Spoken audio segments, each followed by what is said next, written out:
Hey everyone. Hope you're all doing great. Welcome back to the Anime Fictions 2.0. Today, we're diving into what if Naruto Chronicles walkthrough.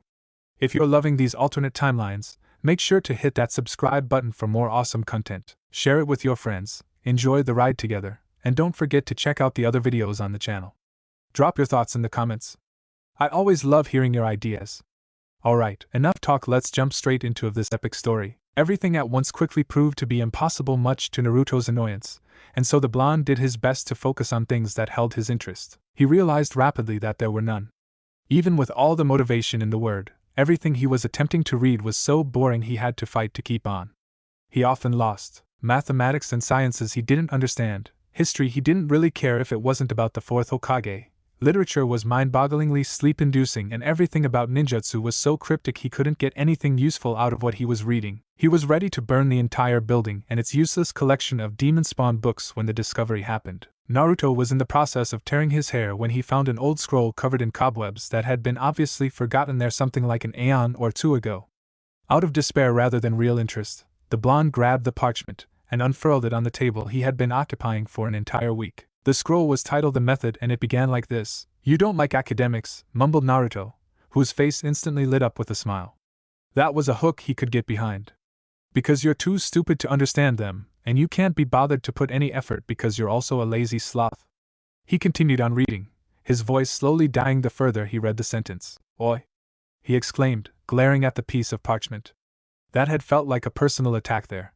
Someone noisily shushed in his direction, and the boy returned to reading. "Well, fear not, you hold the tool to become a great ninja anyway. Written on this scroll you will find explanations dumbed down enough for your stupid brain to comprehend, and a complete guide to attaining strength that even you, and despite your idiocy, will be able to follow." Naruto had to fight the urge to tear the scroll in a million pieces. The temptation was strong, but he would get a dressing down of the age if he did so he resisted. Now a ninja has to eat healthy first and foremost. So get rid of all that chocolate you're secretly eating at night.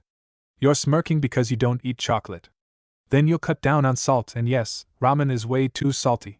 So stop with the ramen, especially the ones in cups. They are super unhealthy. Seriously, you'll stay a squid for your entire life if you don't eat anything else. Naruto slammed the scroll on the table and his head swiveled around.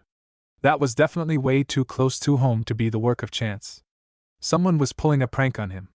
With squinted eyes, the blonde surveilled the library but could not detect anyone. Suddenly, motion caught his gaze and he looked back down on the scroll. "Don't you dare stop reading me, you lazy ass." With wide eyes, the boy yelped and jumped away from the scroll.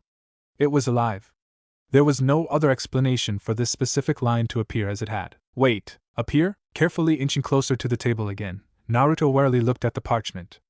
In front of his flabbergasted eyes, ink crawled on the scroll and formed words. "Ready to learn yet, you good for nothing?"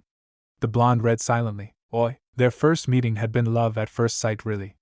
Naruto knew it, even if his companion would deny it at every turn. "You're gross and creepy," had then read the scroll. Yes, love at first sight, definitely. After being thoroughly insulted by the changing parchment, Naruto had brought the mysterious piece of paper home. The library staff had not blinked an eye at the irregular borrowing, likely unconcerned about the fate of the decrepit-looking scroll. Well, it was too bad for them, and they were even more stupid than Naruto. Even the living parchment had agreed. It did not take long for the blonde to follow the instructions that would inscribe themselves on the scroll, the method providing Naruto with sound pieces of advice, if in a very insulting and grating way. The first thing method, for lack of a better name, that was the way Naruto referred to the scroll, had upheaved had been the boy's diet, insulting the blonde thoroughly each time Naruto would fix himself a cup of ramen and offering the boy numerous, easy-to-cook, and cheap alternatives. The blonde eventually bowed to the parchment, seeing as method would not teach anything until Naruto had learned to eat in a healthy way. Once his diet was fixed and method was certain there would be no relapse, he tasked Naruto with finding a secluded place. A good ninja kept his abilities a secret, and as such, trained in secret. The logic of it was quite unappealing to Naruto. Where were the flashy jutsu and the daring moves? Where was the sense of excitement, of adventure? The copious stream of insults he received as an answer, some that made him blush even, but overall considerably enriched his vocabulary, and anatomic knowledge was enough to set his mind straight. And so Naruto looked for a cave to train with method. He found one quite easily. Konoha was hidden in the leaves indeed, but it was mainly shielded by a valley. There was plenty of caverns in the surrounding cliffs, some obscured by the forest itself, and Naruto found a comfortable one, near a little stream. The boy was used to camping outside of Konoha proper, and soon, the cave turned into a second home for the boy. In his eagerness to learn, his attendance at the academy dropped considerably. Proportionally, however, his fitness reached new heights as he submitted himself to the grueling training of method. He kept at it, indifferent to the world around him, for an entire month before Sister Cat grabbed him by the ear one day that he was stocking up on supplies and, by orders of the Hokage, dragged him to his classroom. The following day, as he complained to method, the parchment informed him in a deadpan line of text that blending in was a part of keeping his ability a secret and that Naruto was stupid for not realizing sooner that even his absence would end up being noticed. The boy pouted and refused to read the scroll for an entire day. After that incident, the boy started to attend class with a certain regular irregularity, popping randomly at least thrice a week, training away in his secret cave during the remaining days. He had to quickly learn to give the slip to a rather persistent chunin who taught his class, a young man named Irika. On the one hand, being forced to work on his stealth to escape the teacher so consistently made Naruto's ability in the specific field skyrocket. The chases themselves were pretty fun to boot. Naruto had never played it before and running away from the chunin felt like it. On the other hand, in the annoying insistence of method, Naruto had to actually pay attention whenever he chose to attend class, the scroll grilling him on what he had learned during the day to check the boy had been diligent. Naruto being as hard-headed as a donkey, it took method threatening to withhold on any further training for the blonde to get to work seriously. Hence, Naruto's worldly knowledge actually increased, if shakily, incompletely, and randomly. If the boy had to be honest, it wasn't that bad.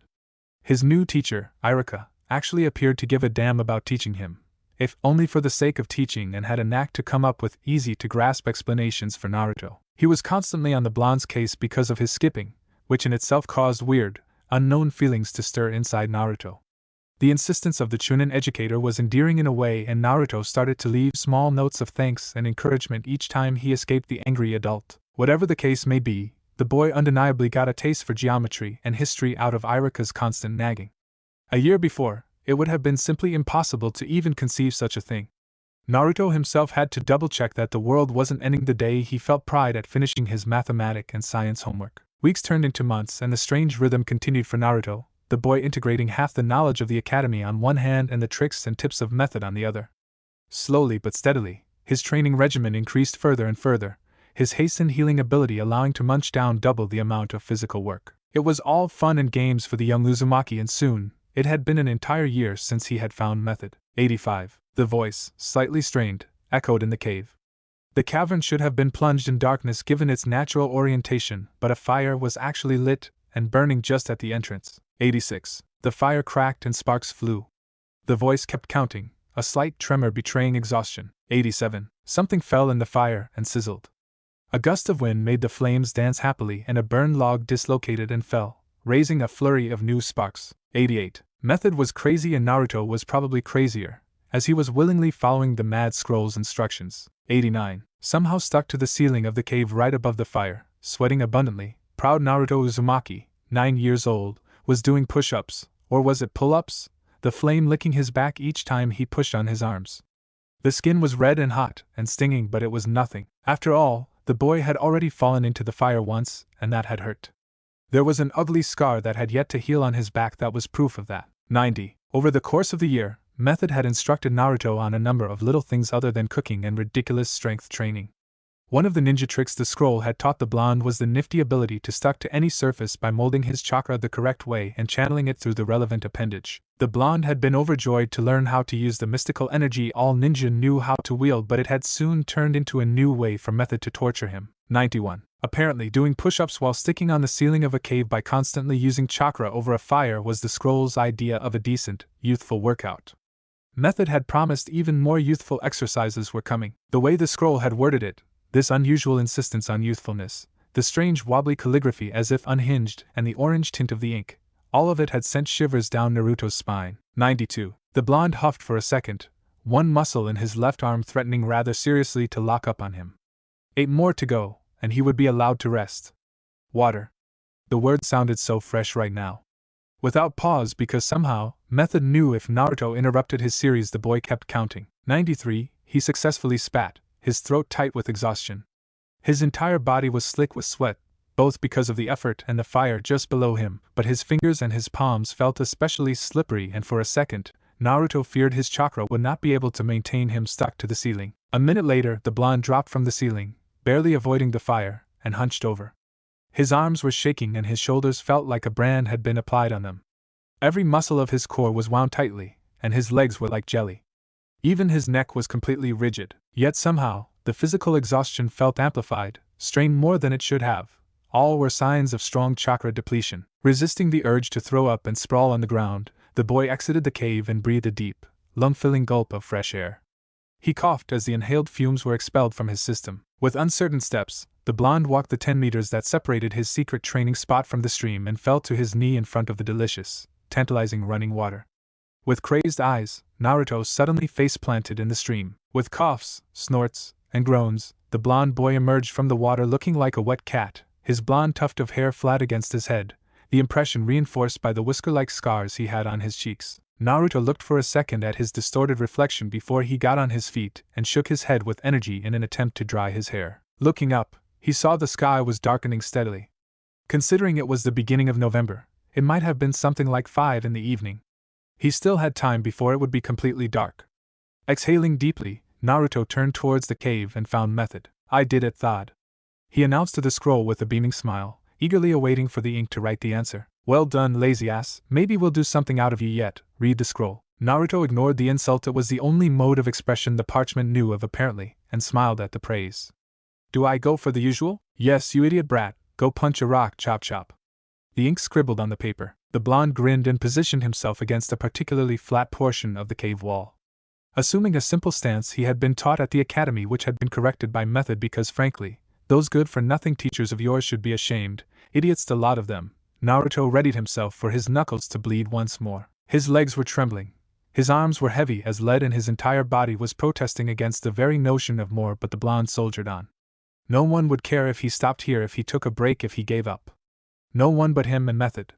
Naruto refused to disappoint the scroll. He knew it was just a stupid, magic scroll, yet disappointing the one who provided him with his guidance was a blasphemous thought. So with a huff, he punched the wall.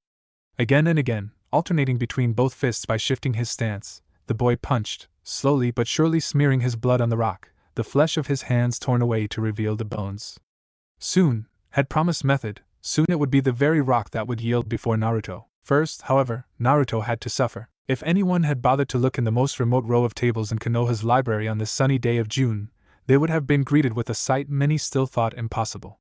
They would have exposed to the brilliant and hilarious spectacle of Naruto Uzumaki nose deep in a book, trying to make head and tails of its content. More than one would then be surprised to see the book was about medicine, a field very rarely explored by ninjas, even experienced ones. The fact it was a sunny day of June reasonably explained the absence of any public to do justice to the Uzumaki's little scene. Everybody gangsta until it's time to learn biochemistry, had mocked Method before ordering Naruto to read up on the medicinal arts, specifically anatomy, acupuncture, chakra network and balancing and various other things. According to the scroll, one could not hope to train their body if they did not understand it, so the damnable piece of parchment had tasked Naruto to learn what the hell he was doing to his own body so that they could do it better. The boy's initially strong reluctance was easily vanquished by Method using even more colorful insults, and refusing to teach him anything else until he had put his idiot brain to work. And so Naruto once again visited the library to satisfy his strange master's orders, gathering all the material he could about ninja medicine and fighting his way through most of it,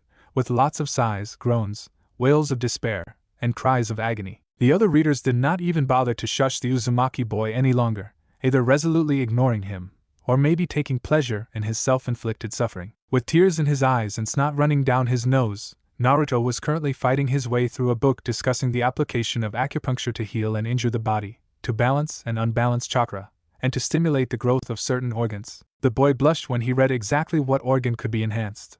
He could not see any reason to enhance that specific part of the body, and for some reason, it sounded naughty. Like the adult kind of naughty. Despite his miserable outward appearance, the blonde was actually doing his best to understand and assimilate the content of the book, as Method would grill him without mercy on it later on. Naruto knew that if his answers were unsatisfactory to the scroll, he would be sent back to the book again and again until he got it right. There was no sense half-assing it since he would not be allowed to anyways, so he had resolved to give it his all. His resolution did not make learning the material any easier. A lot of concepts were worded in strange, incomprehensible ways, and he had to often whisper towards Method for clarification. The scroll would oblige most of the time or tell him to move his lazy ass and look in a dictionary. Days then weeks then months passed as Naruto crammed as much medicinal knowledge as he would understand inside his brain. His attendance record at the academy dropped spectacularly, and eventually, Iruka proceeded to drag 10-year-old him to the Hokage's office to explain himself. The two adults did not know what to answer after Naruto told them he was learning about medicine, the boy actually proving his claim by answering in depth a number of tricky questions asked by the Hokage himself. At the end of the exchange, a deal was passed. Naruto had to show up at the academy at least twice a week, Wednesday and Friday without fault, and he would be authorized to continue his self-study on the condition that he reasonably kept up with what was taught at school. The blonde saluted and scampered back to the library. It had been a Thursday after all, meaning he was free to do as he wanted. Learning about medicine did not mean Naruto had it any easier when it came to his conditioning. Method imposed increasingly long run, push-up, squat, and sit-up sessions that the boy had to complete in an increasingly short time. 6 months in his 10th years, Naruto met a strange, green-clad jonin who seemed absolutely over the moon at the sight of Naruto sweating his body off in a mad run around Konoha at 5 in the morning. The man, Might Guy was his name and Youthful Jade Beast was his title, had offered several pieces of advice to the boy, many of which Method had approved of. Save for wearing a green onesie similar to the one Might Guy was sporting, that specific point had been refused by the parchment with a large no and a threat. Apparently enthused by Naruto's youthfulness, whatever it might mean, Might Guy, who actually revealed himself to be an elite jonin-level taijutsu specialist, offered pointers to Naruto about his taijutsu, correcting the young boy's stance, and showing him the various ways to throw a mortal punch. After surmounting his surprise at being talked to, once again positively, by a jonin he did not know, Naruto eagerly followed Guy's directives. It was with his body constantly strained and his mind constantly fed new knowledge that Naruto hit his 11th birthday. 997. Suspended above a roaring fire, Naruto completed yet another push-up. The flames licked his back, but it did not hurt anymore. The scar he had gained the first time he had attempted the exercise, nearly 2 years ago he realized, was faded and nearly invisible, a patch of skin slightly paler than the rest. 998. A tremor coursed in his arms and a jolt of pain erupted in his shoulder just as his core contracted painfully. His body was protesting the treatment, but Naruto willed the signals away. Pain was a thing of the mind and he had forged through it time and again, learning to take as just another information his body provided, much like his sight or his smell. Pain was some sort of sixth sense by now. 999. To think that 2 years back he was nearly incapable of doing 100 measly push-ups. It nearly made him laugh, but he focused on the exercise instead, listening to his body like he had learned to over the past years. His breathing steady and his heartbeat leashed tightly, the boy pushed once more. 1000. A smile blossomed on Naruto's face as he counted the last repetition. Basking in pride for a second, he stayed stuck on the ceiling to enjoy the feeling of accomplishment washing over him before going down. With the grace of a gymnast, Naruto fell from the ceiling, avoided the fire pit, and righted himself on his feet without a hitch. Pain, the good kind, the kind Naruto had learned to appreciate after countless hours of self-inflicted torture, coursed through his body.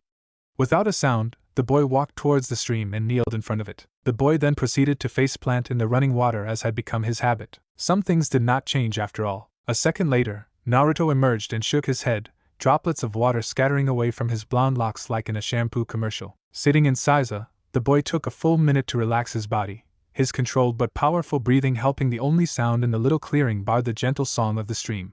Eventually, Naruto rose on his feet and walked back inside the cave to stand in front of a wall. The surface had been straight and almost smooth 2 years ago. Today, it sported a sizable dent, cracks running from the crater-like impact in the web. Naruto smiled and assumed his stance. His entire body hurt, and no one would care if he stopped here, if he took a break. No one but him. When his fist met the rock, it was the latter that exploded in a shower of dirt and smoke. Hiruzen Sarutobi was the third Hokage of Konoha. It meant, in everyday words, that he was the supreme leader of the Fire Country's shinobi forces as well as the dictator of the village, and there was nobody to tell him what to do. Of course, no one put it like that. Being Hokage was all about being a gentle protector, a fatherly figure to the people. Talk about a personality cult. The village's leaders even had their face sculpted out on the major cliff towering above Konoha. Not that Hiruzen was a bad man, at least no more no less than any other dictator at the head of a military junta. Actually, he fancied himself a philanthropist and was a pacifist, but going through 2 ferocious wars as a fighter did that to a man. Compared to his homologues in neighboring countries, he was a rather tame kind of man. Konoha had been founded by 2 men who believed in the will of fire. After all, the belief that one should fight for the good of the citizen rather than for purely personal greed, and each Hokage ought to be a living embodiment of this ideal. Like it was any different in the other ninja village. Save for the notoriously mad second Tsuchikage, the other Kage weren't bloodthirsty monsters. They were simply military dictators who had the interest of their nation in mind first and foremost, and had the tendency to overwhelmingly rely on war as a mean of diplomacy. Sure, they weren't keen on free speech and other small liberties of that kind, but really, Konoha wasn't that different. Speak directly against the Hokage and you'd find yourself in a dark cell without judgment faster than you could say habeas corpus. True, some Kage were more dastardly than the others, and honestly, Hiruzen had not forgiven Kumo for their most recent attempt at extending their bloodline capacity, but it was by a margin. Hiruzen was far from guiltless. Considering Hiruzen had evolved in this pile of shit for the better part of 50 years, including close to 40 as a Kage himself, and had survived and won 2 total wars, there was one thing, however, that he was good at: not being surprised. There were still situations he did not know how to solve for the best. That was only human, and he wasn't Kami. However, situations he did not even know what to think of were not common occurrences for him. He was too old to not have an opinion on everything. As such, the behavior of one Naruto Uzumaki, a child who had way too much resting on his shoulder to be ignored by the Hokage Tower, even if said child had no idea, was a true source of puzzlement for Hiruzen. It was almost like a breath of fresh air. Naruto had been, until his 8th birthday, a bright orphan child doing his best to be noticed by the village's population, who in turn did its absolute best to completely, entirely, thoroughly ignore him. The child was subjected to an unjustified or totally justified, if the average Konoha citizen were to be believed, ostracism. He had done his best to fight with the weapons a child had, being loud, flashy, and persistent. In short, the boy was a brat, but by circumstances much more than by natural character, an adaptive strategy to preserve his sanity. The Hokage could have, should have, truth be told, considering the kid's pedigree and importance, done things to make it better. He could have run a propaganda campaign to have him accepted, could have encouraged certain key people to be seen with him, could have cashed some favors he was owed. He did none of that, and frankly, he had no explanation why. The kid seemed to endure it alright, so he had not done anything. Hiruzen did visit the kid personally once in a while, eating some ramen with him and discussing his life in between assigning 2 assassination missions. The kid always greeted him with the biggest smile he was capable of, so Hiruzen had deemed that everything was good in the hood. It obviously fucking wasn't. Hiruzen was far from being an oblivious cretin, and in all honesty, it was a miracle his negligence hadn't blown up in his face already, yet still, the Hokage did nothing. Maybe he was secretly hoping for Naruto to snap. That would teach the stupid civilians to be so stupid. Nah, that would cause a massive amount of paperwork to invade his office though, so maybe it wasn't such a good idea. He could pretend to be late and let the kid rampage. Then there would be no office anymore to deal with paperwork in. Hiruzen shook his head and dispersed the alluring thought. So anyway, Naruto was this ever-smiling orphaned kid everybody ostracized for reasons no one was allowed to speak of, and who constantly did his best to be noticed, probably to fill the void of his life. He was registered at the academy and was dead last, which wasn't surprising at all considering teachers ignored him and Naruto himself was constantly doing the clown rather than working. The situation wasn't surprising, considering no one remotely cared if the boy did well or not, which was the primary reason any child ever worked. Naruto was obviously called stupid with disdain, and Hiruzen had to resist many times going to town on the boy's teachers. If he started to punish people for how they treated the blonde kid, he would have to kill 90% of Konoha, including members of his extended family. He couldn't do that. His daughter-in-law would not let him hear the end of it. Naruto was supposed to be all that. Except that, for 2 years already, nearly 3, he wasn't. Not anymore. Hiruzen had not paid attention to the change. His ANBU looking after the boy had simply notified him that he had changed his diet and started working out, but Hiruzen had not considered it a bad thing. Rather, it was a good thing, until it turned ridiculous and the boy started to cut class to exercise. He ordered Cat to bring the boy back to class, and Tiger was tasked with grilling a certain green-clad jonin if he had taken an apprentice, even unofficially. The answer had been no, and Naruto had gone back to class, if irregularly. Hiruzen had cocked one eyebrow, shrugged, and allowed the matter to lie low. He would not be on Naruto's case because the kid endured so much already. The Hokage had decided to allow him nearly complete freedom. Then Naruto had started to cut class again, escaping his chunin teacher with astounding ease and even giving the slip to his ANBU watcher once or twice until Cat upped her game. The boy's routine had been modified without apparent reason once again, the boy suddenly spending entire days in the library to read up on medicine. The root of all things seemed to be an old scroll Naruto appeared to be talking to. Hiruzen had to wonder if the boy really had finally snapped, only not in a way he had predicted. When Cat had discreetly investigated the piece of parchment, it had revealed itself to be completely blank save for the title, The Method. Hiruzen knew there was something about this scroll that did ring a bell somewhere in his mind, but he could not uncover precisely where. Considering Naruto did appear to work his bottom off both physically and mentally, acquiring muscles and knowledge if the unconventional kind Hiruzen had decided to allow it, on the condition the boy did not ignore the academy completely. The boy complied, and Hiruzen deemed him old enough to go for a time without constant watching and recalled Kat for traditional ANBU work, on a recommendation of her superior officer. Minimum interventionism was his go-to policy as far as Naruto Uzumaki was concerned. It had worked until now, and Hiruzen hoped it would continue to. The Hokage scratched his goatee and hummed. Everything would be fine, he decided eventually. ANBU operator Kat was worried about her little brother. She knew she should have been thinking about the mission's some unimportant courier interception at the edge of grass and earth countries, but she could not. The cat-masked ANBU was not in any way blood-related to the Uzumaki boy, but still, it was as if she had helped him clean his flat more than once when he had been 6 and had had the supreme honor to bathe him once or twice, having to explain in passing why it was important that he washed that part of his anatomy. The orphanage matrons had laughed for one single second when Kat had visited them to ask why she had been the one to have to explain basic male hygiene to a young boy of 6 when it should have been their job. Then the matrons had not laughed at all when Kat had unsheathed her tanto. Those heartwarming adventures did make them brother and sister, and Naruto did call her sister Kat anyway, so that was the end of the discussion. Anyway, the ANBU was worried for the little blonde. It had begun innocently, but soon enough, the boy had gained in height and in muscles, and in Kat's honest opinion, it was a crime. Naruto Uzumaki was such a cute little boy, it would be a waste to have him grow in size and bulkiness. Everything was the fault of this damn scroll the boy had found.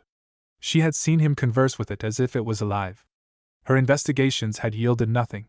She was absolutely certain that the scroll was abnormal. However, she had almost decided to get rid of it, to preserve her little brother's perfect figure, but had changed her mind at the last moment. It wasn't very healthy, but Naruto seemed so happy with his scroll and his life was so miserable that she did not have the heart to take his one comfort from him. She had lost all power to influence his development, as the Hokage had reassigned her to more standard ANBU duty, taking names and breaking knees in the name of Konoha. Apparently, her little brother was old enough that constant surveillance was not needed anymore. She wanted to vehemently disagree with that. By Kami, her little brother was talking to a scroll. He had never been offered a teddy bear, so maybe he was compensating? Should she offer a teddy bear to her little brother? No, he was past that age. How about this book she had seen the other day in the bookstore? How was it again? How to Make Your Big Sister Fall for You, right? No, that was way too daring, she couldn't. But what if she did? Kat slapped her hands against her mask and shivered, a girly kya escaping her despite herself. Tiger inched away from his companion very slowly. The cat did not notice.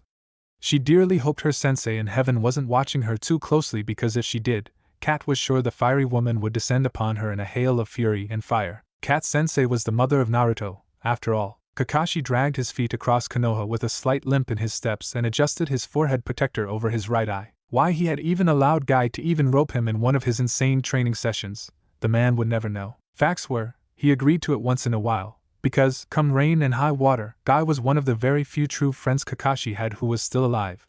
And for that, he was ready to endure a few hours of grueling effort every now and then. With that deed done, however, it was time for him to take a hot bath, change clothes, and indulge in his favorite literature. The man scratched his shaggy white hair matted with sweat and looked around a few minutes after exiting the training ground he and his friend had just demolished. Exhaustion had guided his walk, and here he was not at all near his flat like he thought he was. With a groan, he decided he needed something to focus on and fished in his flak jacket for a book with an orange cover. With a sigh of content, the white-haired ninja allowed the force of habit to guide and his preternatural senses to avoid any collision with the citizenry of Konoha. It worked quite well until suddenly it didn't. Something heavy, bumped into him and made him take a step back. Now, he wasn't as solid as Guy, but Kakashi was an elite. His body was carved in rock and chakra was continuously coursing through it, reinforcing it further. For someone to make him take a step back by bumping into him was abnormal. Instantly on guard, Kakashi relaxed at the sight that offered itself to him. Sprawled on the ground was Naruto Uzumaki, blonde extraordinaire, pointing a finger at Kakashi as if to say something before the boy bit his tongue and looked down, contrite. Sorry, Mr. Mask. I wasn't paying attention. Kakashi cocked his visible eyebrow. Well, that was certainly a change compared to the last time. The man eyed the blonde kid once more and his gray orb widened. When was the last time he had seen the boy exactly? Naruto seemed taller by at least 1.5 feet and had filled out with taut muscles. How old was the kid? Had Kakashi jumped through time? As he was trying to piece together why Naruto looked like he was nearly 15 rather than 12 going on 13, the boy rose on his feet and gave him a slight bow. Sorry Mr. Mask, you're okay, Mr. Mask? Was that supposed to be him? It was endearing in a way. Kakashi supposed. Especially considering he hadn't given his name to the kid. He hummed aloud. Was he okay? He was definitely shocked by Naruto's appearance. There was something he was missing here. Yeah, you? He answered distractedly. Oh, I'm fine, thanks, Mr. Mask. The boy gave him a bright grin. Good, said Kakashi. He had a place to urgently visit, then he would shake himself firmly, and finally take an interest in the life of Naruto Uzumaki. The boy was supposed to be his little brother, and it seemed like he had missed too much, blind as a bat behind his slanted forehead protector, and apparently way too lost in the road of life. He hoped his sensei in heaven wasn't looking, because he was sure the quiet man would descend upon him shrouded in sadness and disappointment. If there was one look Kakashi could not bear to receive, it was his sensei's special "I'm disappointed, Kakashi. I know you can do better." Plus, his sensei was the boy's father after all. Naruto, seated on top of a large boulder in the middle of the forest, not far from his cave, was in a bit of a pickle. Actually, it was more of a dilemma. Or maybe the proper word was philosophical questioning? So, as he saw it, he was strong. That was a fact, and he knew that. He could quite literally reduce rock to fine powder by punching it, liquefy it if he really tried. He could run a lap around Konoha in under a minute 58 seconds to be exact, and he had yet to test it, but he should be able to survive a free fall from the Hokage monument even if he landed on his head. Especially if he landed on his head, had assured Method in a not at all unusual snark. At age 12, approaching 13, he surmised that this was pretty good, and that wasn't even counting the fact he had an ace up his sleeve. He knew just as well that he could become even better if he kept training. The ninjas were probably stronger than him still, and the Hokage was even above that, but that was okay. He was not even a genin yet, cut him some slack. He was also knowledgeable about a few useful things like medicine, and it was an acquired taste mathematics as well as history. He had never applied his medicinal knowledge to anyone other than himself, but he was pretty sure that with a bit of supervised practice, he could do something out of it. Certainly he did not know any of the fabled Ryojutsu that medical ninja knew, but one didn't really need the mystic spells to be a decent doctor. Most doctors actually didn't know the mystic spells. What truly held his fancy nowadays, however, was history. How dumb he had been to never pay attention to anything not related to the fourth Hokage. The stories about the first, the second, and the old man were pretty awesome too. He wondered if Kage from other villages had awesome stories to tell like the ones in Konoha. Now the question was, what to do with all that? He knew he had entered the library, 4 years ago now, because he wanted to excel in the academy and graduate, and become a ninja, but over the passage of time, going through the grinder of methods training had become its own fun.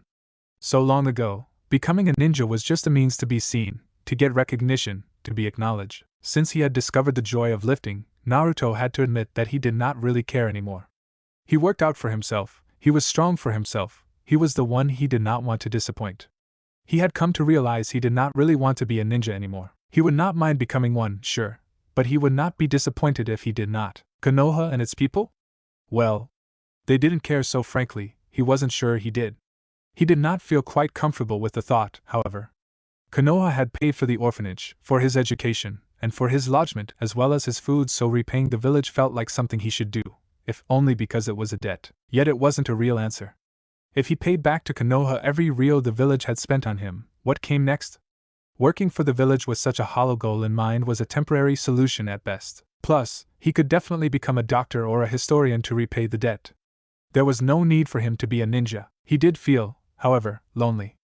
Method was Method, a good companion and teacher, but ultimately, Method was a scroll. A sentient, very snarky, foul-mouthed piece of parchment, but a piece of parchment all the same. Naruto would like to make some friends, human friends if at all possible. The people at the academy, the other kids in his class, weren't his friends. They still saw him as the clown even if he wasn't playing this part anymore, and they called him dead last because, well, he had been for a long time and still was one of the stragglers. It was out of a perfectly assumed choice, but it was true, all the same. It was his choice to attend the academy only 2 times a week, his choice to work through the material by himself with Method to help when the scroll could be bothered, his choice to focus on other pursuits. Obviously, despite his steep progress in mathematics and his genuine interest in history, his low attendance meant he could not know everything there was to know. Given that Method was absolutely adamant that he did not reveal any of his physical abilities, Naruto did not understand why. Really, he wasn't that strong. The boy fought without any strength. He also fought without technique apart from the academy style because his taijutsu was something Mr. Guy had shown him, and Mr. Guy had insisted those moves were to be used against enemies only. His classmates weren't friends, but they weren't enemies, so Naruto did not use his river-cutting flowing palm or his earth-shattering foundation fist. Plus, he wasn't quite sure Mr. Guy really intended for Naruto to learn those techniques. Sure, the taijutsu specialist had shown them to him, but he hadn't taught them, so Naruto felt a little bad, like he had stolen something. He was working hard to come up with his own techniques though, so he could soon use them to fight. However, all this holding back meant he was barely better than Shikamaru, and so he was dead last, which wasn't a very friendly nickname given to him by not very friendly people. Maybe becoming a ninja would allow him to meet new people and make friends. For some reason, being a doctor sounded like a much better way to do that. Naruto shook his head. No matter his feelings, the real crux of the matter was that if he wanted to become a ninja, he was faced with a serious problem. He couldn't do any ninjutsu, and it was required to pass the final examination. An alternative was to have the support of but Naruto knew there was no way in hell he would ever get something like that. He barely knew too, and if Guy was nice to him, he already had a team anyway. As for Mr. Mask, Naruto was pretty sure the man had absolutely no interest in taking a student. He did not count Sister Cat because she was busy being in ANBU. Naruto bit his lips and wondered for a second if Sister Cat would be disappointed if he did not become a ninja. What of the old man? He wasn't sure what Irika would say. His teacher frequently repeated with a tired smile and no heat behind his words that the world was not ready for Naruto Uzumaki. Naruto wasn't sure if Irika-sensei meant the ninja world specifically or the world at large. In the latter case, it was 12 years too late. Taking his chin in his hand, the boy's face set itself into a look of intense reflection. Should he maybe ask around? That he could do, he supposed.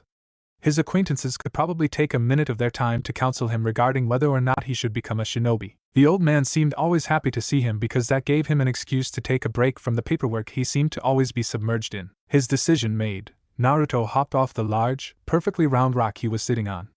The piece of rosy-red granite, measuring something like 2 meters in diameter, had undoubtedly been part of the mountains surrounding Konoha. Around the rock were fastened large ropes the size of the boy's arm. With a huff, Naruto grabbed 2 dangling ropes and hoisted the rock on his shoulder. He was quite proud of his rock. He had carved it out by hand on Method's recommendation as a portable way to do some more strength training. He supposed it could also serve as a weapon if he dropped it on someone, considering it probably weighed around a dozen tons according to his own calculation. It might injure someone if he could take them by surprise. The surprise factor would be automatic, he supposed. No one would prepare themselves for a big rock falling on their head. That was a mistake, in Naruto's humble opinion. The 12-year-old boy started his walk towards Konoha without a care in the world, apparently unbothered by the slab of rock he was carrying on his shoulder. He wouldn't enter the village proper with it, of course. It counted as revealing his capacity after all, but most importantly, he would have to leave it outside the Hokage Tower, and he did not trust people to steal it. Maybe he could train one of the cute pets in the forest to act like some sort of guard dog? The boy hummed. That was an idea to consider for later. For now, he had people to visit. Naruto stood in front of his interlocutor. His brow was furrowed, his eyes were narrowed, his nostrils were flaring, and his mouth was contorted in a grimace. The blonde, however, was not angry at the one he was speaking to. Tapping his foot against the wet floor, arms crossed against his chest, the boy thought long and hard. Eventually, he took a deep, ragged breath and exhaled slowly, forcing his nerves to calm down and appeasing his features. Okay. Looking up, Naruto presented his open hand. Nice to meet ya. My name is Naruto Uzumaki. Naruto was not an expert at reading people. He knew there was an entire clan in Konoha that specialized in doing just that and more, if rumors about their secret techniques were even half true. He was still a kid who had had no one to raise him, and had been, and still was ignored by the population of his own village. People refused to talk to him, so he had to make them talk in a different way. Over the years, he started to notice a number of signs that were telling of how a person felt. Some were obvious. A guy with his shoulders all slouched, dragging his feet, and sighing a lot was depressed, and if he held a flower in his hand, then chances were he had just been dumped, whatever that meant. Some other signs, however, were far more subtle or confusing because they could be used for several emotions, frowning for example, or really difficult to see without being up close like the motions of the eyes. Naruto had become decent at guessing what ailed people just by observing them. Sure, his body dictionary wasn't complete. There were still signs he could detect that he could not connect to any emotion he knew or emotions he couldn't detect signs for, but he could go by pretty well with what he had. It worked even better with people he knew or at least frequented regularly. The old man, for example, was really good at controlling all the signs that gave away his emotions, but Naruto had spent days in his office when he was small, doodling, making bubbles, and observing the Hokage, so he knew the old man pretty well. That was how he knew the old man had been lying when he had told Naruto he did not know why the boy was hated by 99% of the population. That was how he knew the old man was dissimulating something extremely serious from him right now. Everything had begun as usual. Naruto, having left his boulder a bit before entering the village, had run along the main street, bumped into Mr. Mask, apologized like a proper, polite person did because he hadn't been looking and Mr. Mask was nice so deserved an apology, and continued his run until he had reached the Hokage's office. Once there, he had ignored the desperate cries of the secretary, who he should give something to because she was just doing her job, but the force of habit was too strong to ignore and barged into the old man's workroom like he owned the place. It was rude, but the Hokage himself allowed it, so Naruto just did it like that. "Hey old man, how is it rockin', Tebeo?" "My good Naruto, you?" All good, all good. Still neck deep in paperwork, as you can see. I can't wait for you to take the hat from me." The exchange had followed the routine until here before it had turned into a train wreck. "Yeah, old man, speaking of which, I'm not sure I want to be a ninja anymore." The first sign had been a single bead of sweat slowly rolling down the Hokage's balding forehead. The fact the old man had nearly choked on the smoke of his pipe did not count. Everyone was allowed to be surprised by his declaration. The sweat meant the Hokage was uncomfortable with it. "What brought this on?" the Hokage had asked, setting his pipe down on his desk as calmly as he was capable of appearing to be. "Well, I don't really know." Old man Naruto had noticed the curious behavior of the Hokage and as such, had decided to go at it carefully. "I'm not sure I'm all that interested in it, you know? I think I'd prefer being a historian." "I see. Don't you like all the exercising you do, though? Being a shinobi could allow you to make use of the strength you gained. Wasn't it why you started to work out?" At that, Naruto had scratched the back of his head. "Yeah, but along the way, I kept at it because it was fun. Becoming a ninja wasn't about doing something fun, it was about becoming Hokage, but I realized, I don't really need to do it. I'd prefer doing something I know I enjoy." The second sign had been the Hokage audibly swallowing his saliva. The old man never did that. Naruto had been present once as Hiruzen had had to deal with a tense hostage situation, and not once had the older man done something like swallowing loudly. "Well, being a ninja is fun, Naruto. You get to save princesses and kill demons, you know?" The Hokage had said that as nonchalantly as he could, yet with just enough enthusiasm that it didn't sound fake. However, Naruto had seen through the lie. Because Naruto had seen what the new genin did around Konoha, and it was definitely not saving princesses and killing demons. Demons did not exist anyway. This realization brought Naruto to reflect on the signs he could read in people, and what he had picked up thus far in the old man, and reached the conclusion that the Hokage was hiding something quite serious. Why was he so insistent for Naruto to become a ninja in the first place? The blonde considered the thought as he threw the old man a long look, one eyebrow cocked up and his lips pursed in a thin, slightly crooked line of disbelief. "Well," began Naruto, "I'm more interested in collecting the stories of those who actually did save princesses." "But doing it yourself would be cooler, right?" Naruto sighed. "It might, but I don't want to go through the painting fences phase before I get to the good stuff. The villagers don't like me and I sure don't want to paint their fences. That'd be humiliating and not even well paid, he could bet on it." The Hokage abruptly sucked a breath of air. "Do you hate the villagers, Naruto?" The blonde frowned. Why should he hate them? Certainly, they were rude and mean to him, constantly pretending he wasn't here, and it was hurtful. Although he certainly didn't like the villagers, however, they hadn't done anything for him to hate them. "No? Why were you asking anyway, old man?" "You know it's the villagers who hate me," the Hokage sighed. It sounded both like a sigh of relief and of immense weariness. "I'm sorry, Naruto, but you have to become a ninja," the older man eventually said. Silence fell in the office. "Huh? Why though?" Naruto exclaimed, confused. The old man had offered him, long ago, to be a shinobi, telling him it would earn him the acknowledgement he craved at the time. He had never outright commanded Naruto to do something. When the old man averted his eyes for a split second, anger slowly painted itself on Naruto's face. "Okay, old man, what's the deal here? What do you mean I have to become a ninja?" "Just that, Naruto. You have to do it, you haven't got a choice," the Hokage said with a firm voice and an air of finality. Naruto looked hard at the one he called old man with affection. The Hokage was hiding something and the boy didn't like it one bit. "What are you not telling me?" "Nothing. Now go to Naruto, I have work to do." The Hokage shot the boy with a swift motion of his hand. "Oh yeah?" Naruto asked, fuming. "Well, as long as you don't tell me what it is, I'm sure as heck not becoming a ninja, old man," the blonde exclaimed in a hard tone, his finger pointed accusingly at the Hokage. "You didn't want to tell me why the villagers hate me. I said yes even though I knew you were lying. You didn't want to tell me anything about my parents save that they were ninja. I said okay even though I knew you were lying as well. Well, I'm through, you hear that?" You're telling me, or I'm not becoming nothing. Naruto finished, crossing his arms in front of his chest and glaring resolutely. The Hokage stared at the boy no, the teenager already in front of him with wide eyes. Once again, Naruto surprised him by acting out of normal, accepted parameters. The young blonde had always been willing to obey his old man when asked, accepting the fact he wouldn't get any of his questions answered. It might have been cruel, but once again, it was the easy way to deal with the problem of Naruto knowing too much and considering certain pros and cons Konoha couldn't afford the boy to consider, one of them possibly not becoming a ninja. Hiruzen Sarutobi hesitated. He looked left and right as if searching for support. He wrung his hands in and out. He took a deep breath. You have a thick by zealot inside you want its theories on the villagers don't like you. What? Naruto looked up and down at the massive cage of iron that lay in front of him, the bars rising too high for him to see their end and plunging too deep to see their origin. The space behind the adamantine columns seemed large and spacious, but the being contained by the cage was, well, large and spacious too. What are you doing here, child?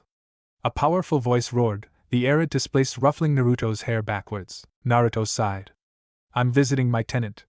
He answered at the top of his lungs, not angrily but just to make sure the one he was visiting could hear him. I'm not deaf, stupid human. A heavy silence was reigning without contest in the Hokage's office.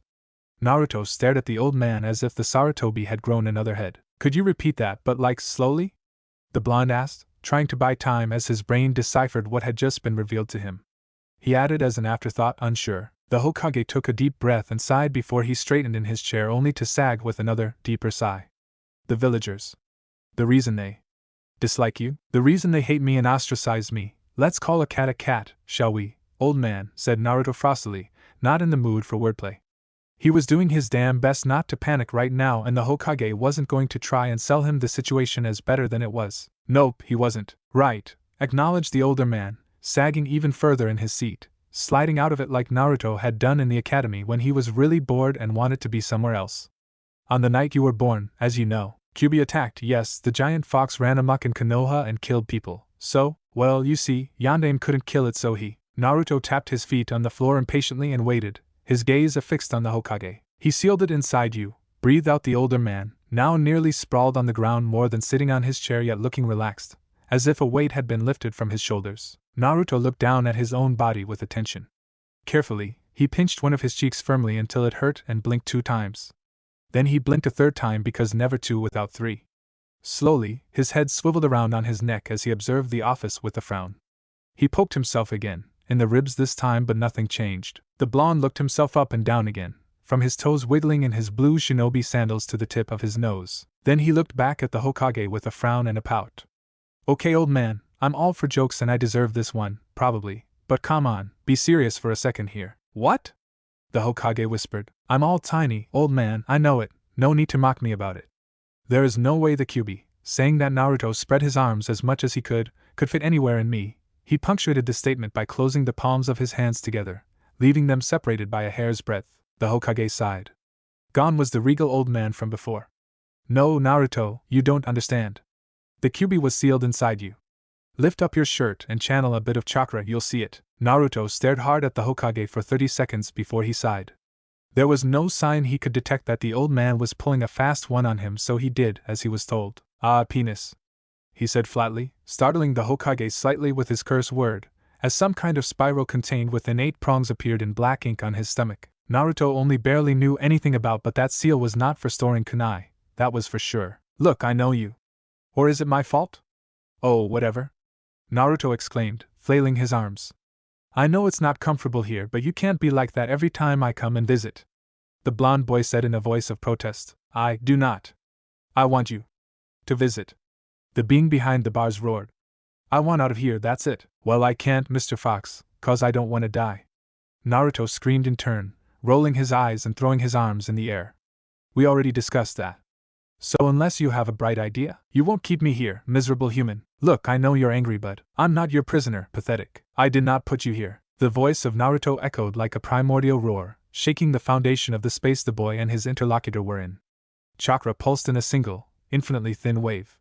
The blonde was glaring at his tenant, a snarl tensing and almost cramping his feature by its intensity. The Kyuubi recoiled behind the bars of his cage. Listen, Mr. Fox. I get it, you don't want to be here. I don't want you here either. If it wouldn't kill me, I'd set you free and. What? Naruto frowned and fumed. It's super rude to interrupt Pio. What did you say about setting me free? Kyubi asked, uncaring of the fact he had interrupted Naruto again. Well, what I said. You've served for what now? 12 years behind bars in this damp as heck cave without seeing the sun. No criminal is treated like that. Or at least, no criminal should. You attacked Konoha and it wasn't cool, but you deserve to see the sun once in a while. Only silence answered Naruto before Kyubi spoke again. Naruto breathed in. And breathed out. He breathed in. And breathed out. All right, said the boy, once again looking at the Hokage who had straightened himself and was seated, all proper, on his chair. For some reason, the sight got a vein in Naruto's forehead pulsing. The old man simply looked at him in response. All right wasn't really a question, so the blonde did not fault him. So? The boy tried before he realized it would be in vain as well. Well, try learning you have a giant godlike beast in your stomach and see if you aren't at a loss. What does that gotta do with me being a ninja? The boy eventually managed to formulate a proper question after 2 other false starts. People like you are called Naruto. The other 4 great ninja villages have too. Naruto cocked his eyebrow and puckered his lips out, throwing an interrogative glance at the Hokage rather than trying to choose complicated words for a spoken question. Speaking was hard for him right now. Jinchuriki are all ninja because, in case of war, they are both very powerful soldiers and primary targets. Naruto groaned. Because of. What do we contain? Yes. The Bijus give their host incredible powers and great physical strength. If they can channel the beast chakra, that is. So, said Naruto, analyzing what had just been explained and running it through his own filters. You want me to exploit the fox stuck inside me like it's a battery and go to town on Konoha's villains? The boy summarized crudely. Also, I don't have a choice. The Hokage swallowed audibly but nodded resolutely. If I still refuse, we'd be forced to transfer the beast to someone else. That means you'd die. Huh. So you'd basically force my terrible life on someone else. Wow. And kill me to boot. Naruto's gaze hardened. You suck, old man, declared the boy with a frown marring his face. Like you swallow too. He added after a second. This one was from Method, and while the blonde didn't understand the subtlety of the insult, he was quite certain the Hokage deserved this one. The older man simply sighed. You could be this village's protector, Naruto. You could. If I can't choose, I'm not a protector, I'm a slave. The boy interrupted in a dry tone. He didn't mind becoming a ninja, but being actually forced to be one was grating him the wrong way. The Hokage sighed again but stayed straight, refusing to sag in his chair again. The old and young men stared at each other, one angrily and the other resolutely. Naruto shifted his gaze first, lost in thoughts. He didn't want to fight the old man. He was pretty certain he couldn't win right now. Plus, there were at least 4 ANBU in the room with them, given the number of breaths he could hear. It was time to try another path. Method insisted that a good fighter is the one who throws his punch the correct way, but that the fighter who wins is the one who strategizes. So the blonde bashfully looked down, put his hand behind his back and twisted his right ankle slightly before he looked up with wide azure eyes brimming with tears. You'd do that to me, Grandpa? He asked in the most high-pitched, trembling voice he was capable of. He was somehow looking 6 years younger than he really was, and there was a violin playing sad music somewhere. The Hokage faltered as if mortally wounded, and looked right and left, his left hand gripping his chest as the right pushed on his chair for him to stay seated upright. I'm sorry, Naruto, whispered the aged leader. It's my duty to do so, he said, pain making his voice tight. TCH, that really sucks, old man, Naruto exclaimed, his earlier appearance gone and forgotten in the blink of an eye. The Hokage sputtered furiously before pointing at the blonde boy in outrage. It's Guy, isn't it? Guy has been teaching you his sunset genjutsu. What? No. What even is that? Naruto screamed in return. Don't try to avoid the conversation we're having with old man. You're choosing my career for me as we speak. Arg. This comedy has gone for long enough. Look, I'm sorry, Naruto. I really am. You can't live your life as you want it, and I can't make the decision I would like to take. Life is unfair, but that is that. Naruto recoiled slightly at the older man's sudden outburst, as it was very unusual for the Hokage to lose his calm like this. The boy waited for a second to be certain the man was done and sighed. Can I sit down? Yes. Man and boy eyed each other like cat and dog on each side of a fence. Look, Naruto, I'm sorry. Nah, it's okay, answered Naruto in a dulled voice. The boy sighed. I'm an orphan. I can't know who my parents were. The village hates me for something I didn't do. I'm the prisoner of a giant monster, and now I can't even choose what I'll do with my life. It's okay, the Hokage winced. He couldn't say anything to that because it was true. You know, he tried anyway. The ninja know of your condition, and they should be less Biased against you, Naruto. The blonde snorted, and it told the Hokage all he needed to know. Even the ninja population was biased against Naruto.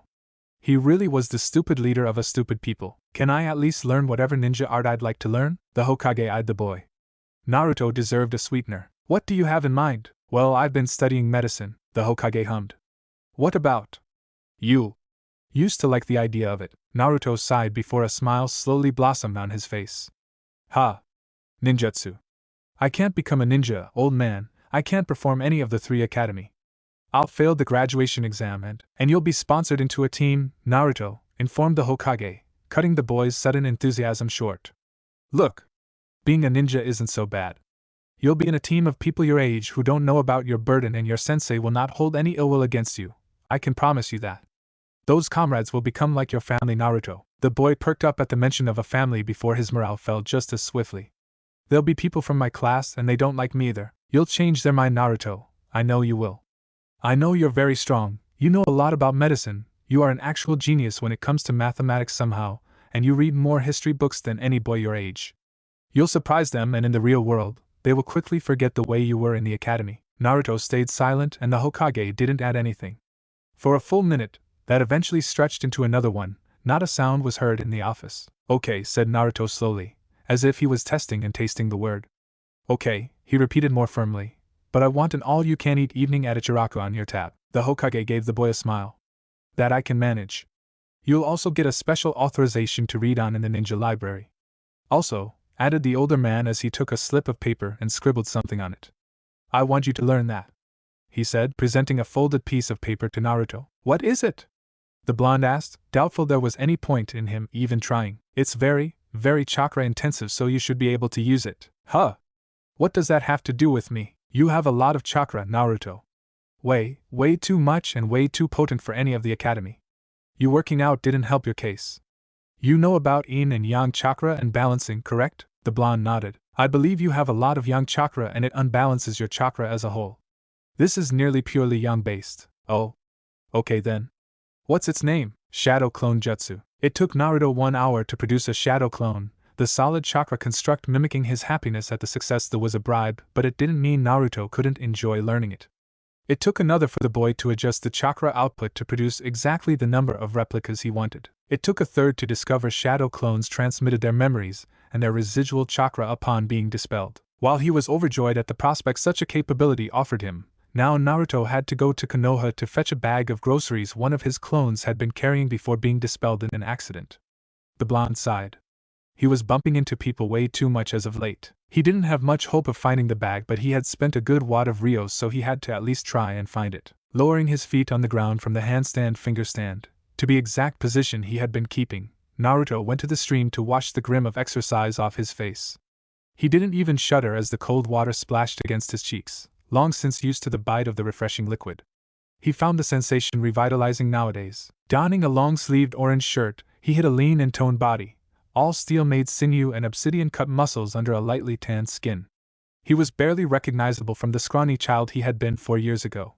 Puberty had barreled into him rather hard as well, and he was taller, whiter, and his face had undergone several transformations. His baby fat, which had made his cheek puffier than they had any right to be, had melted, and the shape of his head was now oval rather than round, 2 sharp cheekbones framing it rather severely. His wide, round eyes were now more and more slanted. His jawline had been squared and pulled back, giving him a strong, willful chin. His hair was still a messy shock of spiky blonde locks that had not evolved one bit. The blonde eyed himself critically in the wobbly reflection the stream was giving him. He had accepted the changes as the inevitable results of him growing up and working out. He had read enough medical books to know what was happening to him. However, his new appearance had not gone unnoticed and apparently roused some kind of commotion, because Naruto regularly caught all kinds of people staring at him like they could not believe what they were seeing. As their eyes weren't full of negative goo, Naruto made sure to greet them with a smile and continue on his way, more than a bit weirded out by the strange behavior. The weirdest thing was the looks he was attracting at the academy. There were girls looking at him the way they looked at Sasuke Uchiha. Frankly, the dark-haired boy was a bit of a bastard, but honestly, Naruto could totally understand his behavior now. Being eyed like a juicy piece of meat was creepy and certainly not something to be envious of like Naruto remembered he used to be. Plus, that wasn't the only problem with being looked at intently by girls. Nearly every other boy looked at Naruto with something akin to murder in their eyes. The same way Naruto had looked at Sasuke, something like 4 years ago. The blonde did not like the thought of it, but maybe he ought to apologize to the Uchiha. He had been a brat after all, and it wasn't like the Uchiha actually wanted the attention he was receiving. The boy had just always done his best to, well, actually be the best, but if there was one thing to be said about Sasuke, it was that the boy was not one to brag. Heck, the Uchiha was almost mute. Rather, he actually despised the attention he garnered. Naruto understood though. He had done his best for the 8 first years of his life to attract any kind of attention on him, and had gotten nothing but disdain and glares. On the other side of the spectrum, Sasuke, the best student of their class, was showered with praises and showed perfect smiles, but it was just as fake. People put him on a pedestal, decided he was unattainable, and so Sasuke was. The fact the Uchiha boy was always brooding silently and darkly in a corner absolutely did not help matters though. Naruto knew why the Uchiha was like this. Like everyone else, he had heard about the massacre of the Uchiha clan. Sasuke had been there, the helpless witness of his entire family being slaughtered. That would make anyone broody, in Naruto's opinion. Now he knew that. At the time, however, he could only hear the praises and see the smiles directed at someone other than him, and he was jealous. Well, adults were supposed to be responsible and children were supposed to be brats, right? Except Naruto had yet to have an adult in his life, and well, Sasuke had lost those he had. So yay, adults were slowly going extinct in Konoha anyway. Heck, the old man had been ridiculous just the day before when Naruto had demanded to know the truth. Why so much secret? What had he been afraid of? Naruto getting angry and going to town on the civilians? Well, first, they would deserve it in the first place because seriously, confusing him with the Kyuubi was seriously stupid, but bullying him all his life for it was downright mean and deserving retribution. Anyway, the Hokage looked like a child caught with his hand in the cookie jar, and Naruto knew what he was talking about. What was the old man expecting to happen by keeping it a secret from him? Literally everyone knew but him. How was that fair? What was the game at play here? So yeah, no adults anymore in Konoha. Apart from Irika Yumino obviously. That man was a real adult with a sense of what was proper, who had a solid head upon solid shoulders, and who took his responsibilities seriously. Naruto nodded, satisfied with his analysis. He'd definitely give Irika-sensei something before the end of the year. He wondered what his teacher liked. As his thoughts turned to just what he could buy to his teacher, Naruto's eyes widened as to why he had interrupted his exercises and came back to him in the first place. "Ah, my groceries." The boy abruptly blinked out of existence, leaves fluttering wildly and trees groaning in a sudden powerful rush of wind as the sound of thunder echoed in the little clearing. Kakashi was dragging his feet in the streets of Konoha, nose deep in his usual literature, and drawing a various array of looks, from starry-eyed to vaguely disgusted. Everyone knew the orange books the one-eyed ninja liked to read were nothing but porn, and the fact he dared to consume them in public was ticking a number of people the wrong way. The children who were too young to know what pornography was didn't care about the weird orange book the tall, white-haired ninja was always seen with. All they could pay attention to was his slanted forehead protector. He is like a pirate. His black silken face mask, he must look so handsome under that. And his overall nonchalance. Kakashi exuded coolness, and damn it if he didn't cultivate it. Someone had to stop Guy and his youthfulness to pervert the minds of the youths. Plus, he wasn't even reading pornography, So anyway, Kakashi was doing his best to campaign secretly against Guy's own abhorrent life philosophy when something bumped into him. For the second time in the span of a year, someone bumped into him as he was reading in the streets, overriding his preternatural senses and making him stumble back a step. That was so uncool. Mildly angered, Kakashi's gray eye immediately found the offender only to see him disappear in a puff of smoke. Something fell on the ground in a noisy concert of crumpled plastic and paper. Kakashi blinked thrice rapidly and slowly reached out with his hand into the smoke. Nothing. Panic crept up and insidiously invaded the ninja's mind. In a rare moment of irrationality, he wondered how in the hell he had reduced his sensei's son to smoke by bumping into him. Naruto looked so strong for his age. How in the log had that happened? For a second, Kakashi flailed, still holding on to his orange book. Then, the cold rationality of a brilliant, educated mind consolidated by years of experience told Kakashi that Naruto somehow knew the Shadow Clone Jutsu. How cool was that? And Kami, damn it, had he passed through a temporal gate again? How in the log could Naruto know such a? The boy hadn't even graduated from the academy yet. Kakashi closed his book and slid it into one of his pockets before he massaged his lone eye. There was really something he was missing. He knew he had told himself he would invest himself a bit more in the life of his late sensei's son, and he hadn't because it was a painful can of worms for him, but now the boy was learning things Kakashi was supposed to teach him. That felt unacceptable. Kakashi didn't know why, but it was what his heart was telling him. He should have been happy that the boy was learning and progressing as a ninja hopeful, but the feeling wasn't there. Rather, Kakashi had the sentiment he was missing out. His mind immediately came to the rescue. It was alright after all. He had been the death of everyone he had been close to. He couldn't afford to be the death of Naruto either. He couldn't do that to his late sensei. Just as he was thinking that, Kakashi knew what the man would have done if he had ever heard Kakashi say something approaching that. Oh yes, Kakashi's sensei would have given him the stare. That one stare Kakashi couldn't bear to receive. The one stare that told him he was stupid to even think that way. Then he would ruffle his hair, which annoyed Kakashi to no end. But sensei was dead, his mind informed him, and there was no one to give him the stare now, no one to tell him it was okay to be a part of Naruto's life, no one to tell him he wouldn't be the death of the child. There was no one to ruffle his hair anymore. Kakashi looked down at the bag of groceries. There was barely any food inside aside from a large pack of rice and a few vegetables. Worry spiked in the man's heart. Was Naruto even eating meat? And why was the bag so full of medical supplies? How would a child hurt himself so much to need such an amount of bandages and denatured alcohol? What if Naruto was hurt right now and his shadow clone had been on its way with direly needed medicine, and now all hope of the boy surviving was moot because of Kakashi? Once again, cold rationality slammed away the spiraling thoughts of anguish. If Naruto had been in any grave danger, the shadow clone would not have bothered with vegetables. Taking a deep breath in, Kakashi calmed himself and wondered what to do with the bag. It wasn't his bag. He could leave the bag here. Naruto would find the bag sometime during the day.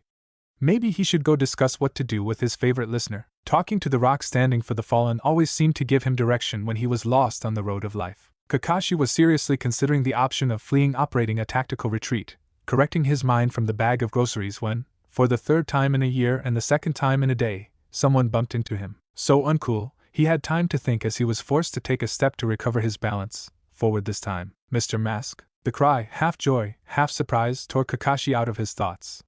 In front of him stood Naruto, perfectly healthy, very slightly out of breath, and sporting a large grin. Oh man, thanks for looking over the bag, Mr. Mask. I thought for sure I'd lose all that. Kakashi managed a shaky smile, which couldn't be seen behind his face mask save for the crinkling of his one eye. You're welcome, he breathed out. You okay, Mr. Mask? No, Kakashi was not okay. The boy once again managed to look like he was 2 years older than he actually was. And his face.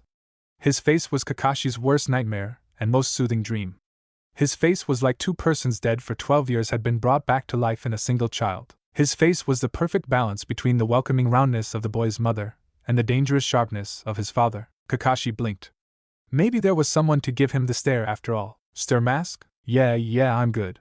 Kakashi managed to mumble. Naruto scratched the back of his head, apparently unsure of what to do as Kakashi was having his little mental breakdown. He was so like his father. Okay, good to know, the boy said with a slightly nervous chuckle, still undecided on a course of action as Kakashi silently offered a prayer to heaven. He was so like his mother. If you're okay, I can take my groceries? Kakashi couldn't answer, his mind foggy and his mouth too dry and his throat too tight. Mr. Mask? The tall nearly choked. Those blue eyes were looking at him with such concern. Kakashi was a stranger to Naruto. No one should be that concerned over a stranger. Kakashi, he croaked out. The name is Kakashi, boy. He repeated, his voice steady this time. Naruto beamed a smile his way. Nice to meet Kakashi-san. I'm Naruto. I know, whispered Kakashi behind his mask. Sorry for bumping into your clone, he said. Oh. No worry, Kakashi-san. Naruto bowed lightly to him. Thank you again for watching over the bag, he said, taking said bag in a quick motion. See nothing, boy. Say, shadow clone is a pretty advanced technique, how come you know it? Naruto's smile faltered for a second. Well, the Hokage gave it to me cause I can't do the normal clone and I needed ninjutsu to graduate from the academy. Oh, so you're training to be a ninja? The boy flattered again and he looked down briefly. Yeah, okay. That wasn't good. Kakashi was missing something here. Did Naruto not want to be a ninja? But if that were the case then, the brilliant mind of Kakashi supplied him with an answer almost immediately. Of course, Kyuubi. The boy had no choice. Kakashi started to sweat nervously. What was he supposed to say to that? Well, it isn't a bad path in life. What the fuck was he saying and who the hell was he kidding? Kakashi sighed. Kakashi-san? You don't want to be a ninja, am I right? the tall man asked in a tired drawl. Naruto startled, apparently surprised he had been read so easily, and shifted from one foot to the other for a few seconds, his eyes lowered. Before long, however, he looked back up with a crooked smile, 100-yard stare and a dull tone, and shrugged. Well, I don't have much of a choice anyway, Kakashi internally grimaced. Apparently, the boy knew of his burden and had been made aware of what it meant. Well, penis, Naruto wasn't sure what was happening exactly nor how it had come to happen, but he was having tea with Mr. Mask Kakashi-san, he mentally corrected. Their conversation in the street had devolved into awkward silence until Kakashi had taken his bag of groceries out of Naruto's hands and gestured for the genin hopeful to follow him. They had eventually stranded themselves in a little cafe, where a waitress who actually genuinely smiled at Naruto with pink dusting her cheeks served them a large kettle of tea and 2 cups. Naruto eyed the tall, unsure of what they were doing here. He had never been invited to have tea with anyone before, ramen sure but never tea. He wasn't even sure why it was happening in the first place, so needless to say, he was confused. Kakashi-san? The tall man didn't answer and sipped some of his tea, sighing in a relaxed way a second after. Naruto scratched the line of his jaw in puzzlement.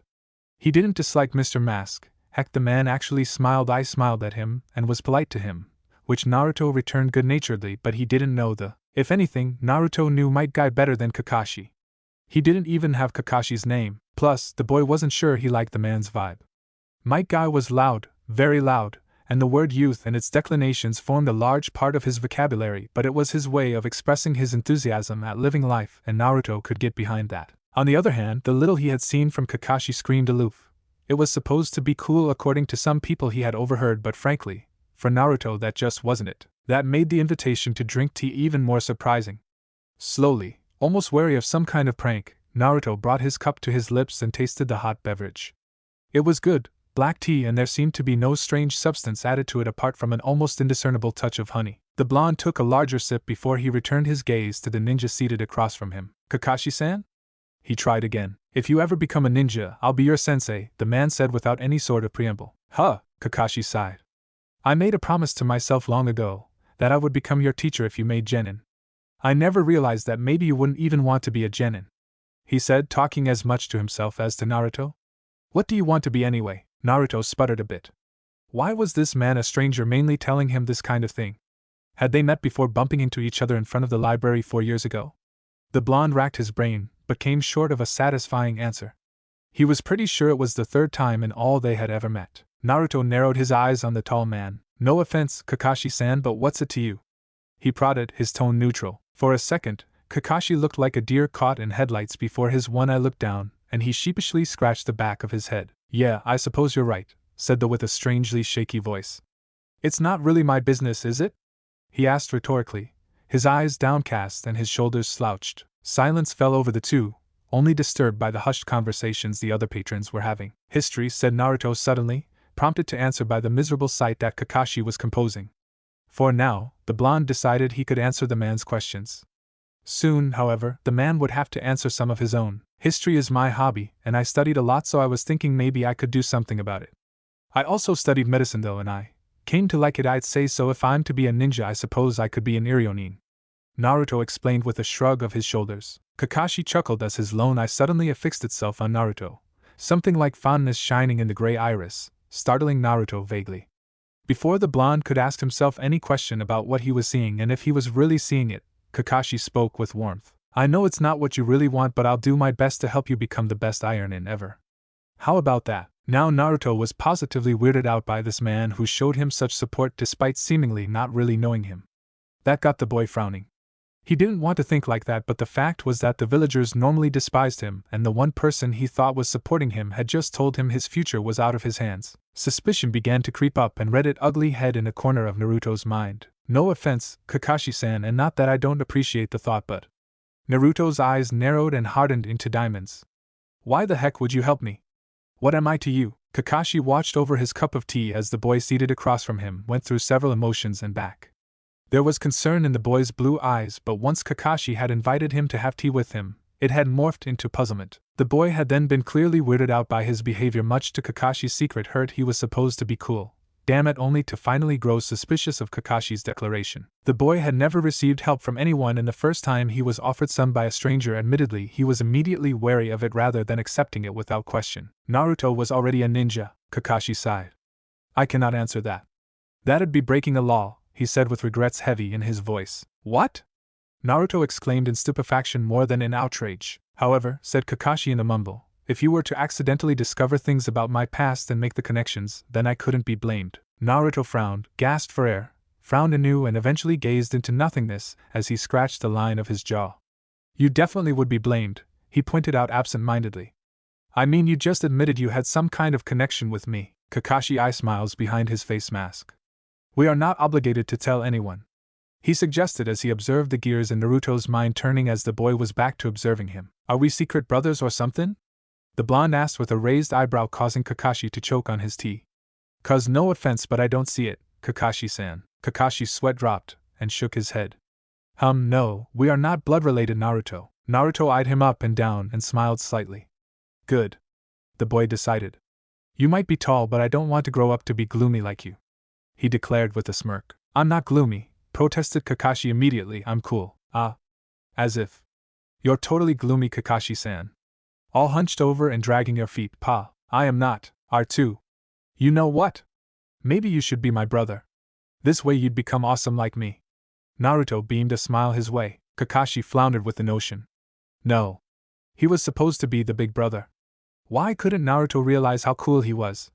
Wait, why were they even discussing that in the first place? No way, Kakashi protested, shaking his head valiantly against the ridiculous idea. I'm the older brother here, there's no way around that. What? Why? Just cause you're all tall and stuff. No way, wait a year and I'm definitely going to be taller than you. Naruto counterattacked with his arm crossed across his chest. It's not that, Naruto, it's just that I am older than you. Yeah, well, we're not blood related anyway, so I vote that we don't decide who is the older brother by age only. Naruto argued, nodding his head as if what he had just said made perfect sense. Impossible. Kakashi retorted.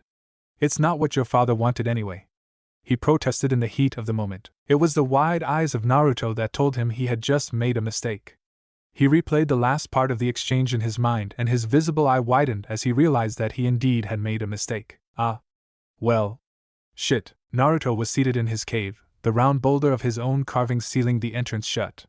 A powerful flashlight was standing upright and illuminating the dark interior. The blonde was eyeing the faithful piece of parchment he had dragged around for 4 entire years. Thawed? The blonde mumbled, dispirited. What's up? The ink scribbled. Naruto contemplated the scroll, unsure of what he wanted to say. Someone knew who his father was, which meant they knew who his mother was. They could not reveal it to him because of a law which the Hokage knew, which meant the old man had, as Naruto had already known, lied to him. It was simply confirmation. Naruto really wanted to break something, but he had nothing on hand and there was no way he would damage his boulder. He had taken too much time to carve and smooth the round piece of granite to waste it in a surge of anger. The Hokage knew who his parents were, had lied to him by saying he didn't know, and for some reason had refused to tell an orphan boy anything about his lineage. The thought was playing in repeat in Naruto's mind, going round and round in the boy's head, echoing in every single nook and cranny of his brain. And there was something that was boiling in his stomach. The sensation was filling him with a disagreeable heat, was making his hands shake, and was causing his teeth to grind together. He really needed to break something. I'm angry, whispered Naruto, his voice so low it was almost inaudible, as if he was afraid of the admission. What, idiot student of mine? Naruto ignored the jib that wasn't even a good one and sighed. What was he angry about? Being denied the basic right to know of his family? Being lied to all his life by someone he thought he could trust? Being treated unfairly again? About the way I've been treated. Naruto eventually chewed out. Well, scribbled the scroll after a few seconds, life isn't fair, so. No, said Naruto while shaking his head vigorously. Life is a neutral ground and some assholes make it fucking difficult for the vast majority of people who didn't ask anything. You might be simplifying the thing a little here, you little twerp, prodded the parchment. What exactly happened? I've been lied to all my life. Naruto began in a dead voice. I knew nothing about my burden until a day ago. I thought I had the choice to live my life, but I actually don't, and the identity of my parents have been hidden from me as well. I can't think of any reason the Hokage would inflict that on me. The Kyuubi is an open truth, it damns me to a life I've no real interest in, and my identity, my birthright was denied. The boy counted on his hands. You know what it looks like? It looks like the Hokage actually hates me and wants me to be miserable, he finished, his voice rising and rising until it was a scream of anger that punctuated his statement. Maybe not, idiot disciple. Maybe the old man had super good reasons, maybe he is just an asshole. What you gonna do about it? Break his knees? Naruto looked at the scroll, but his eyes were gazing at emptiness. I don't know. And I'm not sure I even want to break his knees. The boy fell silent for a few seconds before a crooked smile twisted his lips upright. I can declare war on him, though. Would you help me, thought? The scroll scribbled fast. Not helping you kill anyone. Your Hokage might be an ass, but he hasn't threatened your life directly yet. Naruto pouted and glanced sideways at the scroll. He literally told me he'd rip the Kyuubi out of me and kill me if he had to. Nah, idiot disciple, as you're now, that wouldn't kill you. More like make you weak in the stomach for a bit. Method dismissed in a jerk of black ink. Anyway, what do you have in mind? Naruto cocked a brow at the scroll's assurance. The blonde didn't know anything about and the condition of, so he couldn't tell who was in the right here. Was the scroll putting too much faith in Naruto's talents, or had the Hokage no idea of how it actually worked? The blonde stored the thought for later, and eyed the scroll again. I'm pranking him into next year. I need to be stealthy. Like very, very stealthy. A smiley doodle etched itself on the scroll. Fear not, idiot disciple, you're as immovable as the mountain already. You'll be gentle as the forest when I'm done with you. Naruto smiled excitedly. How am I going to do that, thought? Get naked, oi. Now, my name is Konohamaru Sarutobi. I am the 8th Hokage, student of the 7th, Toad Sage and amateur historian. Much like my master, and probably because of him, I developed an interest in history during my time under his guidance. This little book you now hold is my humble attempt to cast light onto the events we know today as the lineage war that was waged in Konoha in 78 after founding between my master, who was 12 at the time, and the regular and special forces of the village. This war saw the utter defeat of the Konohan ninja forces and the surrender of the 3rd Hokage, my grandfather, to the terms of my master.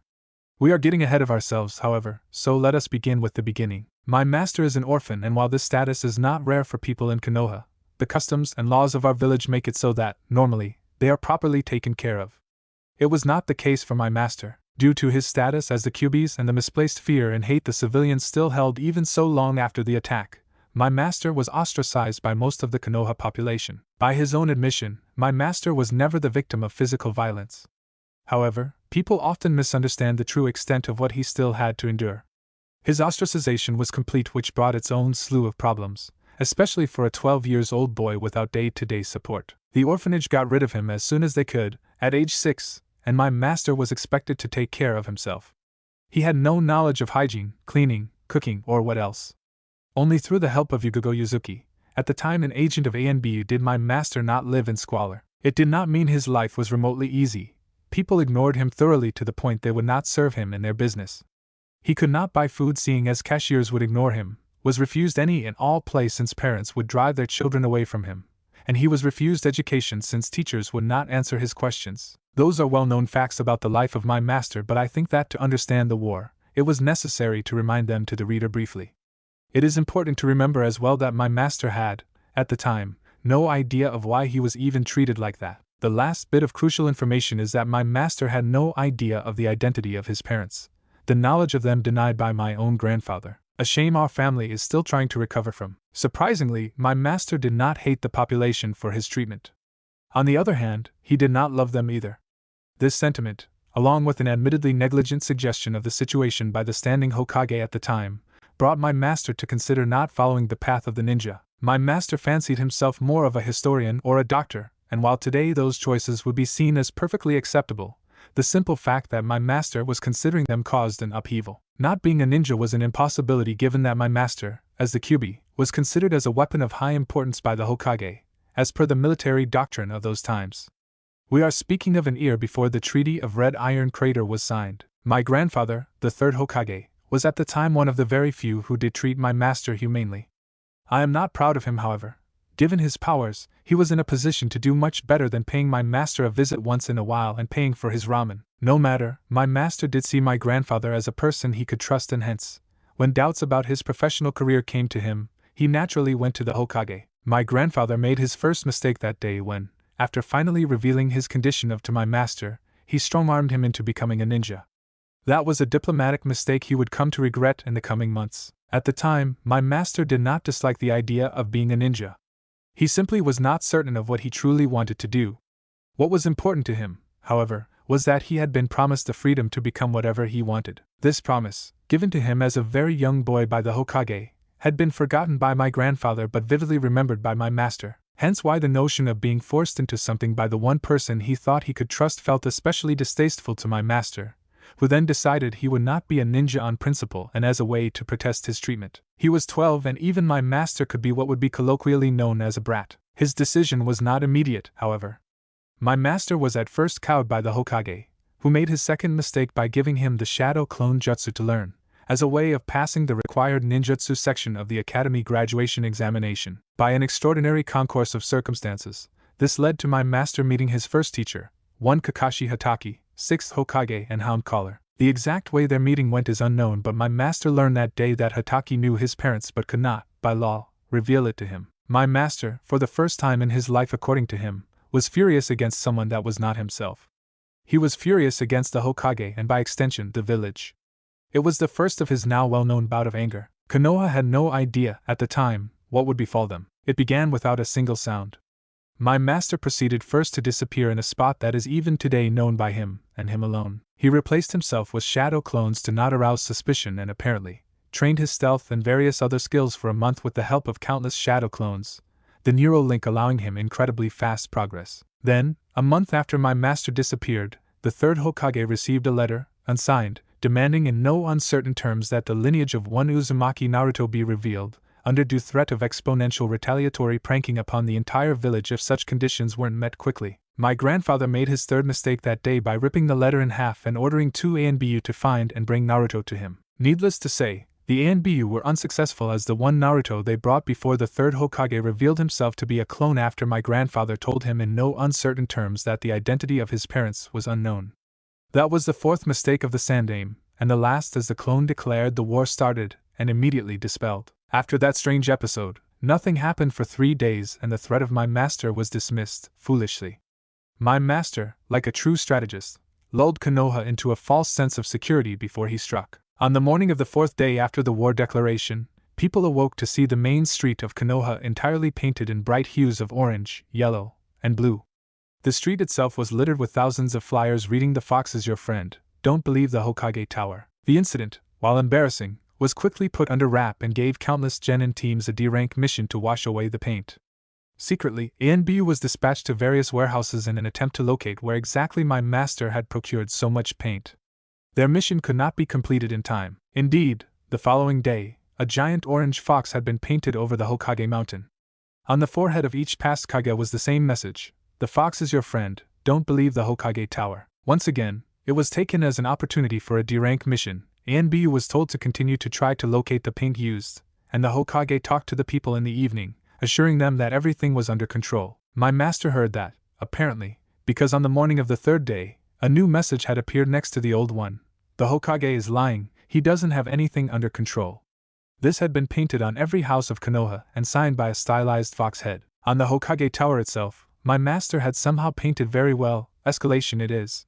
My grandfather did not realize then how much of a threat this actually was. On the 4th day, the deer of the Nara clan disappeared, the hounds of the Inuzuka were doused in pheromones, the food caches of the Akimichi were plundered and completely emptied, the Yamanaka were poisoned with an inoffensive hallucinogenic drug, the Abdurrahim lost control of their insects to countless jars of honey, the Hyuga found their laundry to be tinted in all the colors of the rainbow, the Sarutobi found apes plundering their kitchen, and the lone Uchiha was gifted with an angry striped cat. Covering each clan compound was the now dreaded message: "The fox is your friend, the Hokage Tower doesn't have anything under control."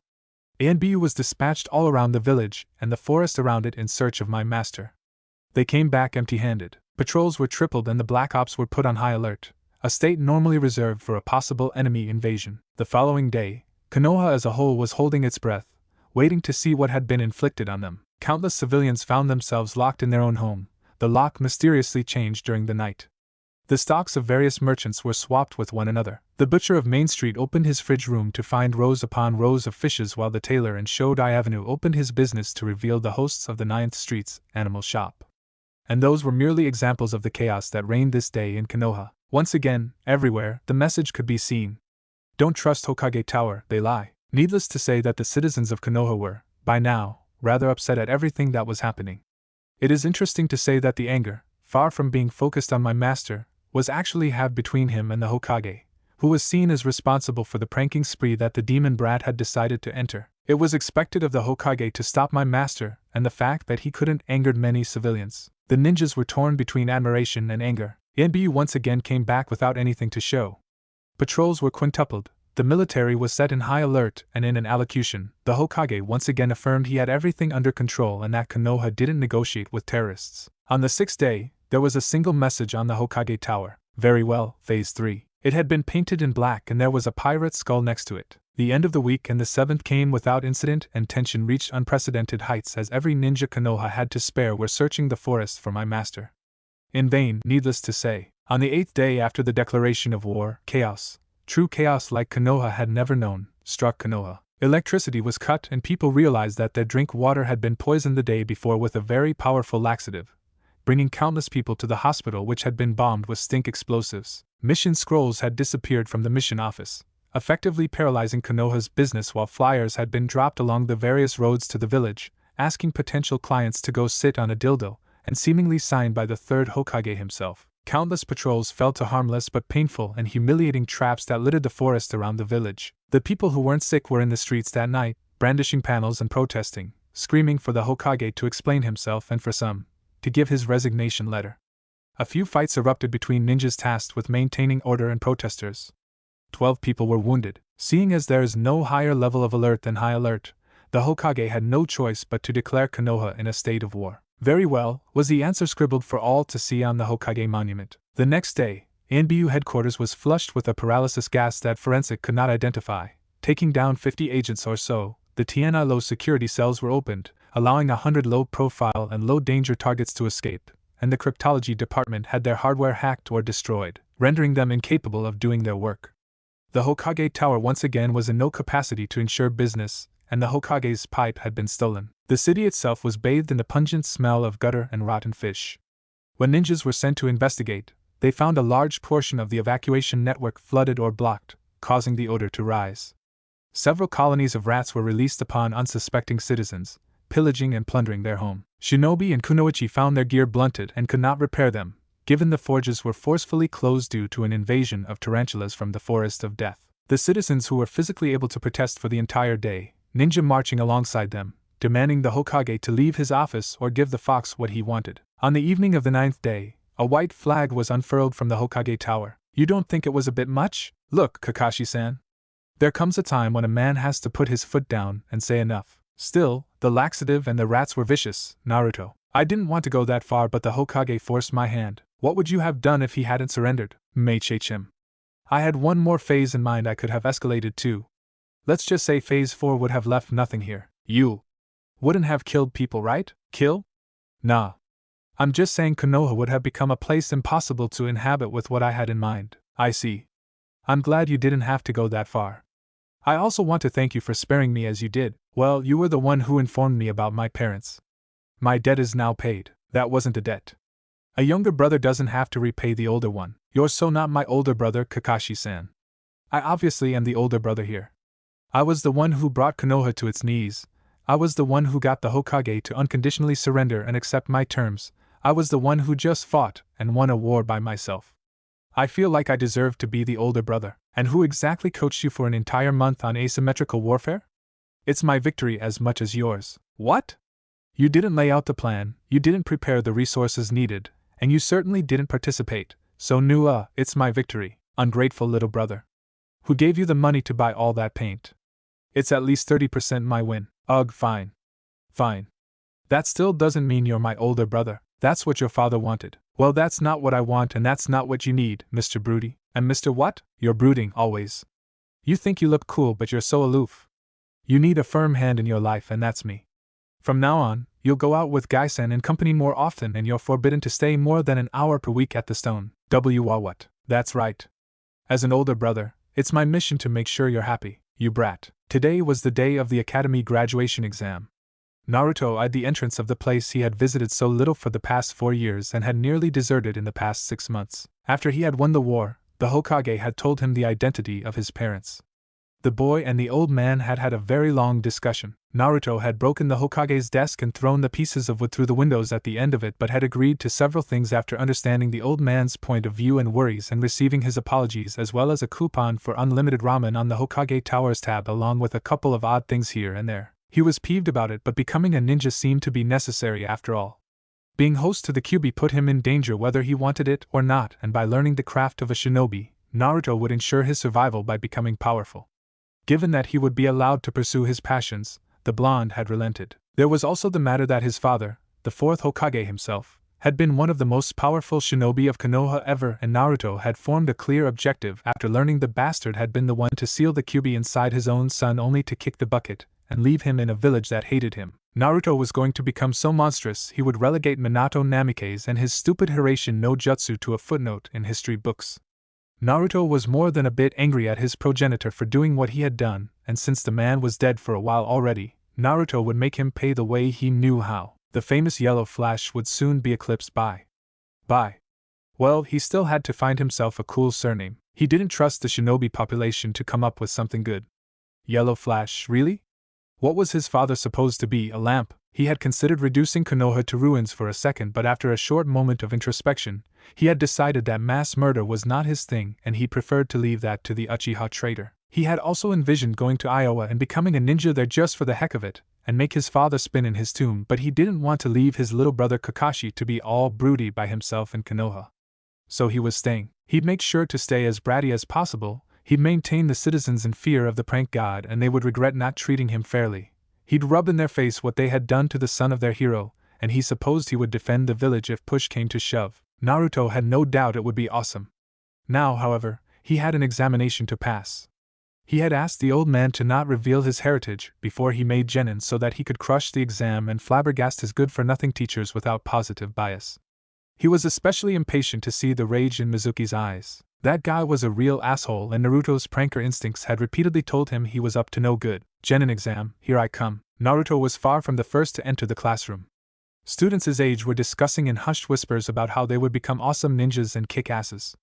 The blonde couldn't help but smile at how awesome they would be once tasked with washing the aftermath of his personal war on the village. Indeed, even a few months after, there were still traces of the havoc he had wrought upon Konoha. Nonchalantly, Naruto seated himself next to the brooding scion of the Uchiha clan. Sasuke Uchiha, dark-haired, dark-eyed, white-skinned, handsome, and the boy was, no question, if one ignored his terrible haircut, was looking outside the window, his eyes resolutely refusing to meet anyone in the classroom, his fingers laced under his chin, a frown marring his brow. Naruto had no doubt the boy was contemplating how to painfully kill the assassin of his clan. The blonde had no doubt the Uchiha boy would explode soon if he stayed like that. Too much seriousness killed seriousness. Heck, even method forced Naruto to rest in between two insane workouts, insisting that apart from killing himself, the boy would not accomplish anything if he pushed too far. Naruto had a suspicion Sasuke was like that, and if he didn't loosen up, he would burn before doing much of his life. Naruto baka. Give me the seat next to Sasuke-kun. A girl screeched in his ears. Naruto turned his head to see one Sakura Haruno looking at him with lightning in her green eyes and her fist raised and ready to punch. Her face was as red as her chipao and her peculiar, long pink hair were fluttering in a non-existent wind, probably to make her appear more intimidating. Vaguely impressed by the hair trick, the blonde threw a discreet glance at Sasuke next to him. It was fleeting, not even for a moment, but Naruto saw it. The plea, the prayer in Uchiha's eyes. Don't. Please. The blonde shrugged and started to rise from his seat. I'll owe you one. The eyes of Sasuke told him reluctantly. Naruto smiled crookedly, sat and turned to Sakura again. No. I was here first. Too bad for you, Sakura, the girl faltered. It was highly unusual for a boy to refuse her, and for a moment, she was lost. After a few seconds, however, she raised her fist again and endeavored to plant it in Naruto's face. The sound of flesh impacting flesh echoed meatily in the classroom, and the students let their discussion to die down to look for the source of the commotion. Soon, the eyes of all those present found the sight of Sakura Haruno with her fist squished against Naruto Uzumaki's face. The girl was grimacing, and the blonde seemed indifferent. A second of absolute silence fled away from the classroom before Sakura jumped back, shaking her hitting hand as if she had badly burned herself. What the heck? What are you made of, Naruto baka? Yelled Sakura in outrage. Steel reinforced concrete, Naruto deadpanned with a very serious expression on his face. If you weren't made of marshmallow, you wouldn't have hurt yourself. He chided. What do you mean, made of marshmallows? Just what I mean. Now go sit somewhere else. You're disturbing class, Sakura. Waha, come on, shoo, gestured the blond boy with a vague motion of his hand. Irika-sensei is here. Sakura startled and twisted with haste. Indeed, Irika, the class teacher, was waiting for whatever was happening to resolve itself, the vein pulsing in his forehead the sign his patience was running low. Sorry, Irika-sensei. Thank you, Sakura. By the way, as you're still under my authority until tomorrow, you'll stay after class to copy some lines. You don't hit a comrade outside of a spar. Understood? Yes, Irika-sensei, the girl squeaked, contrite. Good, said Irika with a smile. Now sit down. He suddenly bellowed, his head growing to 5 times its normal volume, and his voice reaching the deafening power of a foghorn, the displaced air ruffling a few feathers and undoing a few hairdos. Looking like an explosive note had just detonated mere feet away from her head, Sakura silently sat down, looking distinctly like some sort of disturbed hedgehog. All right, children, today is the day of the examination. It will happen in 4 parts: written examination, then taijutsu, shurikenjutsu, and ninjutsu. You'll have 1 hour to finish the written examination after the top. I'll now distribute the paper. Don't turn before the go or you'll be disqualified, no question. Understood? A chorus of "Hi, sensei," answered the man, and he nodded with satisfaction. It took barely a minute to distribute the exam to everyone, and the goal was given. Naruto turned his sheet with confidence. He would not answer everything but maths, history, and strategy would be a piece of cake. An hour later, the teenagers were ordered to hand over their exam and guided outside for the shurikenjutsu examination. Naruto exited the classroom with a large smile on his face and a wink to Irika, who smiled in return. The academy had everything necessary to train young wannabe killers, and as such, there were numerous fields for target practice and taijutsu sparring and katas within the precinct. Naruto's class was taken to a range for shurikenjutsu, a long alley with walls on either side to avoid stray shuriken injuring any passers-by. There were several targets, some of them moving 20 to 30 meters beyond a firing line. The goal of the examination was simple: kill at least 12 out of the 20 targets with 25 shuriken. A piece of cake and more of a formality for those present here. Aburame Shino went first, and as the discreet boy that he was, scored a relatively low 14. It was evident to Naruto that the Aburame heir could have done much better if he had been tempted to do so, but Aburame ninjas were the absolute master at blending in the background, which was a pretty impressive feat considering they were all pretty fucking tall and dressed in an unmistakable way, with their long coat and sunglasses. Yet they were some of the best infiltrators of Konoha somehow. Naruto's classmates were called one after the other: Choji Akimichi scoring a 15, Kiba Inuzuka, heir to the Inuzuka clan, went for a more flamboyant performance, and scoring a 17, Shikamaru Nara barely made it past the requirement by scoring a 12 with all 25 shuriken. Eventually it was Sasuke's turn. As the Uchiha boy advanced to the firing line, his fan club cheered him on. A faint grimace of exasperation painted itself on the boy's face, but he quickly got his impassible countenance back and flawlessly scored a 20 out of 20 with 4 shurikens to spare. Uzumaki Naruto, called Mizuki. Naruto accepted the throwing stars from the Chunin, immediately noticing they were blunted. The boy shrugged and smiled at his teacher before positioning himself at the firing line. In a fluid motion too fast to appear as anything but a blur to those watching, he threw 13 shurikens. The steel stars whistled in the air and impacted the cutouts, each made out of a solid plank of pinewood. The first target caved in a shower of powdered wood, the star ricocheting off it to bury itself in another target's head, practically sawing it off.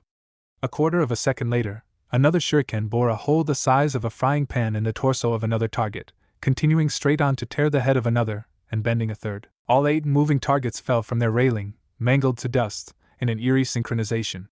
The last 3 shurikens took down 2 targets each. Naruto eyed the result of his volley and clicked his tongue in annoyance. Damn it, only 19. I missed the last ricochet, he said, giving his 12 remaining shurikens to a gaping Mizuki. Come on, let's proceed, urged the blonde after a few seconds of uncomfortable silence, gesturing to the few students who hadn't had their turn yet. We don't have all day. All right, mumbled Mizuki, who had to go to another firing range given Naruto had just annihilated the one they had been using. Yamanaka Ino was the last to throw her shuriken, scoring an 18 as was expected of a clan heiress. Nobody made any comment about her good performance. Students were too busy looking at Naruto like he had grown a second head. All right, let's proceed to taijutsu, Mizuki ordered, his voice once again firm and his jaw firmly locked in a closed position. The class moved to one of the sparring areas. It was a simple field of barren earth where several circles had been drawn in the soil to delimit fighting rings. Irika was waiting for the class with 2 other teachers. Okay everyone, the exercise is simple. We'll fight at genin level and you're expected to hold your ground or better, get us out of the circle in under 2 minutes. The fastest you get us out, the better your score.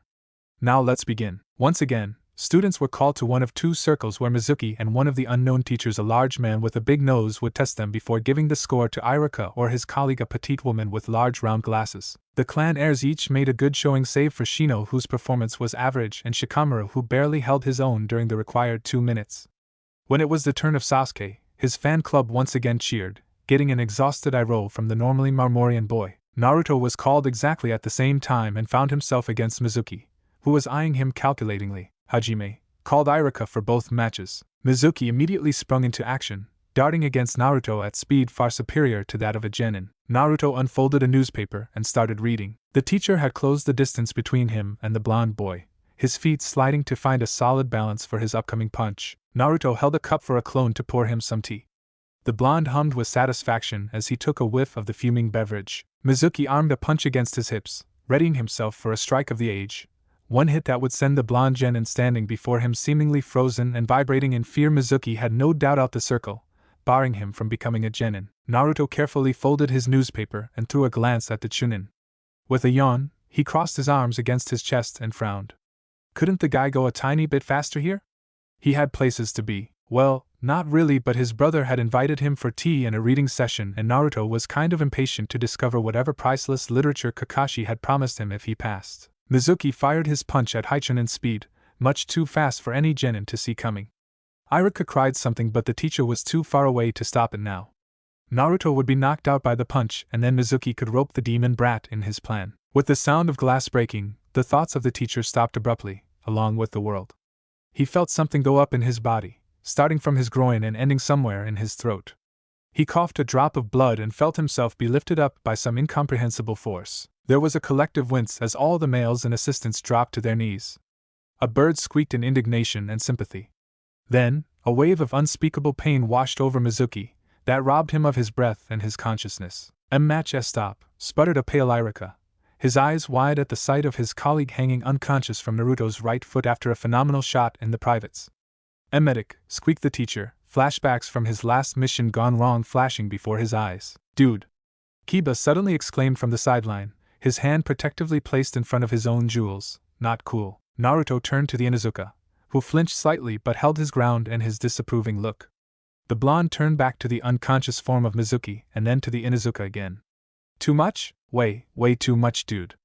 Everyone felt that. All the gathered boys nodded in assent, and Naruto chuckled while scratching the back of his head. Sorry guys. Didn't mean it. But that's why Irika said to protect that part, right? Well, yeah, agreed Kiba hesitantly, but still. Okay, placated Naruto with his hands raised, the prone form of Mizuki gathered in a fetal position behind him. The blonde turned back and nudged the unconscious teacher with his feet. Sorry, sensei. And Naruto Uzumaki, match over. 2 seconds, choked Irika. Nobody was caring any more at this point.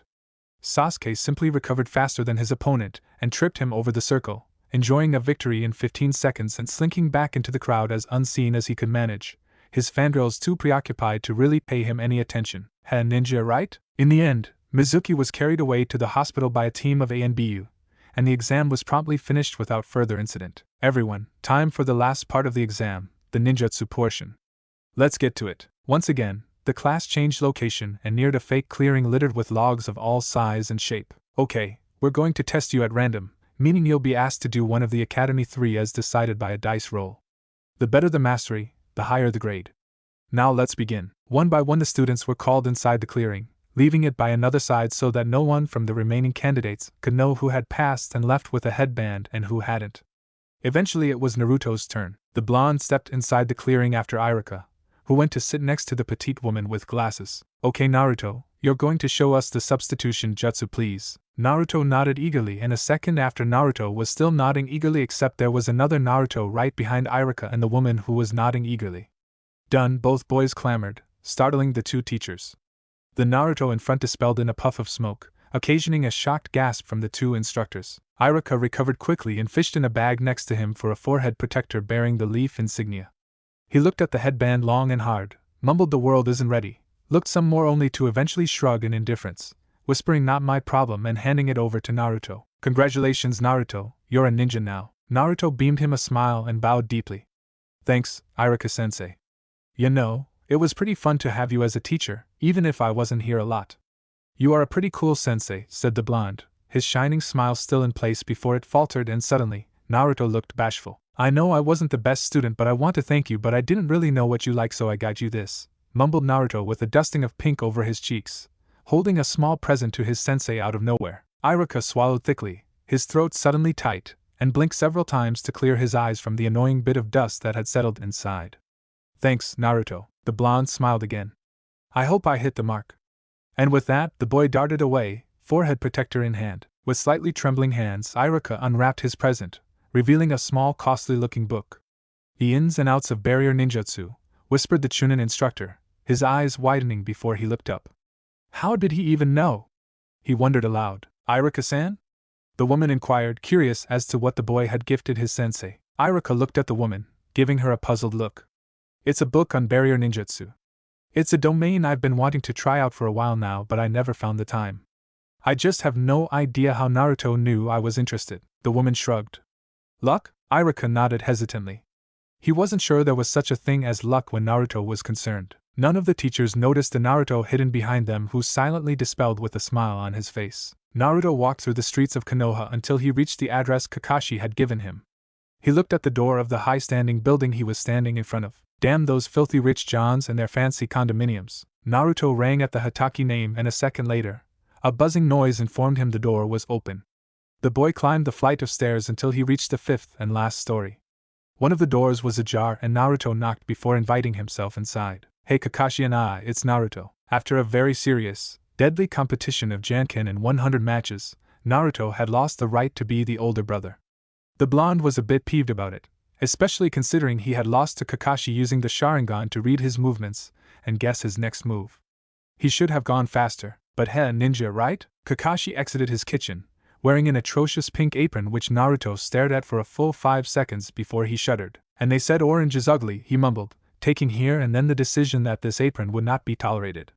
It was no wonder his brother was a brooding mess. Hey, Naruto. Kakashi's eyes smiled. So you passed. Well, yeah. It wasn't complicated, really. Naruto exclaimed with a smile that failed to reveal a frowning, pensive expression. It was almost too easy now that I think about it. I wonder if there is another surprise for us. Kakashi felt a bead of sweat roll down his spine. Nah, you have the headband now, they can't say anything anymore, right? Naruto thought about it for 3 solid seconds before he smiled. Yeah, no way, right? The two adoptive brothers laughed good-naturedly, although Kakashi did sound a bit strained. Naruto dismissed it. There were many reasons it could be anxious, especially one wearing such an ugly apron. So, said the boy. What book did you want to show me? Well, Kakashi answered with enthusiasm peeking in his tone. I have a couple you might find interesting. Let me show you the place first, though. Kakashi lived, as Naruto had guessed, in a condominium for filthy rich. Everything was spacious, clean, made by a designer, and whatnot. The boy noted that it was decorated with a taste he would never have guessed his older brother possessed. Eventually, he was shown to Kakashi's personal library. The room was large, larger than it had any right to be, and each wall was actually a large bookcase, from one end to another, from floor to ceiling. There had to be at least 1,000 books here.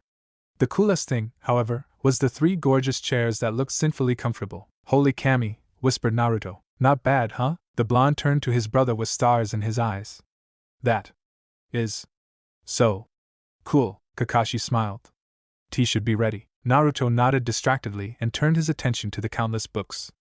With careful steps, as if he was afraid that walking too loudly would disturb something, he approached one bookcase. His eyes lit up at the titles he saw. Awesome, Kakashi and I.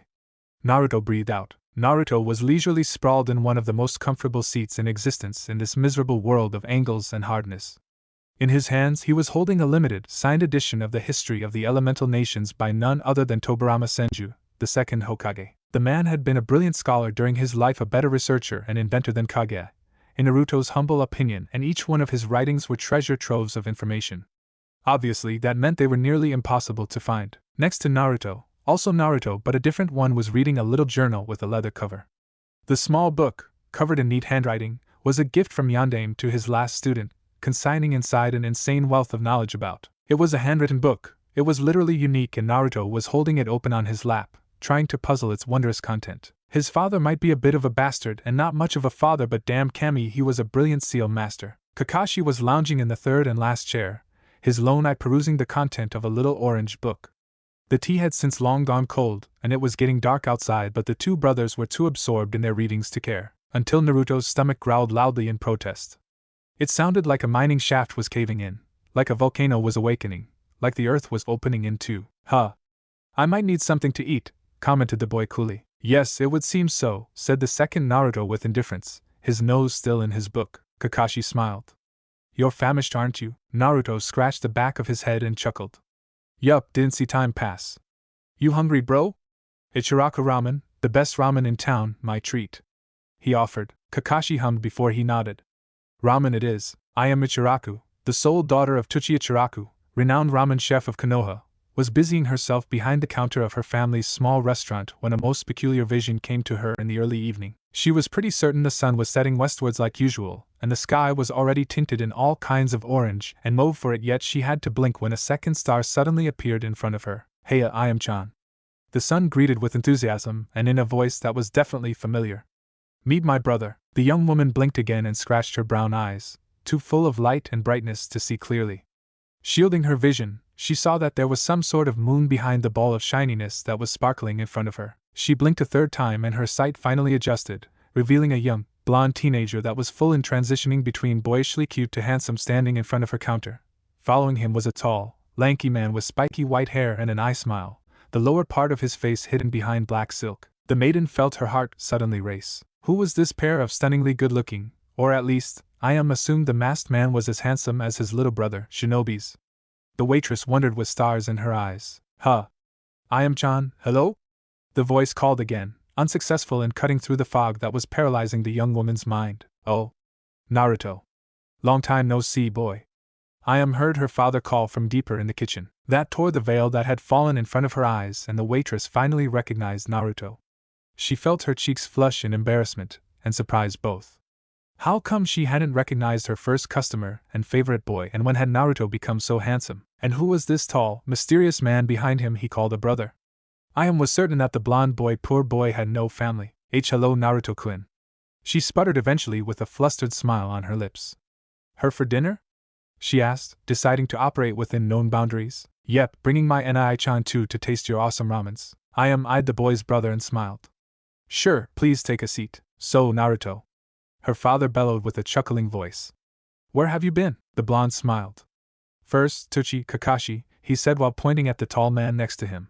Kakashi, Master Tuchi. The two older men exchanged a greeting, Kakashi throwing a light yo and the cook formally welcoming the new guest in his establishment. What will it be for you two gentlemen? Miso with extra pork and a dash of chili for me. Naruto ordered immediately with the ease of someone who knew the place well. Kakashi pointed at the boy. I'll have that too if possible, but without the additional chili. Coming right up. Tuchi assured me with a large smile. Anything to drink? I'll have some lemonade. A beer for me. It took a second for the drinks to be set on the counter. Well, cheers, said Naruto, who proceeded to throw down half his bottle of lemonade in 2 large gulps. Kakashi simply raised his glass a little and drank through the silk of his face mask somehow. Ayam sighed in vague disappointment before she returned to her cooking, still allowing her ears to listen to what was being said. So? Tuchi pressed his question, curious about where the boy had been. It had been a while since she and her father had seen their favorite customer, and Ayam would be lying if she said she hadn't been worried a little. Well, I was here and there, you know? Asking myself questions about my future and learning ninja stuff. Tuchi pointed at the boy's headband. You're a shinobi now, though. Yup. And I intend to celebrate tonight. It's on the Hokage's tab. Ayam could hear the brow of her father rise. Are you sure? Yup, negotiated that with him not long ago. I have a credit of 10,000 ryo of ramen here. That should hold me for a while, explained the boy who suddenly beamed a smile. Noodles for free for the next 5 years. He exclaimed. That's a nice present, I suppose, said Tuchi, unsure of what to think. Ayam could, once again, hear and guess the mischievous smile that bloomed on the blonde's lips. Oh, but it's not a present, the blonde chuckled. It's a spoil of war. A spoil of war? Tuchi repeated, not understanding. I still can't believe you got that out of your victory, commented Kakashi, who sipped on his beer. Meh, Konoha lost. Konoha pays the price. Konoha lost? What are you talking about, Naruto? Tuchi asked with a frown. The boy waved his hand. Nothing important, Tuchi. I was the one Konoha fought 2 months ago. Ayam whirled on her feet, eyes wide and mouth agape. She pointed a trembling finger at the blonde and stammered. Why you caused all this chaos? Naruto shrugged and pointed a thumb at Kakashi. I had help. The maiden frowned dangerously. Naruto, do you realize how worried we were? Konoha was suddenly at war with someone unknown, you had disappeared somewhere unknown, and it was absolute chaos. You could have warned us. She lectured, not amused by the boy's pranking exploit if her expression was anything to go by. Relax, I am Chan, nothing happened to me. Rather, it happened to Konoha, he said with a broad grin. Tucci guffawed and shook his head, muttering something that sounded suspiciously like those damn Uzumaki. It could have been I need more wasabi, though I wasn't sure. The daughter narrowed her eyes suspiciously at her father. Did he know something she didn't know about Naruto? She glared for a second before turning to face Kakashi. And you helped him? What kind of big brother allows his younger sibling to do something so dangerous? She chastised, her arms crossed over her breast. Kakashi eyed her with a seriousness she wasn't prepared for. The kind of big brother who has full confidence in his little bro's capacities. He affirmed with a light but firm voice. Naruto beamed at the praise. Kakashi and I is awesome. I am Chan, and he helped a lot, so don't be hard on him. The blonde explained. I huffed, and served her two guests their order. She wasn't really mad at either of them. She was more disappointed to not have been part of Naruto's war on Konoha. She could have. She didn't know really. Be part of the logistics and in charge of the food, maybe? Her disappointment increased when Kakashi started eating his noodles very neatly, like a proper gentleman, contrary to Naruto with his face mask still on. Naruto gave his ninja registration card to the Hokage and waited. Hiruzen looked at the card and at the photo. That's... How do I say that? Not me at all, precisely. You'll have to redo it, Naruto. No, Hiruzen sighed. No, I'm a ninja. People aren't supposed to know what I look like. The fewer photos of the real me there is, the better it is. You know I'm one of your ninjas. I'm already wearing a headband that announces my allegiance to the entire world, which is pretty hecking stupid if you ask me, so let's not add to it, shall we? The Hokage hummed. Well, it would make a lot of sense if you were an Anbu, but you're simply a genin. And? There is ninja and genin. Well, for administrative purposes, it'd be good to have your real face. Again, I can't see why, observed Naruto. Does anyone ever look at those photos anyway? Apart from spies, I mean? Naruto, please? Nope. Are you being like that because it's me? The old man pleaded with another sigh. Maybe, Naruto answered with a grin. If you can't accept this photo, then I fear I won't become a ninja, he said with a shrug of his shoulders. You know I could have one of my ANBU take a photo of you, like any spies in the village, I imagine. At least that'd make them work on their stealth. The boy taunted with a snark, his eyes glancing at one corner of the office where he could hear one of the Hokage's silent protectors' breaths slightly too loud. I can't understand how you got so good in a matter of a month. Naruto smiled deviously. A good ninja doesn't reveal his tricks, am I right? I thought you didn't want to be one. Yup, but you want me to be one, so I'll act like one. Hiruzen sighed again. I don't know what to do with you. Yes, you do. You just don't know if you'll suffer my snark for much longer or finally try to punish me for insubordination. I'm curious about it myself. I still have things in mind for Konoha. The blonde said flippantly. Naruto. You can't fight my authority at every corner. We have a deal, which never included anything about respecting anything, just me becoming a ninja. Being a ninja includes respecting your officers. The old man pointed out. I guess that's a matter of interpretation then. Naruto shrugged. You should have negotiated harder. I can't have a seemingly rebellious in my forces, Naruto. It's funny because it really doesn't sound like it would be my problem. It could be. So we're back to threatening each other, huh? Do you want another war? I have no problems waging another one, let me be clear on that. You left me to my own devices when I was 6, allowed the entire villagers to screw me over time and again. You didn't even bother to check if I was taught properly, and suddenly I'm your all-important weapon? Nah, that's not how it works. That's not how any of this works. We struck a deal I'm gonna respect, but don't expect me to put in any effort. Hiruzen gave the boy a hurt look. Am I that evil to you, Naruto? He breathed out painfully. What do you want me to say to that? Naruto retorted, slightly incredulous. You pretended like buying me ramen once in a while and calling me your grandson was okay, but you couldn't be bothered to do shit about my situation. You spared a glance once every so often, and as long as I was alive, all was right in the world. Is that evil enough to you? Would you have allowed it with any other kid? What if it had been your grandson? The Hokage looked like he had been hit for a second before he composed himself a neutral mask. I regret. You regret, but that doesn't change what I had to endure nor what I'm forced into. I'm your weapon, I get it, albeit. Don't expect me to love you like a human. What did you believe I was? Some sort of happy-go-lucky idiot with an endless pool of love that'd accept everything thrown at his face without ever saying anything? Naruto questioned with a frown. Well, don't answer that, cut Naruto with a shudder. Anyway, you burned that ship. Is that how it's going to be? The Hokage asked with a tired voice. You made it that way. Naruto pointed out evenly. I'm sorry. Truly I am. You can be sorry all you want. I'm still the one paying for everything, as usual. You being sorry doesn't make my life better. You being sorry doesn't allow me my freedom. Life isn't fair. Yes, my own father and yourself made sure mine wouldn't be. Now if you'll excuse me, you'll have some visit in 3, 2, 1, and guard Gigi Kore. A little boy wrapped up in a blue scarf bellowed while barging in the office. The door pushed open suddenly. Naruto sidestepped the windmilling little brown-haired boy who tripped on his overly long scarf and fell face first on the floor. Ow, Gigi, a trap? That's smart. Are you alright? And there was no trap here, honorable grandson. A ninja exclaimed from the door, causing the boy to grimace. The brown-haired Sarutobi jumped on his feet and looked left and right. An ambush then? Ah! He exclaimed, pointing a finger at Naruto. You tripped me. Naruto exhaled powerfully from his nose and gave the small child a dead look. Nara incorporated na, he drawled. You're so clumsy you fell cause of your scarf. Don't lie to me. You're one of Gigi's ninja. You defend him. You definitely tripped me. Naruto turned to look at the Hokage. Was there anything like that in the contract? Hiruzen couldn't help the little smile that tugged on his lips and nodded. Yes, I remember putting that in. Ah, so you admit to it. Naruto looked back at the child. No. Faster than the eye could blink, however, the blonde teenager suddenly rasped on the boy's skull and swept at his legs gently, causing him to fall again. Here. Now I did it, he said with a grin. How dare you put your hands on the honorable grandson? The ninja at the door barked, his frown and his sneer a clear indication of what exactly he thought of Naruto, even behind his dark sunglasses. The blonde sighed and waved at the ninja while looking the Hokage dead in the eyes. See? Totally no bias against me and your shinobi forces.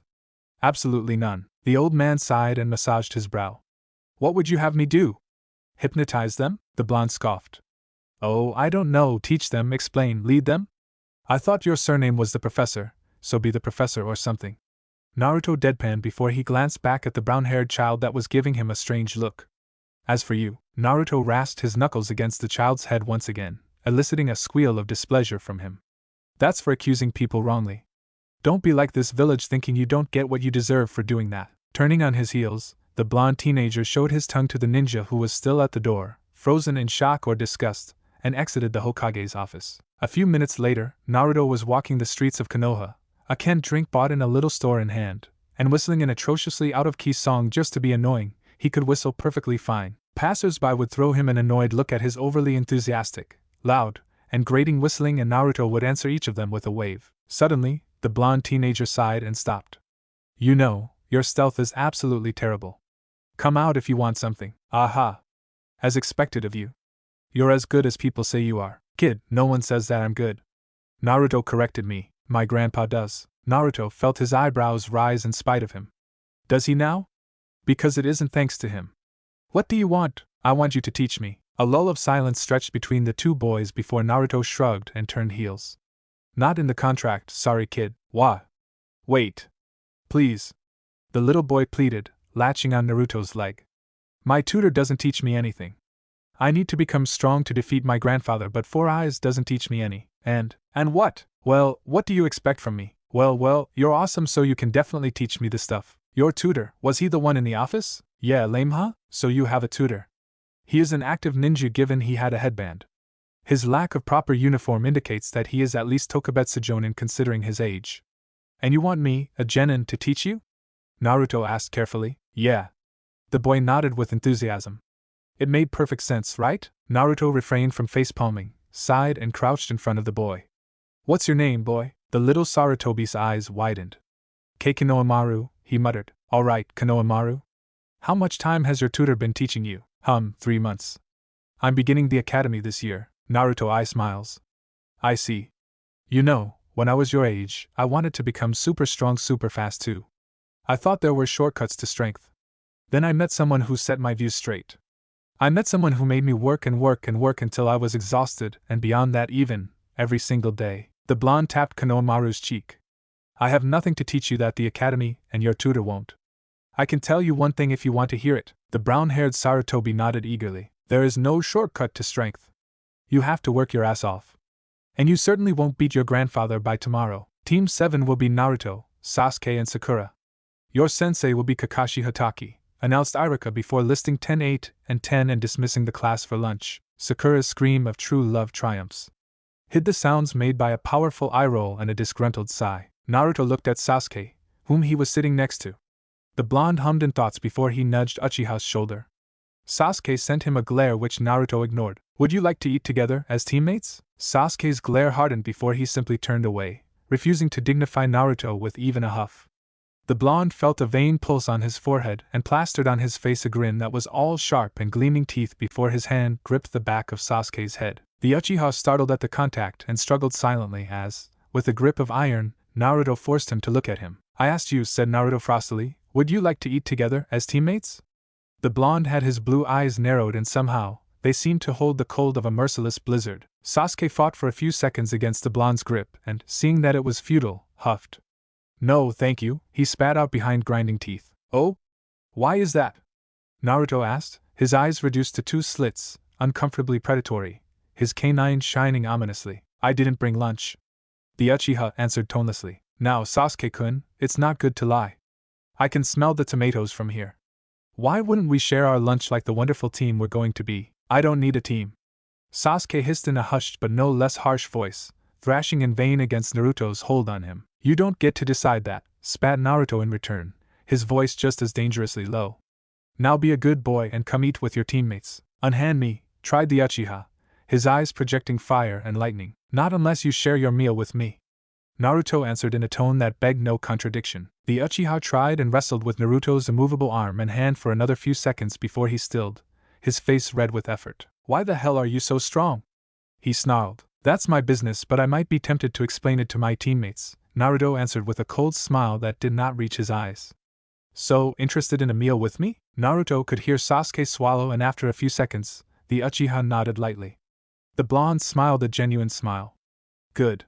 We might have avoided trouble already. And HN? Nothing, let's just go eat, Naruto said as he rose from his seat and turned, looking for Sakura. The entire class was looking at him in silence like he had grown not only a second but also a third head. Iruka was conspicuously looking at a stack of paper in his hands. What are you looking at? Don't you have fishes to fry or something? Naruto barked before he gestured to Sakura.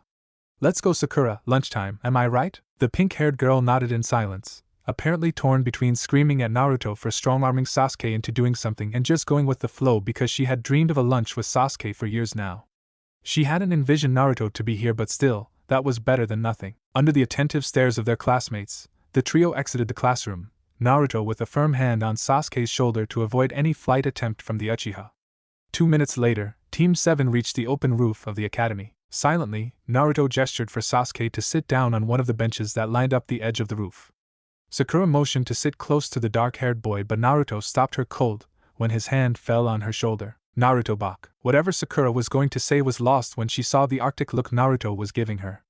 She swallowed thickly and allowed the blonde boy to seat her gently at the edge of the bench, a good meter separating her from the object of her affection. Naruto gave her a satisfied nod and a smile that gleamed with too many teeth to be anything other than a warning. If you move, I'll eat your face off. The blonde silently communicated with his grin and an ice-cold eye smile. With Sakura cowed, Naruto cleared his throat and looked at his two unwilling companions with intensity. Alright, I know you don't want to be here for various reasons, Sasuke hates every second of it, but I don't really give a shit. We're a team now, and if we want to stay one, we're going to be friends. We're going to love it, and it's going to be awesome. Understood? Both Sasuke and Sakura gave him looks that clearly meant that no, it wasn't understood. Naruto sighed. Look, I don't want to be here either, even less than the both of you. By circumstances and necessity, we're Team 7. Now we have two solutions as I see it. We can become a team and learn from each other, and that'll certainly help us not only stay alive but also achieve our goals. Or we can pout like immature children and die at the first mishap that falls on us. Sasuke growled and uselessly attempted to kill Naruto with his eyes only. I don't need a team, done. You both are weak and you'll be useless burdens. He spat angrily. Naruto returned the glare. And what do you need then, team? And I'm weak? You didn't pass the taijutsu exam in 2 seconds, the Uchiha huffed. PFF, luck and nothing else. Dumbass, wanna test it, asshole? The blonde hissed threateningly. You're not worth the effort. You're scared, loser? That seemed to push the wrong button as Sasuke turned a death stare of an intensity not yet reached towards Naruto. The black-haired boy snarled like a savage animal. You have no idea what being scared means, he growled, And you're going to teach me? Naruto snorted disdainfully. Sasuke slowly shook his head and rose from his seat before he came face to face with Naruto. No, whispered the Uchiha in the blonde's ear. You don't have any family to lose. Do you, orphan? Nah, never had this chance, answered Naruto casually. I wonder how it is to have memories to cherish. When they have all been slaughtered, said Sasuke evenly, it's a constant reminder of how miserable you are and how weak you were. The blonde Uzumaki stayed silent at that. Believing it to be his victory, Sasuke attempted to sidestep Naruto, but the boy suddenly pushed firmly against the bench. The push, gentle but powerful, forced the Uchiha to stumble back and sit down again. So what do you need, Sasuke Uchiha? A new family to heal your misery or strength to never be weak again? Sasuke threw him a murderous glare and growled once again. Don't speak like you have any idea what. Oh, don't pull that card on me, you arrogant bastard. Your family died and I can't understand your pain? Well, I never had any family and the villagers despise me. Naruto snarled. Are you gonna be the asshole and pretend your pain is greater than mine? Are you gonna be that guy, huh? Sasuke recoiled. You're on a team now, Sasuke. Are you gonna make the most of it? No, Mr. Uchiha is too good for that. Mr. Uchiha is gonna mop in the corner and wallow in his suffering. Mr. Uchiha will pretend he can't see the hands around him and ignore what he can have. I thought your clan had good eyes, but were they all blind as bats like you? It's no wonder. Don't you fucking dare finish. They all fucking died. Arg. Sasuke jumped at Naruto with the enraged scream of a madman, his eyes blazing with fury, his cry of anger drowning the squeak of fright from Sakura. Naruto pivoted and flexed his knee before he grappled one of the Uchiha's arms that was just above his head, grasping at nothing. With a roll of his shoulder and a shift of his waist, the blonde threw the dark-haired boy across the roof. Sasuke had his breath robbed from him as he impacted the concrete on his side with too much force. You fucking no-name orphan. I'm going to murder you. Sasuke bellowed from his crouched position as soon as air entered his lungs again. I'm going to burn you to a crisp. PFFF, that's if you can aim. Naruto dismissed the threat mockingly. Sasuke was already running through hand signs. Ah, penis, muttered the blonde before he leapt at Sakura and jumped away from the bench with the girl on his shoulders, a torrent of flames devouring the poor wooden construct and scorching the concrete away. Where are you, you fucking bastard? Right here, announced Naruto with a chop to Sasuke's neck, causing the Uchiha to fall in a heap of sprawled limbs, unconscious. The blonde boy sighed and looked at Sakura, whom he still had on his shoulder. And Naruto-san? Yes? See, could you? You know. Let me down. The girl squeaked, not daring to be too disrespectful right now, considering the blonde had just downed the supposedly first of their class Uchiha in one blow. She was also pretty dizzy because Naruto had moved at a speed she couldn't even fathom, and also, he had just saved her from an indiscriminate fireball that would have cooked her alive if he had not intervened, so being polite was the least she could do. Oh, you don't like it up here? Naruto could hear the blush that spread on Sakura's cheeks even if he couldn't see it. And no, I mean yes, but it's okay now. The blonde shrugged and allowed the girl down. She took several steps back, her face an impossible mix of so many emotions, Naruto couldn't tell what she was feeling. He sighed. I went too far. Why you did, Sakura said in a disapproving tone, apparently happy to have something to comment about. He wasn't very charming either. Sakura stayed silent, her crush on the Uchiha momentarily out of commission after her close brush with death caused by said Uchiha. I'll apologize when he wakes up. That would be good, I think, approved the pink-haired girl. He is still an ass. Sakura swallowed but didn't comment on that. But I was a bastard, so that balances out. When Kakashi finally arrived, his team wasn't in the classroom but already on the roof, where he had intended to make them race just for the heck of it. However, the trio of genins was far from doing anything he had imagined they would be doing. Naruto and Sakura were eating on a bench, while his little brother Kakashi was so proud to have won the Janken competition seemed relaxed. The girl was pale as a ghost and a bundle of nerves. The strangest sight, however, was the tied-up Uchiha who was glaring a glare that promised pain and slow agonizing death to Naruto. Kakashi didn't even try to piece together why a part of the roof was scorched beyond salvation. He set himself in his patented slouch, relaxed his shoulders and drawled, "My first impression of you is that you're weird." Naruto gave him an exasperated eye roll and Kakashi silently clicked his tongue. He'd teach his little brother to disregard him and his coolness like that. Normally, I tell you to get to the rooftop, but you already cut to that part, so let's have a little introduction, shall we? You know, likes, dislikes, hobbies and dreams, that kind of thing. Sakura timidly raised her hand, but Naruto interrupted her by speaking. I'm Naruto Uzumaki.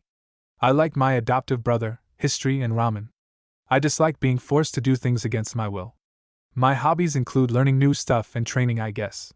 My dream is to understand why it's called instant ramen when it's clearly not instant. Kakashi suppressed a snort and blinked to dissipate the ghost of Obito that had superposed itself with Naruto, and motioned for Sakura to speak. I'm Sakura Haruno.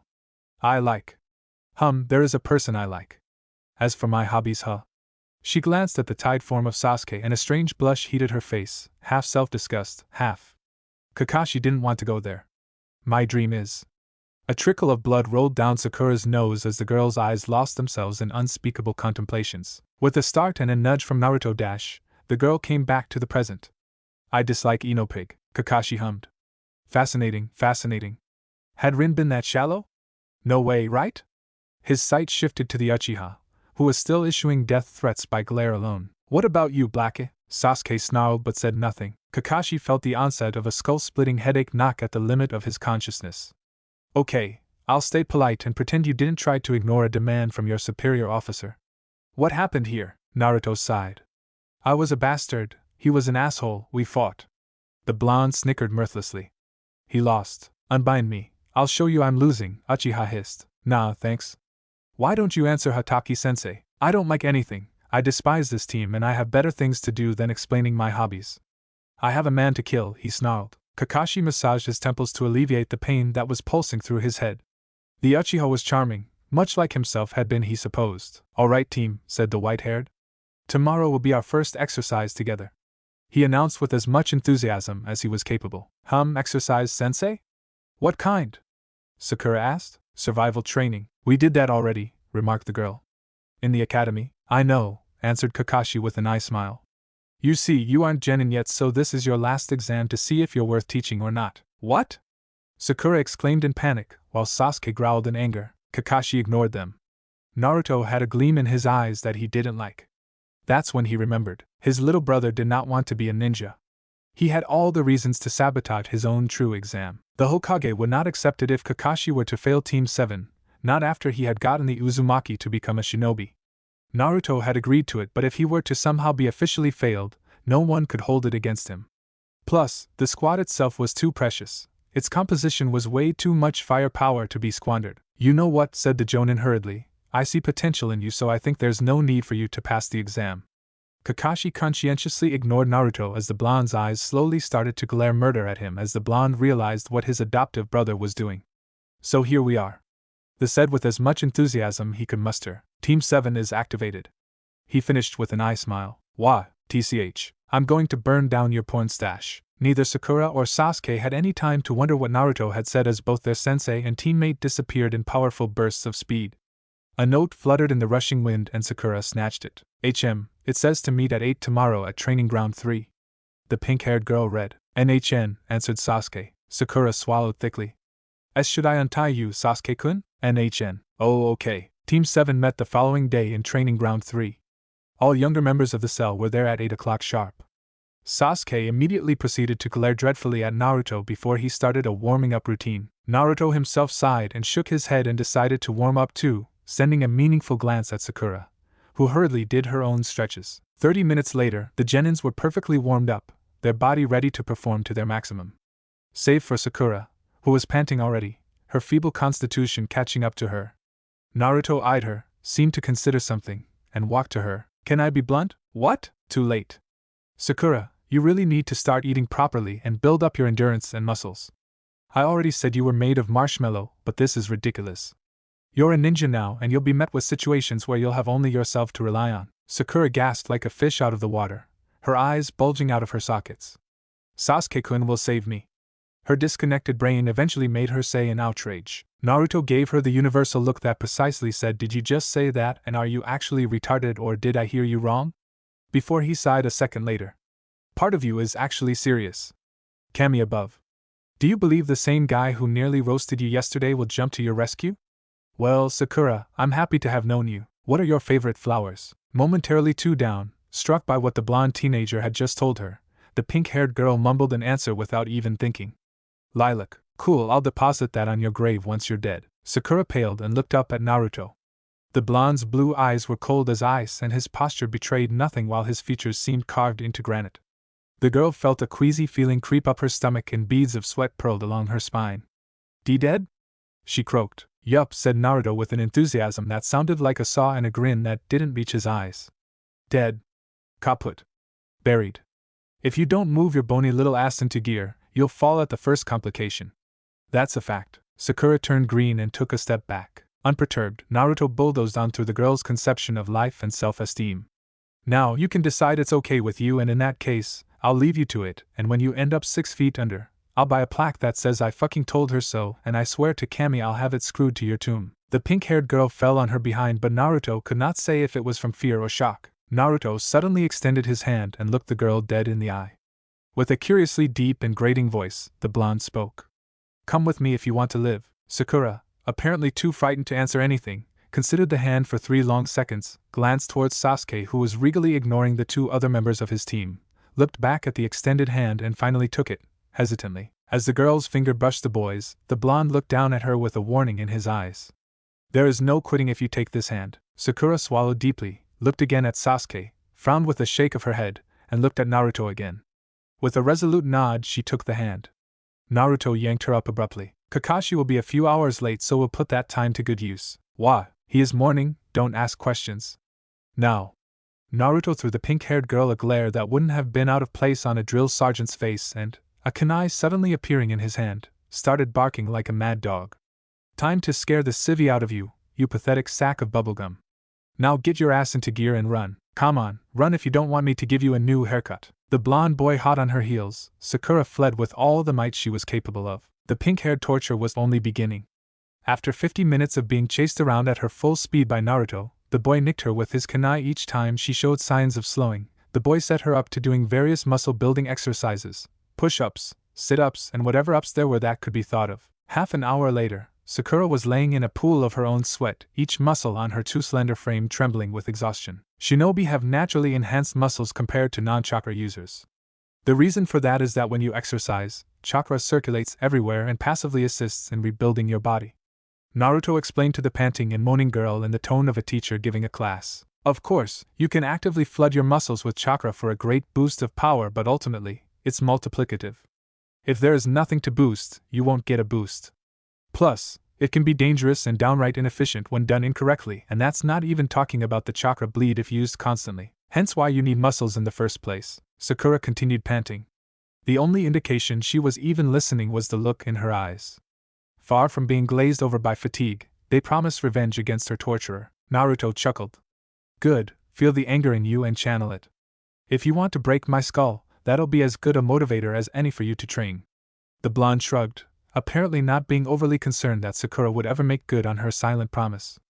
Anyway, to build muscles, you'll need the element to do so in the first place. So no more dieting, understood bubblegum? Sakura gave a mix of a groan and a snarl and glared. I'm sure that'd be threatening if... Naruto seemed to consider the form of Sakura on the ground and shook his head. Yeah, no, it's really not. I'll even have to teach you how to snarl apparently. Well, get up bubblegum, it ain't over yet, is the nickname. Really? Mandatory? I'll get rid of it when you can put up with what I put you through, bubblegum. Fair enough? No, too bad you don't get to decide, I suppose. When Kakashi arrived 3 hours later, he was met with something he wasn't expecting. Sakura was asleep against one of the 3 hitting posts, the orange vest of Naruto covering her. A single glance was enough for Kakashi to see the hair matted with sweat, the few bruises and the bizarre cuts here and there in the fat of her arms. Naruto was doing a handstand and pushing up and down on his arms. Kakashi was torn between the youthfulness of the position and the fact it was also his little brother definitely showing off. What happened here? The white-haired with an eye smile. Sakura and I worked together on actualizing her physical levels, Naruto answered from his upside-down position. You ran her through one of your gauntlets? Kakashi asked, his perfectly calm and nonchalant voice masking the worry he was truly feeling. Nah, she wouldn't survive it yet, I know that much. She is really weak for a genin. Yeah, Kakashi agreed weakly. Where is Broody, your one to talk? Naruto snorted. I think he is over at the river, trying to evaporate the water with fire. I take it you're all warmed up? Hilarious. What Ash? TCH, I'll show you hilarious. Impossible and I-san, you're way too broody for that. I'm not. R2, I'm getting better. You mourned your porn stash for the entire night until... What time is it, 11? You bet you're broody. A little brother should be more respectful of his older brother's stuff. Kakashi protested. Well, if you'd let me fail the true genin exam, I wouldn't have had to porn your Ika collection, retorted Naruto. Kakashi sighed. It's not my fault, Naruto. You know I couldn't do that. The boy shrugged, which, in his handstand position, was the equivalent of another push-up and shook his head. It's never anyone's fault. So what? Because you're obeying orders, you're not responsible for your action. You're ordered to pass a boy who doesn't want to become a shinobi, another boy who is mentally too unstable to be a shinobi yet, and a girl who is unfit to be a shinobi, so you pass them. No question? Kakashi sighed again. What was I supposed to do? Naruto jumped on his feet and shrugged. Take the moral choice? I was only obeying my orders, which sounds a bit weak for an excuse. Is that what we are supposed to say when we slaughter people for the good of Konoha? We are soldiers, Naruto pointed the. We are humans, retorted the blonde with one of his eyebrows raised. You wouldn't be so broody if you were an emotionless tool. Nor would you still be mourning people who have died more than 12 years ago. Naruto added with a gentle voice. Kakashi choked on something, his mask maybe, and glanced down. Naruto sighed. Say, Kakashi and am I remotely like my father? The blonde asked suddenly. The white-haired looked up, startled. What? He whispered the question like he was afraid of it. Am I like my father? Kakashi was trembling. After several deep breaths, they looked back up and at the blonde boy. Yeah, he said softly while nodding a bit. Yeah, you can be like him. You're quite like your mother as well. I see, Naruto said, as much to himself as to his sensei. Then, I think it's my right to say my father wouldn't want you to choke on your guilt for the rest of your days and be a miserable, broody older brother to his son. The blonde said, louder this time, as he walked towards Kakashi. Naruto hugged the taller, older. Sorry. I'm still really peeved that the old man got me to become one of his ninja. Shouldn't have taken it out on you. Still, Anai-san. You'll need to let it go, he said with a small smile. Kakashi had to swallow thickly as something appeared to be stuck in his throat. Thanks. The two boys stood silently hugging each other for a minute before they separated. Kakashi cleared his throat and looked at Naruto with his one eye. Is it so bad to be a shinobi? The blonde huffed. Skipping the fact that it's not really my own choice of career, it's the way the old man words it that I don't like. I'm supposed to be Konoha's shield or something, like I'm some sort of glorified guardhound, but it's all okay because he won't ever sick Konoha's enemies. The boy snorted. As if. I gathered what I could about during our wars, and they were all used to brutally impact enemies' positions. According to modern military doctrine, I'm anything but a shield. Kakashi stiffened. Konoha has never used the power of any in any battle. Naruto snorted. Oh please, bro, don't be naive. Have you read the Niding book you have at home? Like, actually read it? Because there are plenty of references to Konoha using the power of it during the First and Second Shinobi War. Granted, these references are obscure, and I guess they are supposed to be, but the only acknowledged army killers at the times on Konoha's side were the Shodai and Nidame, and some facts definitely suggest there was a third. Heck, with what I know now, it seems obvious Konoha probably caught the Kyuubi after Hashirama and Madara's divorce fallout. Kakashi choked again. Divorce fallout? Naruto nodded and gave the white-haired man a meaningful glance. Yeah. I mean. The blonde gestured widely with his hands. No? Well, I might be wrong, but still. Anyway, it's not enough that I can't do what I want, the old man has to be all hypocritical about it. The blonde rolled his eyes in exasperation. Super grating. The Shodai was married to a woman, Naruto. The blonde shrugged. 'Cause that was expected of him to have heirs. Doesn't change the fact there was a serious bromance between him and Madara before they decided they would try and kill each other. Kakashi didn't choke this time. He was already developing an immunity. Instead, he only sighed. I'm sympathetic, Naruto. I didn't know you disliked hypocrisy that much.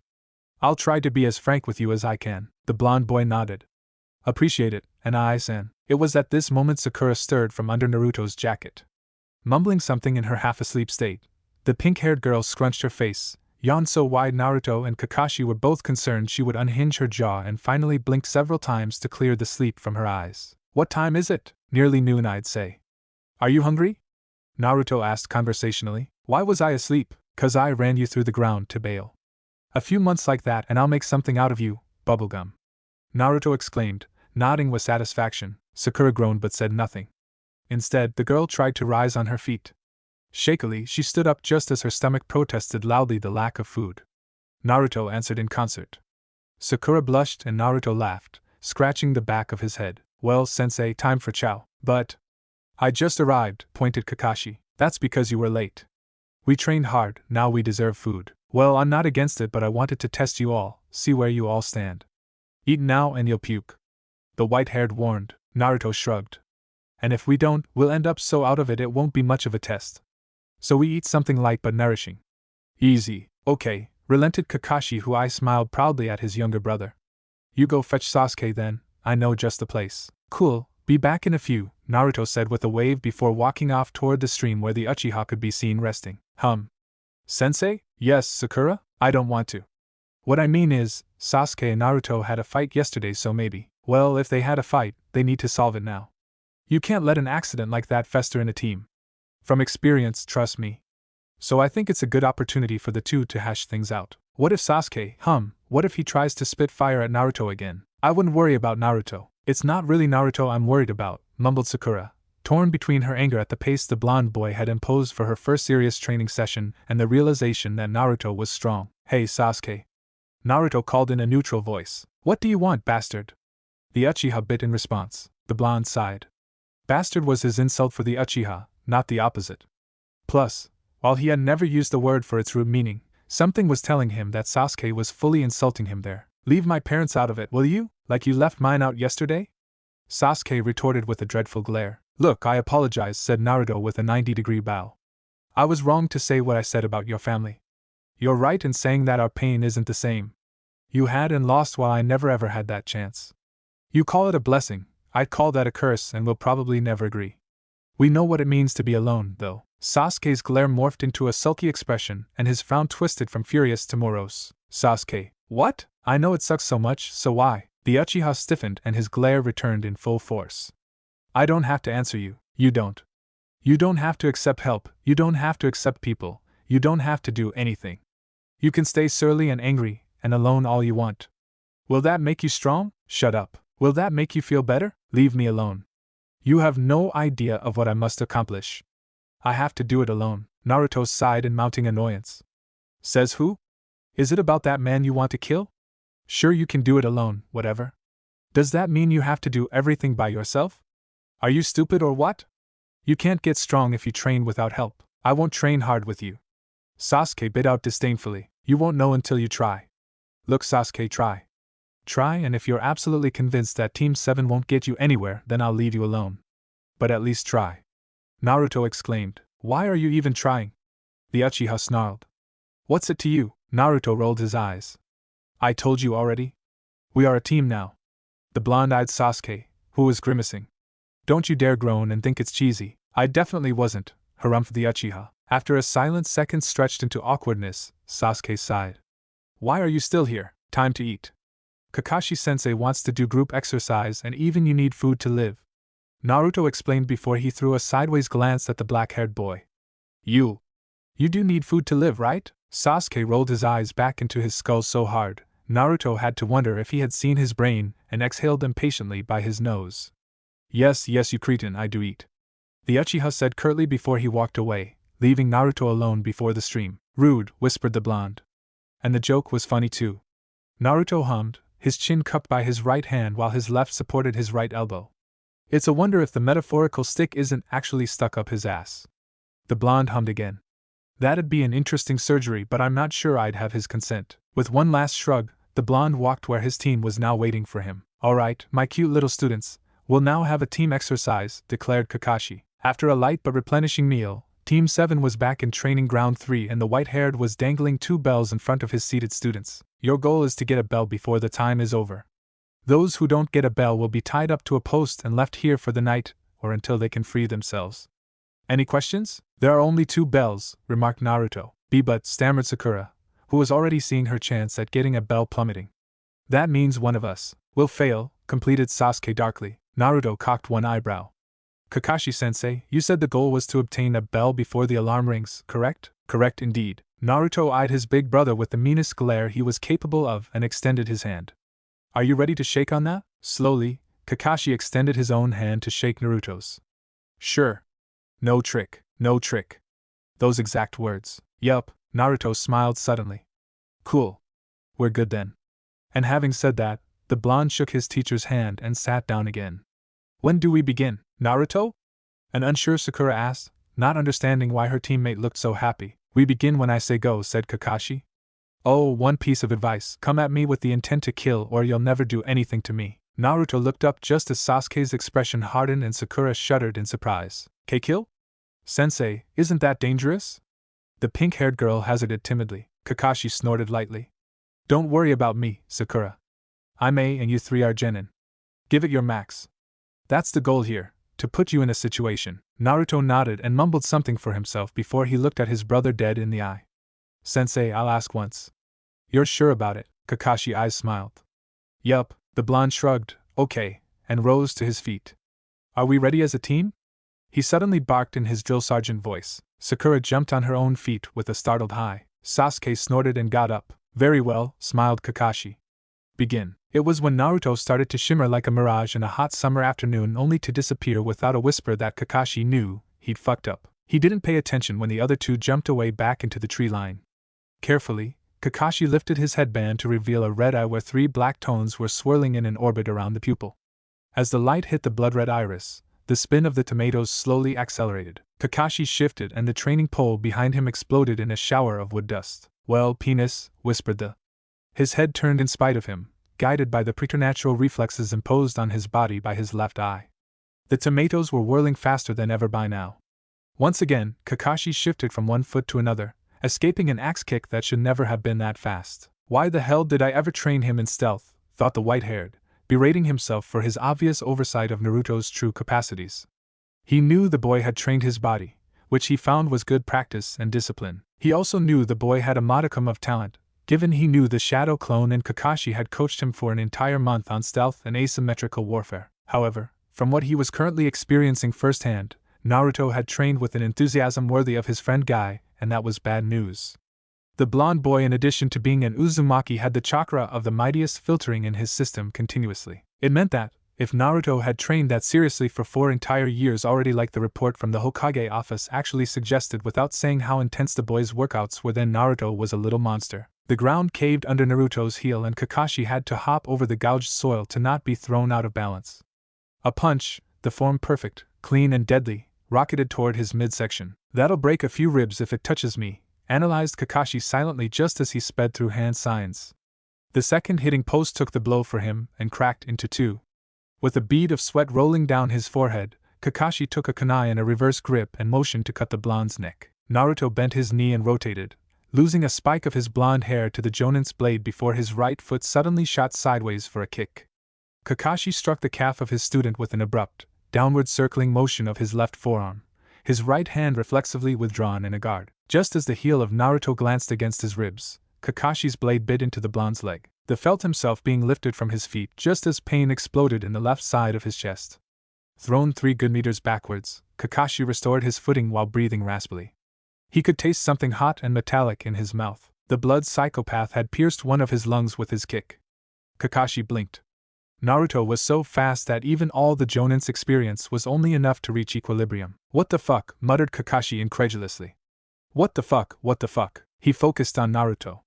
The blonde was looking at his thigh, frowning at the kunai that was embedded deep in his flesh. With a sigh, the boy grimaced and tore the knife away before Kakashi could say anything. No, don't. Relax, sensei, you didn't hit an artery and I heal fast. Naruto motioned vaguely at his stomach. We continue or you want to surrender? Come on, Naruto, you don't have me beat yet. We barely exchanged taijutsu. He couldn't surrender to his little brother. Kakashi hadn't expected to lose to him already, and it was already a 50-50 chance as it was, but there was no way his pride would allow him to surrender. Alright, the rule still stands? About going seriously?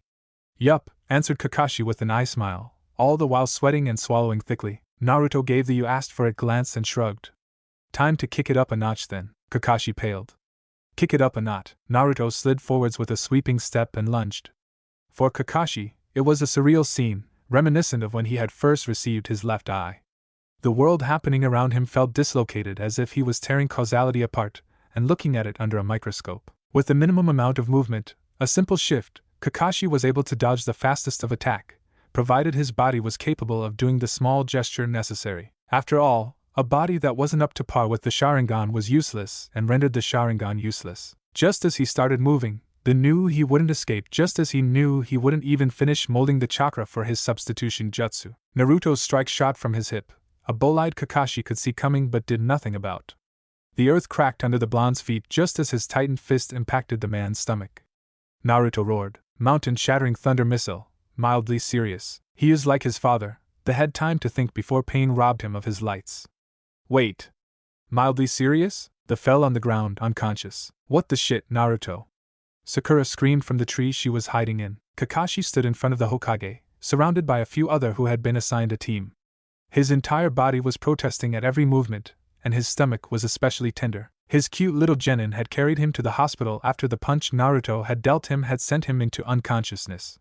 He had been seen to by a medic Nin who had kindly informed him that they had had to repair several internal injuries in emergency surgery. The man informed Kakashi that whatever he had done, he was not to do it again without more supervision than his 3 genins. Kakashi hadn't bothered to explain to the medic Nin that it was one of his 3 genins who had destroyed his intestines in the first place and had taken some rest. When he had awakened, Naruto was waiting for him to come with a frown on his face and looking at his flexing fist. Next to him was Sasuke, who looked at the blonde with an intensity worthy of an Uchiha. Last was Sakura, who was pacing worriedly. The girl had been the first to notice him and had apologized profusely despite having done nothing, swearing she would watch her no-good teammate in the future. Sasuke didn't say a word. Naruto, however, looked at him with apologetic eyes and a sad grimace that prompted Kakashi to reassure him. It wasn't the boy's fault, he should have been more careful, yada yada. Despite the kid's protest, well saved Sasuke, geez. The Uchiha was cold. Kakashi had left his bed and limped to the Hokage tower where the Sandaime awaited him for his debriefing. And so, here he was, his tense grimace of pain hidden by his face mask, sweat rolling from his back, listening to his colleagues saying why they failed or passed their own genin cell. Team 8 is a pass, announced a woman named Kurenai Yuhi, one exotic, red-eyed beauty with dark hair.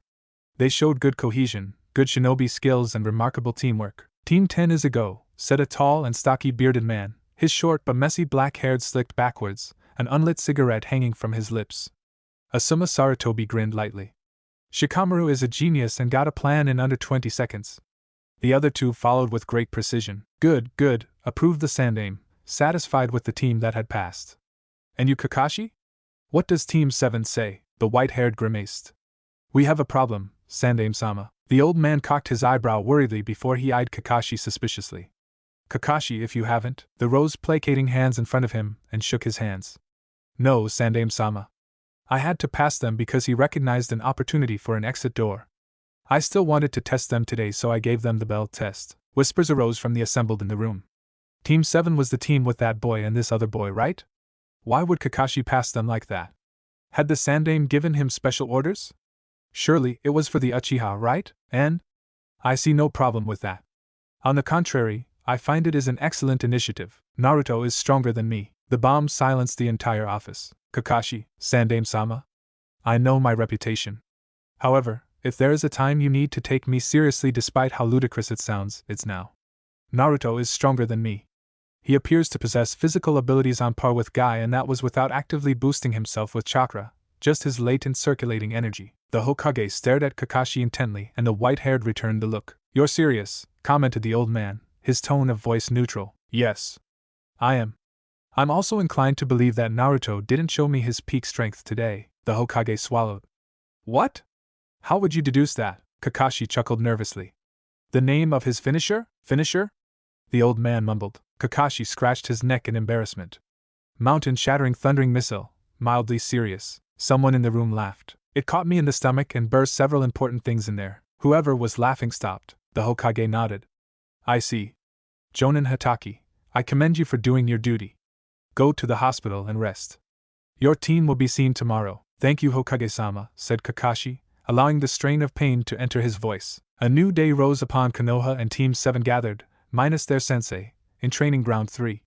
Naruto arrived last, holding a half-eaten sandwich and reading his father's small notebook on ceiling. He felt Sakura give him a curious look. Sasuke's eyes had been trained on him as soon as he had been in view. Naruto nodded in their general direction and mumbled a hello over his mouth full of food, making Sakura grimace. The blonde boy stopped against a training post and slid down on his bottom, continuing his reading. After 10 minutes spent in silence, only disturbed by the sounds of the birds and other animals living in the trees around the 3 genins, Sakura eventually approached Naruto, sitting in Saiza at a respectful, careful distance. Naruto? The blonde looked away from the small book and smiled at the girl. Yes? Sakura felt her cheek heat up at the sight, finding the boy curiously handsome for a second before silently berating herself. Sasuke was the one and only for her. She wasn't going to be so frivolous as to find Naruto good-looking. Okay, he was, but that was not the point here. The pink-haired girl swallowed and steeled her nerves. What are you reading? A book on sealing, answered the blonde without hesitation. As if to prove it, he showed the girl the pages he was reading. Sakura could only gape slightly in amazement at what she saw. The pages were covered in esoteric scribbles and nearly indecipherable text. A quick glance revealed she understood absolutely nothing. She nodded politely, her confusion regarding Naruto growing. He had been some sort of clown during their years attending the academy, rarely being present, doing his own things, forcing their teachers and sometimes a bunch of other ninjas to track him across the village. If Sakura were honest with herself, she didn't think highly of the blonde boy. Yet he packed a punch powerful enough to send their sensei to the hospital and was also reading up on the most difficult ninja art there was to learn. Only advance was seen to be remotely as complicated. Maybe Naruto knew medicine too? Who knew what mysteries the blonde had in reserve? Sakura's excitement abated and she mentally snorted. No, there was no way he was that good. No one could learn the science of healing while being a mere academy student, right, Sakura? The pink-haired girl was startled. Yes? You were looking at me funny. Sakura blushed an interesting shade of red. Ah, no way, I was totally not, she chuckled nervously. Anyway, I wanted to know if you would help me train today? Naruto shrugged, apparently deciding Sakura denying she totally had been looking at him funny was not important, and smiled again. Sure. I'm not sure what we're supposed to do today, so let's wait a bit. If someone comes to replace Kakashi-sensei, it would be no good to exhaust yourself right now. Oh, sure, you can stretch though. That'll keep you warmed up. Naruto offered. Also active. It's no good to lose too much time because of lazy join-ins. Sakura was going to nod her assent when a voice belonging to an older male interrupted them. Who's a lazy? All three genins whirled to face and look at a man who had suddenly appeared in their midst. He had short, spiky brown hair, quite dark. Below his armored brow, two black eyes were surveilling the three young genins with unblinking intensity. Kakashi-sensei is definitely lazy, answered Naruto eventually. He was smiling at the newcomer and nodded sagely. The man was good enough that he had felt him only at the very last moment, a second barely before he had spoken. That was a happy thought for Naruto. There was still progress to be made in some fields. He might be far from enthused at the idea of being a ninja, but the ninja arts themselves, he liked to study and practice. I won't approve or deny that, said the man. I'm Join Tenzo and I'll be supervising you for the next 3 days until your titular sensei is fit again. The genins nodded but none spoke, waiting for their new superior officer to elaborate. We'll work on teamwork and personal training. The assessment of Hataki-san was skewered by unforeseen elements, the man explained, throwing a pointed glance at Naruto, who rubbed the back of his head. Good teamwork is the first, basic weapon of a good unit. Individually average ninjas will become a force to be reckoned with if their teamwork is flawless. The Inoshikacho formations of the Akimichi, Nara, and Yamanaka clans are a prime example of that here in Konoha. It means the difference between life and death, the lectured. However, if a team is more than its individual parts, it's ultimately only as resilient as the weakest link. Hence why individual capacity is important. We'll alternate between teamwork and personal exercise for the coming days. Understood? Yes, answered Sakura, while Sasuke nodded and Naruto smiled. For Sakura Haruno, life had never been as strange as since she had been promoted to Genin and joined Team 7. Her life goal had been achieved on this fateful day when her Sasuke-kun, her, not Ino's, definitely, absolutely not Ino's, had been placed in the same team as her. She was happy then, life was beautiful, and she was going to live it to the fullest. Yes, she would indulge in her fantasies and sweep Sasuke-kun off his feet, and they would marry and have plenty of pink-haired Uchiha children. It would be so perfect, except, fate had also decided to throw a boy-sized wrench in her perfect plan in the person of Uzumaki Naruto. She had never thought much of him.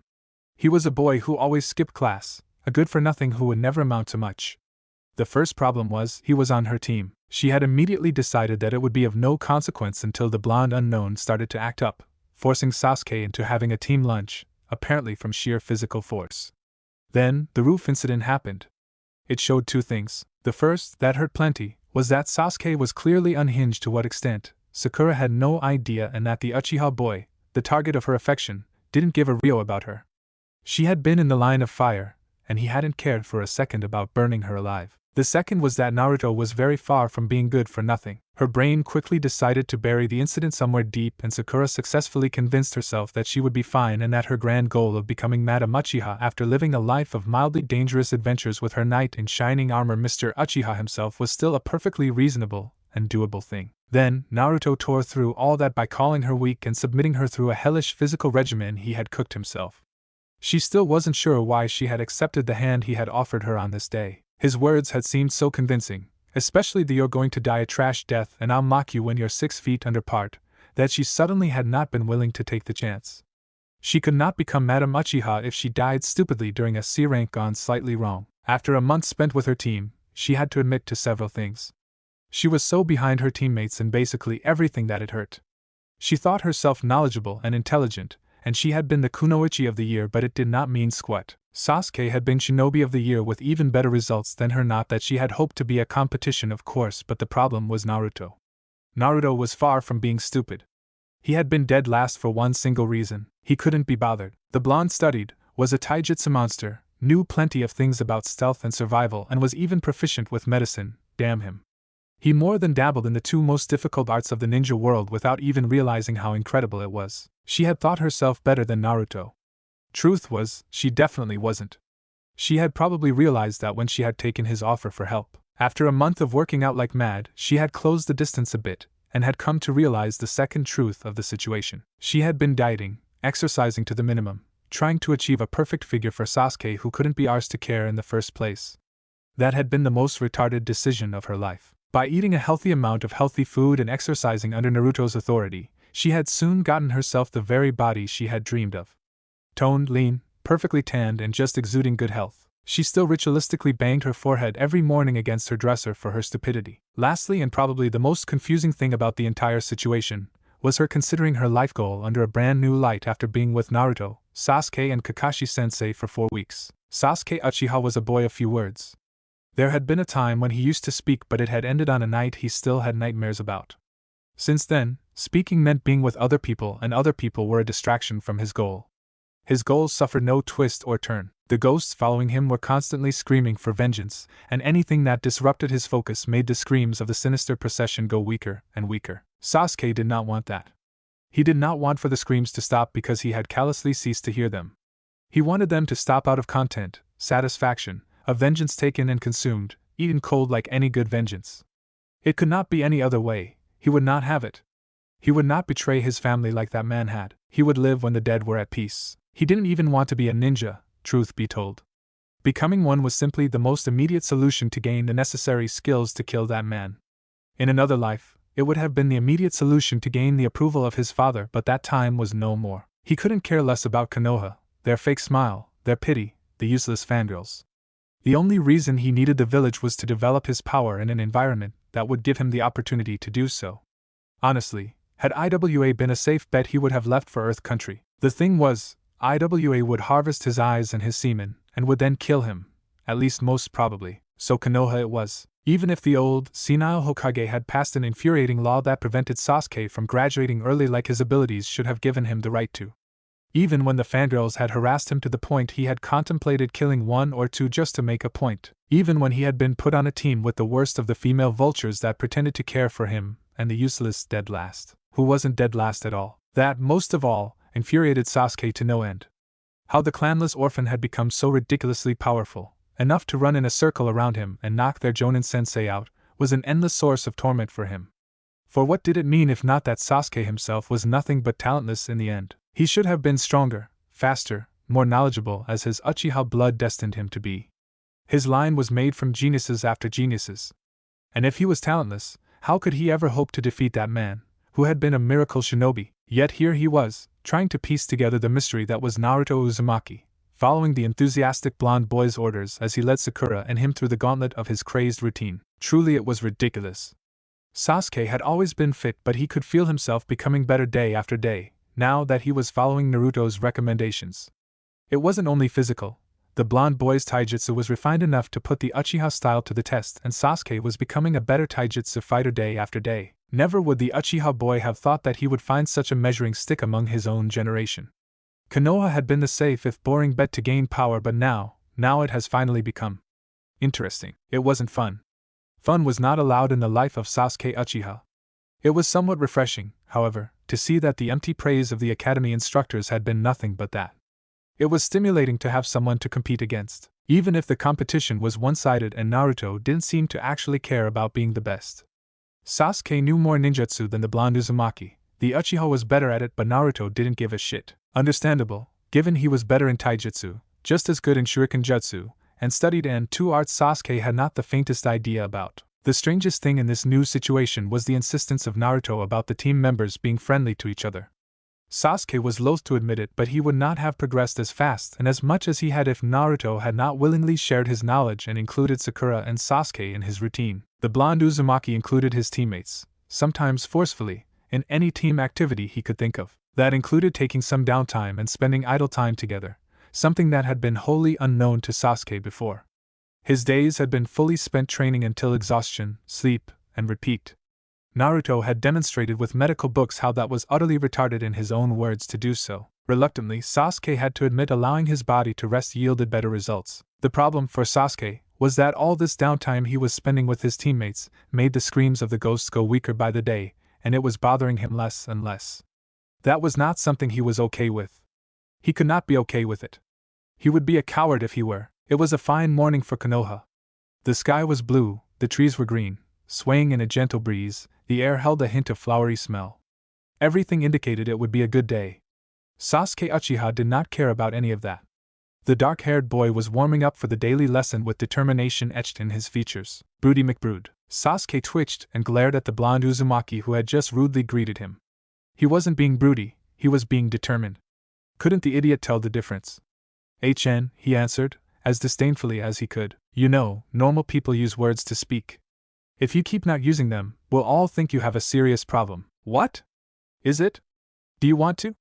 Sasuke ground through his teeth. "Wow, take a deep breath, Sasuke. I'm not here to fight or anything. I wouldn't greet you that way either if you allowed yourself to smile once in a while." "I don't smile." "No, indeed you don't. And I think that is part of your problem. You see, I just began a book on psychology." Sasuke felt his eyes go wide. "Please no," he mumbled before he could stop himself. Naruto smiled brightly. "Please yes. You see, I'm only 40 pages in, but I already read a bunch of interesting stuff. About depression, post-traumatic stress disorder, raptus and all that jazz." "Shut up and leave me alone?" tried the Uchiha, a hint of desperation creeping in his voice. It wasn't the first time the two boys were having this kind of conversation. Since the rooftop incident, as they modestly called it, Naruto had apologized to Sasuke, 2 times actually, and Sasuke had had to reflect on how flying off the handle wasn't good. The problem, as the Uchiha saw it, was that the Uzumaki kept on trying to open him to the world. "No can do, you know that we're a team now and all that. You need friends, Sasuke. You need people to talk to, and more importantly, you need to talk about it." The Uchiha sent a patented glare at the blonde boy. "I do not talk about it." "No, you don't, and that's the second part of your problem," explained Naruto with a sudden seriousness that took Sasuke by surprise. "The mind can create roadblocks that make all progress impossible come to a certain stage. Or worse, barriers that make all progress worthless when faced with certain situations. The fact you never were counseled by a Yamanaka is a serious breach of every single recommendation of the Konoha Medical Charter of Shinobi. I know, I read them. It should be obvious for anyone that losing your entire family at age 8 would cause trauma, yet you somehow got through the net." "I don't need help," Sasuke retorted heatedly. "That's none of your fucking business, and if you don't shut your trap, I swear I'll attack you again." "Oh, Kamisake, listen, you blockhead Uchiha bastard. When I say it's not normal, I mean in a suspicious kind of way. You didn't hear when I said mental blocks or what? Someone made sure you didn't get the help you needed. Someone who probably wishes you harm." That stumped Sasuke. He didn't feel like he needed help, he didn't want help, he was perfectly fine as it was. That was exactly something someone who was in need of help would say. What if truly he was mentally addled by the massacre of his entire family? What if seeing that man murder his parents right in front of him had had some impact on him? What if the mysterious that man had used to make Sasuke live through the slaughter had caused some long-term effects? Nah, couldn't be right? He was Sasuke Uchiha after all, and— "Stop it. Stop right now," Naruto exclaimed suddenly, startling Sasuke out of his thoughts. "Your body language is telling me you reached a completely retarded conclusion. Abort, abort. You are going to Yamanaka to talk about that night, and you're going to get some serious help, Sasuke Uchiha." Sasuke recoiled. "I don't wanna." Naruto had his arms crossed in front of his chest and his right foot was tapping the ground while his blue gaze was pinning Sasuke on the spot. The blonde Uzumaki, who had nothing in common physically speaking with Sasuke's mother, was looking terrifyingly like her right at this moment. "Don't make me drag you there by pulling you by the ear." Sasuke swallowed thickly. Why was a boy his age having so much effect on him right now? "Oh right. Because Naruto was entirely capable of pulling him by the ear to the Yamanaka compound, and there was nothing Sasuke would be able to do. Much like Sasuke's mother had been able to when it had been time to go to the hairdresser. That's none of your business. We're teammates. Your mental health translates directly to my and Sakura's physical health. Yours also. It is my business, seeing as Kakashi doesn't have the guts to force it upon you. Do you know the fool hopes you're gonna go by yourself? Or at least request it from him? I've been patient for a month now, but we'll soon begin our first C-rank missions, and I ain't dying cause you're not at 100%. I'm not burying Sakura because you fucked up, said Naruto in a threatening tone, punctuating the last part with as many jabs at Sasuke's chest. I'm not marking your tombstone with "he was a moron who didn't take the help freely offered to help him get over the traumatic incident of his childhood. You got me, Sasuke Uchiha?" Sasuke felt something hit him in the back. Startled, he realized he had taken several steps back and that he was now leaning against a training post, Naruto looming over him like some sort of incarnation of brotherly concern and admonishment. "Do I drag you there? And no, good. I warned Kakashi and Sakura already. I'm escorting you there." All hope of secretly escaping Sasuke still vanished. He knew Naruto was better than him at stealth, in addition to being faster and stronger anyway. Naruto dropped Sasuke in front of the hospital, where an appointment with the Yamanaka clan head had been already taken by Kakashi, after Naruto had hounded for a week and a half, going as far as to threaten his older brother with the destruction of his Ika emergency collection. After making sure Sasuke did not try to escape, and only once the Uchiha had been ushered inside Inoichi Yamanaka's consultation room did Naruto finally leave the hospital. Taking a leisurely walk down the main street, the blonde took a few turns and eventually found himself back to Training Ground 3, where Sakura was stretching under the watchful gaze of Kakashi. "Kakashi!" bellowed Naruto angrily. "Stop reading your trash for 5 seconds and actually do your job. Sakura is still stretching wrong. I swear to Kami I will wreak havoc if you don't change this habit of yours." The white-haired lowered his little orange book and slipped it quickly inside one of his pouches. "Mama Naruto, Sakura isn't doing too bad and I can't always be there. She needs to learn how to correct her forms herself." Naruto slowly raised his right fist, tightened it, and pointed at it with his left index finger. Then, utterly silent, he pointed at Kakashi and made a punching motion with his right hand. The paled slightly under his mask. All right, no need to get mad. Sakura, Naruto is right. Your back needs to be a bit straighter and your left foot needs to go forward 2 or 3 inches. Sakura smiled at the blonde boy. "Hello, Naruto." "Thanks, sensei." A few minutes later, the girl finished her warming routine. "So what are we doing today? Since Sasuke isn't available, Mama, let's not change our habits too much, yeah? You'll spar with Naruto for a while and then, Sensei? Why don't I spar with you for a change? I mean, I'd have better luck landing a hit on you than on Naruto at this point." Kakashi's eyes smiled. "Precisely," said with something akin to bitterness in his voice. "Because he is so much better than me, you'll progress faster if you work with him." Now, Kakashi-sensei," interjected Naruto. "Please don't pout. You could work as hard as your students and get better than me, you know?" Kakashi allowed his one eye to trail upon Naruto. "Yeah, I'll consider it. You always say that," pointed Naruto in a dry voice. "Yeah, I know," answered Kakashi with an eye smile. "You're infuriating. Sakura, let's get to it." An hour of trashing later, the pink-haired girl was eventually allowed a rest. Exhausted and full of bruises, she leaned against a post, refusing to sit down. "Say, Naruto?" the girl suddenly asked between deep, regulated breaths. "Yes?" the blonde answered, looking fresh and ready as if 1 hour of taijutsu sparring had not just occurred as far as he was concerned. "You're infuriating too," breathed Sakura mutedly. The girl shook her head lightly and collected her thoughts. "There is a strange rumor going round about you. All good things, I hope?" Sakura hesitated. Yeah? The rumor was ridiculous as far as she was concerned. She didn't even know why she even entertained it. "I'd say it's good if it weren't so impossible." "What is it?" Sakura laughed a little. "People say you're the son of the Yondaime." The girl giggled again. "They even go as far as saying that was information released by the Hokage himself."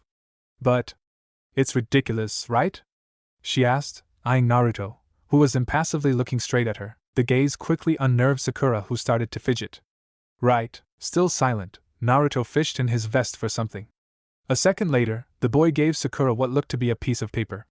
The girl realized it was a photo. A color photo of the 4th Hokage. She gasped. The only pictures she had ever seen of Konoha's most famous hero had been in black and white. The man in the frame was staring at her with the exact same unnerving gaze Naruto was giving her right now. He had the same blue eyes, the same blonde hair, a trait unique in Konoha, now that Sakura was thinking about it, and the same sharp cheekbones. Slowly, her eyes drifted from the photo to Naruto and back to the photo. No way, she whispered breathlessly. No fucking way. But why? How? The girl flailed for a second. What? But then? And that. Her voice died, drowned by her confusion. She threw a glance at the blonde boy, who was still looking at her impassively. If it's not enough, I have the official papers, said Naruto eventually, breaking his silence. Sakura shook her head. No. It's just. Wow. I'm trying as hard as I can to not go down that road, but. Is that the reason? The reason I'm so good? Absolutely. Fucking. Not. I don't know if you realized, but he was a pretty lousy father, dying the day I was born, leaving me absolutely nothing. I have known it for barely 2 months anyway. All I got it myself. Hard work and work hard, that's it, for 4 years. The reason it's being revealed now is honestly not something you need to concern yourself about. It's for the older generations in the village. To rub their face in the ignominy of something they did, as something. Something they did? Yup. As I say, not really yours to worry about. Ask your parents if you want to know. Naruto offered with a wave of his hand. Let's be clear, that changes nothing between us. We're still teammates, and as long as you're not in shape, you're still bubblegum. Sakura groaned. Lo Sasuke, greeted Naruto. Hey. Uchiha answered in a toneless voice. The blonde frowned. It had been another month since the Uchiha had totally voluntarily sought help from a psychologist. Naruto wasn't privy to what the broody Uchiha discussed with Inoichi Yamanaka that was protected by the medical secret, but there had already been some change to Sasuke. For one, he actually greeted you back in the morning. The problem was, Sasuke was despondent. Where he had been focused albeit on the wrong thing, or maybe in the wrong way the boy was now seemingly at a loss. Naruto knew it wasn't that surprising, considering Sasuke, who had built his entire self in the past 4 years on the notion of revenge, was being told now that revenge was fine and all, but that he was definitely allowed to also live a little. The trauma had been a driving force, destructive and without much future, but a driving force nonetheless. Now Sasuke had to learn how to live for himself again. Something he hadn't done for so long. The Uzumaki considered all that and smiled wryly at the Uchiha. We need to find you a hobby. Please not now, said Sasuke, still tonelessly. When then? Look, Sasuke, I can't say I know how strange it is for you right now, but as much as broody you was annoying, lost you is heartbreaking. Sasuke tried to frown but only produced a grimace, as if his aggressivity had been sucked out of him. Sorry, he muttered. Naruto allowed himself to stare at the Uchiha for a few silent seconds. Kami, that runs deep. Okay. Time to try your hand at stuff and find which one is your thing. I don't wanna. PFF, Naruto dismissed. What made you think you have the choice? Before he could say anything, Sasuke was taken by the elbow and dragged out of the training field, a clone of Naruto suddenly appearing in a puff of smoke behind the two boys, to inform the two others so they can join us if they feel like it. Determination etched on his face, Naruto led Sasuke back into Konoha proper, away from the training field. After a few minutes of walking, the two boys stopped in front of a shop. Sasuke had no time to identify what kind of place he was being brought to as Naruto entered suddenly, still holding on to Uchiha's elbow. Alright, pick an instrument. Sasuke blinked. Around him were countless instruments, including some he had never seen or heard being played. In spite of himself, the Uchiha mechanically took a koto and started playing a melody he had heard his mother perform so many years ago. Slowly, carefully, his fingers pinched the strings, his other hand up the handle and dancing at an increasing rhythm on it. There were a few mistakes in his play, but, overall, it was a pretty satisfying performance, given he hadn't touched the instrument for a while now. Then, struck by inspiration, Sasuke began to sing. My life sucks, oh, it sucks so much. Okay, said Naruto. I lost all my family to a crazy schmuck, Sasuke continued, a dark cloud slowly forming above his head. Alright, you can stop. As if it's not enough, now there is this boy, sung Sasuke, rain beginning to fall on his hair. Sasuke, you're hurting yourself. He sent me to the shrink and can't stop to annoy, continued the Uchiha, going nicely into the higher range. Naruto couldn't help but cock his eyebrow. Me, I'm just there, drifting to the wind. Sasuke kept at it and shrugging, Naruto decided he might as well sing the bass. The only one thing I can do now is sing. Huh, that doesn't rhyme. Shut up, Naruto, and let me finish. Sasuke barked, still singing along to the melody. Sorry about that. I feel myself struggling like a poor swordfish. The rain cloud above Sasuke's head was dripping with water, and the Uchiha was looking like a lost dog. Naruto took the koto from the black-haired boy's hands and threw it violently against the wall, where it exploded in a shower of small pieces of wood. Right, I get it, not music, let's go Sasuke. Before the shop owner had any time to protest, the two boys exited the premise, Naruto once again taking the lead. For the following hour, the blonde Uzumaki dragged the morose Uchiha behind him, stopping at various places to try and give Sasuke his life back. First, they stopped at the Yamanaka flower shop where the Uchiha boy made a mortuary crown rather than the bouquet he was supposed to create. Then, they made a halt at Hana Inuzuka's pet shop and veterinary office, where Sasuke lay against a dying, old dog and refused to move. After a shot of adrenaline administered by Hana herself, the blonde once again dragged his black-haired teammate to the library this time, where Sasuke immediately proceeded to grab the nearest available book on how to best prepare a suicide. By this point, Naruto repeatedly banged his head against the table he was sitting at. That was when a bright idea hit him. He berated himself for not thinking about it sooner, and took Sasuke by his elbow again, but not before throwing the book the Uchiha was attempting to read in the trash. Hence why the two boys were now both seated at Ichiraku's ramen at 10 in the morning, one with a gloomy look on his face, the other the picture of exhaustion. Sasuke, breathed Naruto, your brooding has undermined my prodigious stamina. I'm not saying that to boast, but it's honestly an amazing achievement. Feeling the urge to deck the Uchiha and his teeth well up within him, the blonde gritted his own jaw and turned his head to Tucci. Hello, Master Tucci. A miso ramen with pork for me and something with tomatoes for the guy who is looking like he wants to die. Sasuke seemed to perk up at the mention of his favorite fruit but immediately looked down. I'm not hungry, he mumbled. I know you're not, that's not the point. What is then? Sasuke asked, curiosity piercing through in his voice. I know it's your favorite. I'm hoping for some kind of shock. You know, like the Madeleine, the ratatouille, stuff like that. Sasuke threw a wary glance at the Uzumaki. What was the blonde even talking about? When in doubt, go back to the basics, which you're certain will work. Suddenly, two plates were slammed on the counter by Tucci, who was sporting an encouraging smile. In front of Naruto was a bowl of ramen, smoking. In front of Sasuke was a nice-looking salad, with plenty of tomatoes. Good appetite, wished them the cook. Naruto dug in heartily, producing a slurping noise that very soon grated against Sasuke's nerves. The dark-haired Uchiha had thought he was too lost to be annoyed by much, but somehow Naruto had found yet again that one thing that was intolerable to him. Could you not? The Uchiha groaned. Sasuke sighed and returned his attention to the plate in front of him. Taking his fork, he played a bit with a slice of tomato before he took a disheartened bite. I don't even like tomatoes, the boy eventually said. Slowly, Naruto rotated his head towards the Uchiha, producing a sound oddly reminiscent of a door on rusty hinges. Yeah. It's just. My mom used to insist I eat them. 'Cause it's good for your health, you know. When she. Here, the boy's voice pitched high before he cleared his throat. She's gone, but I figured keeping on eating tomatoes would make her proud. Naruto eyed the Uchiha, frozen in place and perfectly silent, as if afraid to break the spell. Sasuke soon noticed, however, and an annoyed frown painted itself on his face. What? Nothing. Please continue. You were saying how eating tomatoes would make your mom proud. TCH, it's silly. And you're not mocking me. Do you think my mother would be proud if I ate tomatoes? Interrupted Naruto abruptly. Or maybe, I don't know, spinach? He added in a distant voice. Funny, I've no idea. The blonde-eyed Sasuke intently said you do though. That left Sasuke with something weird wedged inside his throat. You have a faint idea on how to make your parents proud of you. Like they told you stuff and...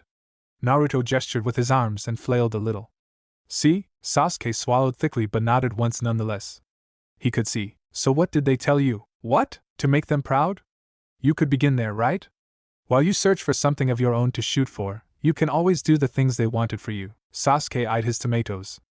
For 5 long minutes, the two boys kept silent, the rumor of Konoha behind them. Guess I could do that. So, how are you going to make good on that? First, by eating those tomatoes. Hello, Hokage-sama, greeted Kakashi, seeing with strange pride that his 3 adorable little genins were at attention.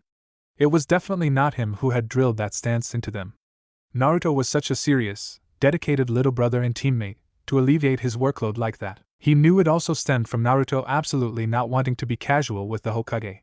The situation was still frozen between the old man and the, hello, Kakashi? Here for a mission, presume. Indeed, Hokage-sama. If I'm allowed, however, I'd like to request a C rank. I do believe my genins have made tremendous progress in these last 2 months and a half. They are ready. What? Irika, who was working alongside with the Hokage, exclaimed. Kakashi ignored the. He was sure he meant well, but his worries were unneeded. More likely, Naruto would be able to punch out any opposition on an A-rank mission anyway, and truly, his 2 teammates were making rapid and solid progress towards a C rank, even one that turned slightly wrong as they all tended to do, would be a piece of cake and something long overdue. Kakashi could see Naruto was starting to get bored with the D ranks, and a bored Naruto was something the Hatake wanted to avoid at nearly all costs. If you vouch for them, I see no harm in giving you a CRA, Hokage-sama. Please listen to me. Iruka pleaded before whispering something in the Hokage's ear. The old man hummed and nodded but otherwise gave nothing away. Kakashi easily read the lips of the something about the world not being ready yet, and about Naruto needing more time to not cause havoc. Hatake wondered for a moment if Iruka wasn't right, in a way. Then he shrugged. It wasn't really his business. It was the Hokage who had insisted the boy become a shinobi. I understand your concerns, Iruka, but I trust Kakashi's judgment on the matter, the Hokage said in a gentle but final tone, before turning to another. Bring to Zuna-san the client for request 378. A few seconds later, a very drunk man in his 50s entered the mission room, holding a bottle of sake and fumbling with a conical straw hat. Is that the brats who are supposed to escort me? Why are they so short? He asked, punctuating his question with a burp. Naruto looked at Sakura on his right and at Sasuke on his left. Okay, he was the tallest of the little group, but his teammates were by no means short. And why does the blonde one look so stupid? Naruto whirled around and threw a murderous glance at the Hokage. I hate you a little more for making me become a shinobi. The old man refused to cross the blonde's gaze. Now Naruto, don't be rude, Kakashi interjected. You mean don't be like the client? The Hatake only smiled.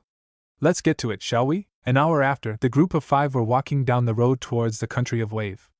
As far as Naruto understood, Tazuna, the client they were supposed to protect from bandits, was some sort of architect who was currently supervising the construction of a bridge between the island he was from and Fire Country. The blonde immediately found it incredibly weird. Wasn't such a project something that would require the approval of Fire Country? A bridge between 2 countries wasn't something decided on one side and the other had to accept. Plus, why did no one talk about it more? Building a bridge crossing the sea to link 2 countries together should have gathered massive press, given the incredible endeavor it was. Also, was Fire Country participating financially in the project? It would seem fair, but for some reason, the old bridge builder seemed to be somehow out of money. Naruto had many more questions like these but for some reason did not dare to voice them, seeing as none of his teammates seemed to remotely care. Sasuke and Sakura were both apparently happy to be out of Konoha for a bit of adventure, and Kakashi was reading his Aika. Shrugging, the Uzumaki decided he wasn't paid enough to think, and if the Hokage was too blind to see the massive problem with a clandestine bridge leading directly to Fire Country for national security, then Naruto would say nothing. The old man had noticed something was wrong, right? Right. Shelving the problem inside a recess of his mind, the blonde boy decided to admire the countryside. He hadn't been out of Konoha much over the years, and he had to admit, everything around him was new. It was a hot, dry day of late spring, but the refreshing wind coming from the sea made the journey especially pleasant. All around him were tall trees slowly diminishing in size, the species changing the further south they progressed. Naruto saw several new types of birds and decided that this wasn't so bad. 3 days passed without excitement, and it was honestly fine with Naruto. He had a little notebook out and was making his own natural encyclopedia, drawing and scribbling observation about the new trees, animals and flowers they were encountering, Kakashi providing some helpful advice once in a while about which roots were edible, which flowers could serve for a salve, which tree produced the less smoke when burning. It was on the 4th day of travel, shortly after lunch, that Naruto saw it, a puddle of water on the side of the road. After a week of dry weather, whoever was planning to ambush them were geniuses beyond geniuses. Sasuke, Sakura, the blonde drawled, moving his chin towards the puddle. Sasuke's eyes immediately widened in anticipation, catching on immediately. Sakura realized what was likely going to happen only a second later. Kakashi gave all his students a proud smile. I'm letting you deal with whatever comes out, the warned right as they passed the puddle. 2 ninjas in peculiar get-ups seemingly emerged from the shallow puddle, each wearing a clawed gauntlet linked by a chain with sharpened and pointy links. Breaking into a sprint, the attackers dashed around Kakashi, encircling him with the chain before they squeezed, tearing Kakashi apart in a squall of gore. Oh no, our sensei, whatever are we going to do? Naruto screamed suddenly, the back of his right hand pressed against his forehead. What cruel fate awaits us now that he has fallen? Sakura said, both her hands clenched above her hearts. Give us the bridge builder kiddos and all will be right, snarked one of the ninjas, wearing a slashed Kiri headband, a mark of his missing nin status. How are we? Began Sasuke before abruptly stopping. Wait. You were supposed to let me express my horror and distress. What?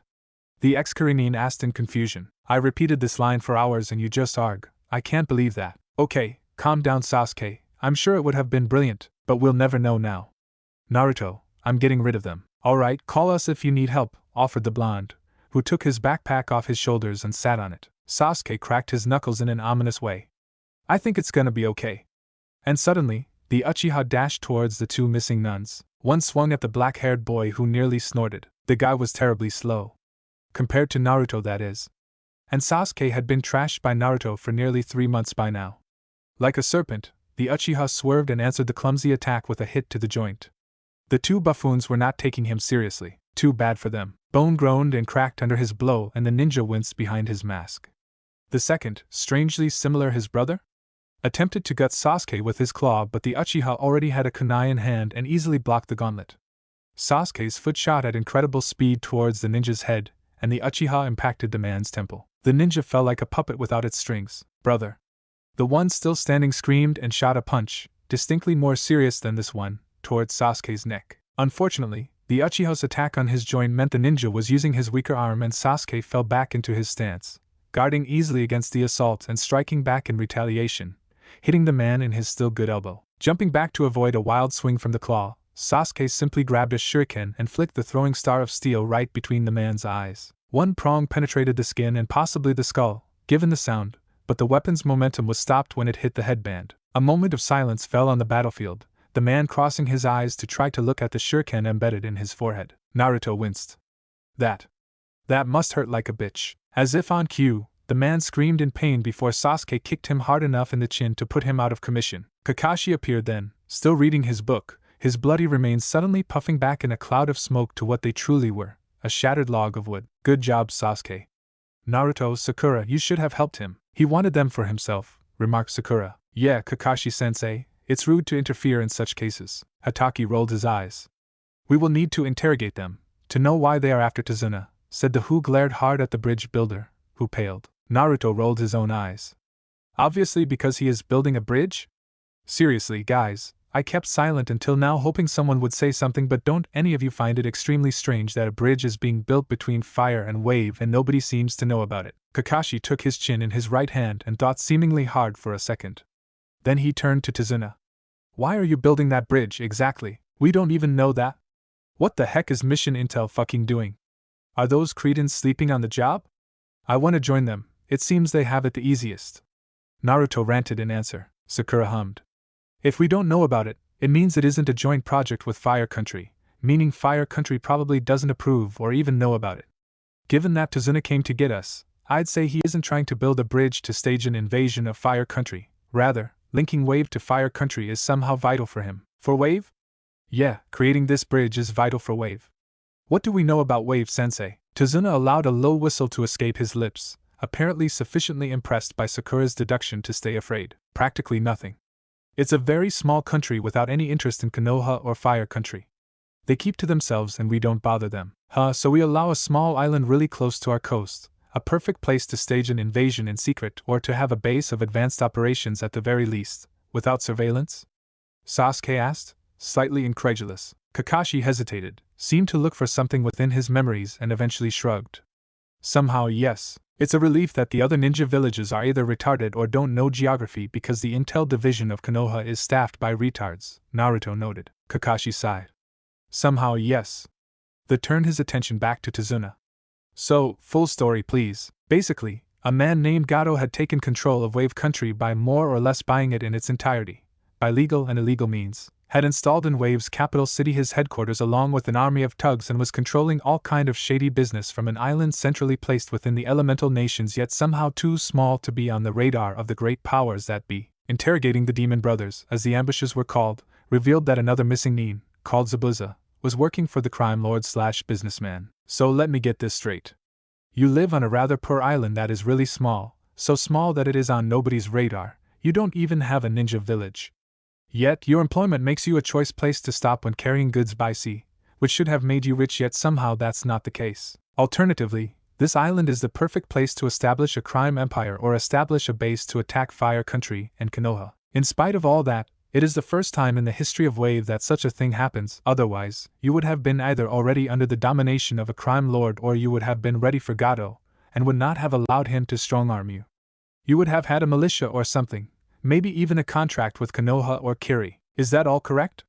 Naruto asked after an hour of Q&A. Tazuna nodded, visibly confused. Yes. Naruto eyed him for a second, then threw his arms up in the air. That makes no sense, no freaking sense. It's like when, in a bad book, the author who has no idea about world building pieces a place together from scratch for the hero's first adventure, but the place feels and actually is completely disconnected from the world. Wave Country is a sheer impossibility of history. Maybe it had a secret protector before, but he died and now Wave is not under anyone's protection anymore? Sakura offered. Doesn't explain why Konoha doesn't bother about this country when it totally should. Maybe this protector had some kind of power that made people think Wave wasn't a country worth paying attention to. Sasuke was scared. Silence fell on the group, and for 5 minutes, none talked, too occupied as they were mulling their own thoughts. What were we talking about again? Naruto asked suddenly. Sakura and Sasuke looked at the blonde strangely before both shrugged. Don't remember.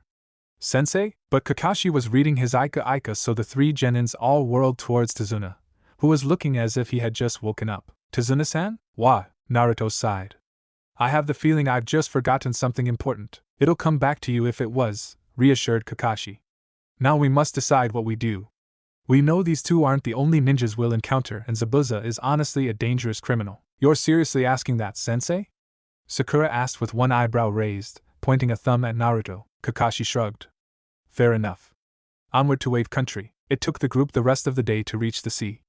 There, they waited for morning and the fog set for a small boat to come and take them on the other side. Naruto had the impression of crossing the River of Death or something akin to it, with the low luminosity and the dense fog. Soon, however, the group arrived, its members alive and breathing, thank you very much, on a new shore. Welcome to Wave, whispered Tazuna. Why are you whispering? Naruto asked under his breath. Because voices carry over in the fog? Oh, right. But isn't there an echo as well? Like, even if we are heard, no one should be able to tell where our voices are coming from, correct? Correct. So why are we whispering again? Dramatics, interrupted Kakashi. Now please, Naruto, keep silent. The blonde mumbled something but ultimately complied. The group of 5 walked a fair distance deeper into the land and the fog lifted progressively, revealing lush vegetation and various exotic trees. Every once in a while, the group passed an abandoned village. The only explanation they got from Tazuna was each and every time the same, Gato. The sight gradually made the blonde Uzumaki furious. What kind of man was that cruel to other human beings? Apart from the entire village of Konoha towards him? Also apart from the various ninja villages towards each other? Also, apart from ninjas in general? Anyway, how could Gato inflict such suffering upon the certainly completely innocent citizens of Wave? Okay, given they had sold part of their country by themselves, probably too enticed by promises of easy money to truly think about the consequences, they were partly to blame. Still, Gato had no right to reduce them to such misery, and the businessman had used illegal means to extend his dominion over the island, as Tazuna had explained. They were nearing a lagoon when Naruto sighed. Whoever is following us, you can get out and come clean. The blonde Uzumaki was only answered with the slightly worried looks of his teammates and client, and the sound of the nature around them. Naruto cleared his throat. If you don't come out, I'm going to make you, and it'll probably be painful and involve a lot of ass smacking. The blonde once again wasn't answered and Naruto sighed again, preparing himself for a fight, when the whoosh of displaced air caused his entire team to go down. The blade of a massive cleaver stuck him in the chest and a terrible sound of something being folded ruthlessly. Ah. That was a nice sword, I suppose. Sorry. Naruto apologized to the wind, looking at the ruined sword that had impacted him and broken upon his skin. That cut through my vest though, so I'm kinda mad. If you come out now, we'll solve it peacefully. Seeing as he wouldn't be answered again, the blonde snapped his fingers and suddenly, there was a rustle in the bushes to the group's left. A second later, a body was thrown in the clearing the team was in. So, I'm guessing you're that Zabuza guy. What the hell are you? The man, muscular, shirtless and covered in scars, hissed an answer as he rolled to an upright position. Haku was baffled when the blonde kid, who seemed younger than even Haku was, detected Zabuza-sama.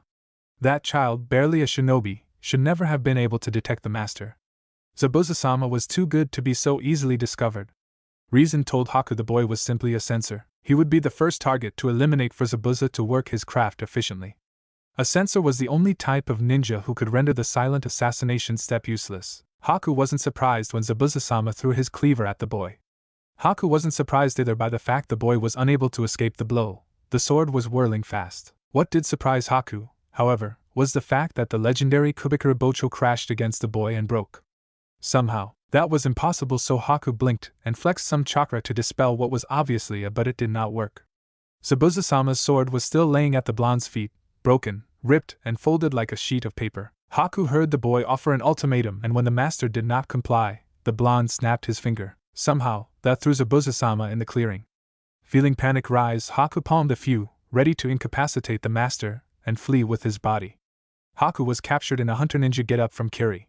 Surely, those Konoha shinobis would suspect nothing.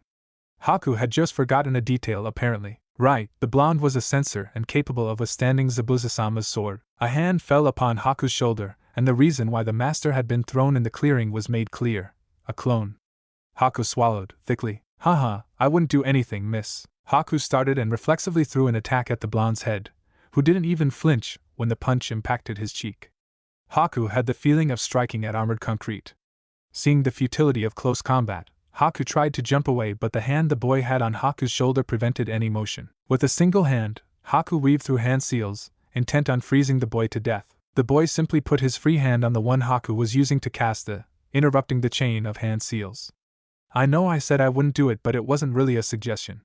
Please stop struggling, miss. Stop calling me that. Haku hissed. I'm a boy, and I'm a frog. Now relax and everything will be okay. Or I'm not Naruto Uzumaki. So, the boy in the clearing began, you're with Gato, correct? That's not important, you're going to die. Please don't. Naruto interrupted. Don't throw around a threat you know full well you're not going to be able to make good on. I mean, your cleaver folded around me. Are you able to punch harder than that? Zabuza snorted. You're a little genin, and you think you can stand up to me? You're a censor and you're a little tough, so what? You're from being a shinobi, boy. Having said that, Haku's master unleashed his full killing intent, causing the old bridge builder to fall on his knees, choking the young girl and making the black-haired boy shiver. The blonde, however, whistled, unconcerned. Yeah, sorry, my tenon is worse than that. You're down with your little display? I'm going to take my time murdering. Suddenly, the boy in front of Zabuza disappeared. The air echoed with the loud boom of thunder, and the soil where the boy had been standing was suddenly upturned. Haku blinked, and before comprehension could dawn, the blonde appeared in front of the master, fist extended, and stopped a hairbreadth in front of his nose. A gust of wind, incredibly powerful, tore the bandages Zabuza had wrapped around his mouth and neck and threw his hair backwards. Haku saw the eyes of the master water under the assault of the wind. The roar of a lion echoed in the ears of everyone present. Let's not make it too complicated. I'm powerful enough to kill you without trouble, but I don't really think we need to go that far. How about a deal? Zabuza growled for a second before he relented. What kind of deal? We extirpate Gato from this island, definitively, and you take your cut. Easy money. I can't. I have a reputation to uphold. You can also be dead. Is that worth your reputation? Zabuza seemed to think for a second. Okay, deal. I won't achieve anything by being dead. You can release my companion now. Naruto smiled. Tezuna's home was a small but comfortable house where his daughter and grandson were living with him. The family of 3 was situated near the biggest village in Wave. The shinobis had to go through it to reach the house. Once again, all could see the cruelty of Gato and his goons, who were constantly harassing the villagers. You work for charming people, said Naruto to Zabuza, who shrugged. A man has to eat, boy. I've been raised as a killer, that's the one thing I know how to do. So that's what I do. The blonde turned to face the missing nin from Kiri. Have you envisioned a professional reconversion? I don't think I have any skill that would translate in any other line of work. Naruto sighed. Fair enough. The boy slowed his walk slightly to put himself at the same level as Zabuza. If you don't mind me asking, what did you need the money for? For the first time since their meeting, something that wasn't anger or disdain painted itself on the missing nin brow, and the tall man frowned. After a few long seconds of consideration, Zabuza started to answer in a perfectly neutral tone of voice. Kiri is plunged into a civil war. The islands of the Land of Water have always been populated by countless bloodlines, which held power. After the Third War, those clans were weak and many thought it was the perfect occasion to ensure it would stay that way. So Kirigakure started to welcome all bloodline holders, ninja or not. It was a boon for the village, which had been greatly weakened by the war, all those new potential recruits, all gifted with incredible capacities. That didn't turn out as planned. Zabuza shook his head. No. Once trained, all those dear bloodline holders decided it would be nice to take revenge against all those who had attacked them when they were vulnerable. It started to create tension inside Kiri, a division between those who supported the bloodlines in their revenge and those who opposed them. The missing nin sighed minutely. What happened then? Asked Sakura in a soft whisper. The new Mizukage enforced a ceasefire. For a time, it went alright until he flipped his lid. He ordered the slaughter of all bloodline holders within Kiri and the Land of Water. Many among the troops refused and the war began anew. That's when I slashed my headband. Zabuza explained with a shrug of his shoulders. An irrepressible need for freedom, or do you actually have a soft heart behind all this grim and dark appearance? I will find a way to murder you, boy, if you don't shut the fuck up. I see, denial. Typical Tsundere, whispered Naruto while shaking his head. Before the missing nin could lunge at the Uzumaki, Tazuna interrupted them. We're home, announced the architect. In front of them was a 2-story house that Naruto could only describe as homey, with various decorations on its front walls, a fishing net, seashells, and a few flowers. The old man knocked and the door was opened by a young, brown-haired woman who was maybe in her 30s. The worried frown she was sporting immediately melted as soon as she saw her father. Oh, Dad. Thanks to Camus, you're back safe. She hugged Tazuna without hesitation, despite the fact the old man reeked of cheap alcohol. After a second, the woman separated from her father and eyed the 6 shinobis who had held a respectful distance. A bit of worry immediately appeared again on her face. Who are these people? Don't worry, answered Tazuna. They are the shinobi who are escorting me. Zabuza snorted, Naruto coughed, Sakura cleared her throat, Sasuke grimaced. Kakashi was too occupied with his book to react, and Haku was too polite too. They will stay here for a couple of days until the bridge is finished. Yeah, about that, interjected Kakashi. I think we will need to discuss a bit about what exactly we are going to do, Tazuna nodded. Of course. Please make yourself at home. Night had fallen upon the little house. Seeing as it was still the home of only 3 people, the shinobi were all camping outside. Team 7, plus Zabuza and Haku, were gathered around a fire and eating a few grilled fishes with some rice. You know, began Zabuza, you're awfully trusting to bring me so close to my target. I could kill him before any of you could stop me. Nah, drawled Naruto with a shake of his head, which caused a vein to pulse on the missing nin's forehead. You shook on it, and you don't want to die, so I doubt that. Plus, you're actually not good enough. Someone noisily breathed a mouthful of air through their teeth. Ouch. Burned, whispered Kakashi. You want to bet on it, boy? Zabuza asked, his nostrils flaring and his brow twisted in a frown, the vein on his temple bulging from anger. Yes, sure, answered the Uzumaki with a shrug. I give you the entire night, go at it for real. If the old man is still alive tomorrow when he wakes up, that's your loss. Me versus you, my team doesn't help, neither does your companion. You have no idea what I'm capable of. Honestly, you don't know shit about me either, so that's fine. What do you propose for the price? Zabuza glared at the genin.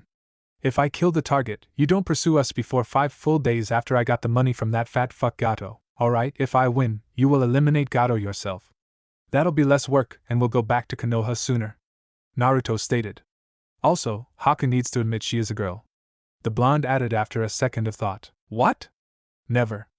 Haku immediately protested. I am. Hey boy. Zabuza eyed his companion for a few seconds before turning back to face Naruto. Alright, deal. Naruto and the missing nin shook hands as Haku was producing a strangled outcry of indignation. When is the go? Naruto shrugged. It has already started. In a flash, the missing nin flickered away from the campfire and somersaulted to the branch of a tree where he immediately started weaving through hand signs. Almost instantaneously, a thick fog came to darken the falling night. Soon, the shinobi could see no further than the length of their nose. Fuck. Kakashi exclaimed. I can't read my book. Sensei? Yes, Sakura? Does Naruto truly? Yeah, don't worry, Sakura. Naruto is very good at stealth. Very good. I wouldn't underestimate my masters, no.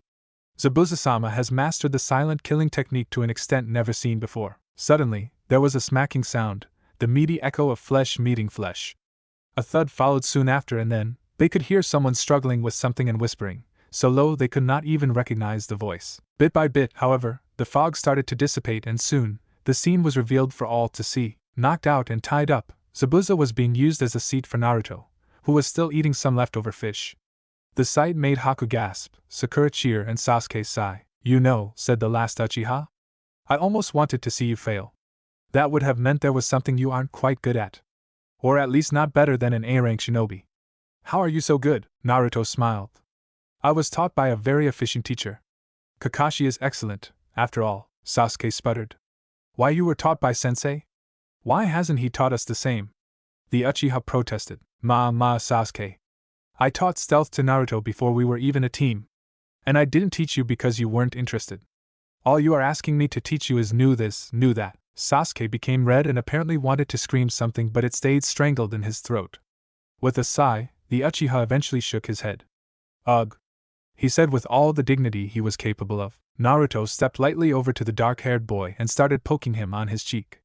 Who's gonna ask Kakashi-sensei for stealth lessons, huh? Who's gonna ask, huh? Naruto, don't embarrass Sasuke needlessly. Sasuke, you need to realize a ninja's strength is not all. I know what you plan to do and alone will not bring you victory. Misdirection, planning, stealth, trap, and whatnot, you'll need all that to defeat your target. With a whirl of his head, Sasuke tried in vain to bite Naruto's finger off before he sighed again.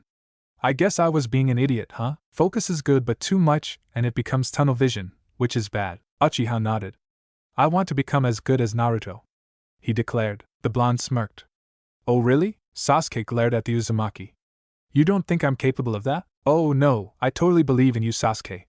You don't seem to realize it yourself, but you're talented. No, I just can't wait to see you go through what I went through. Bring it on, I'm not afraid. Naruto's smirk turned into an evil grin. Alright then.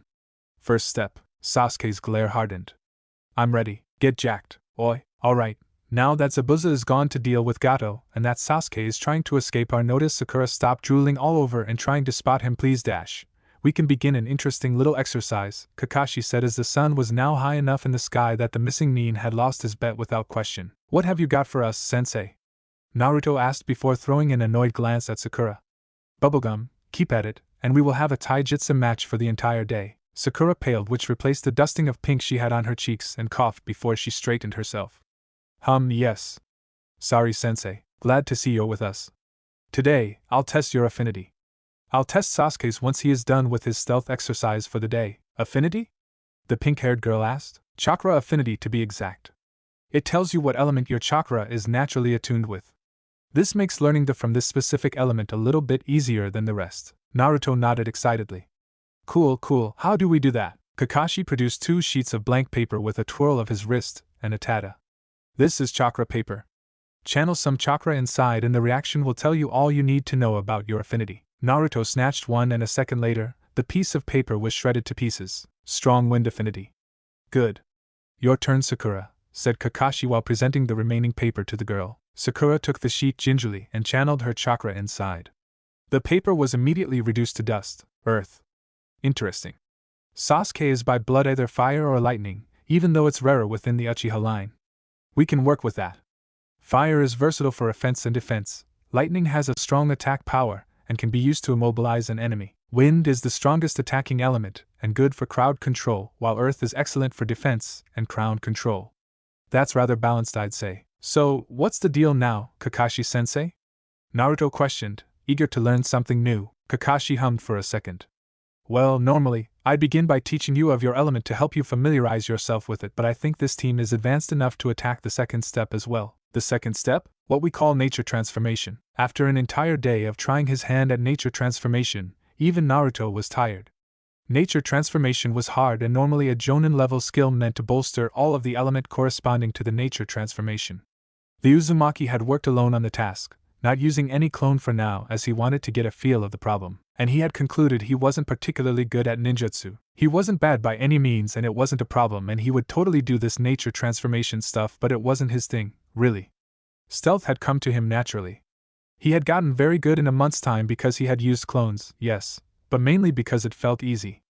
Like putting on a glove. It was the same for taijutsu. Naruto was good at taijutsu because he had worked countless hours with countless shadow clones to accelerate his training, but it had been easy to learn in the first place. Ninjutsu was something he was completely average in. At least a subtle injury was.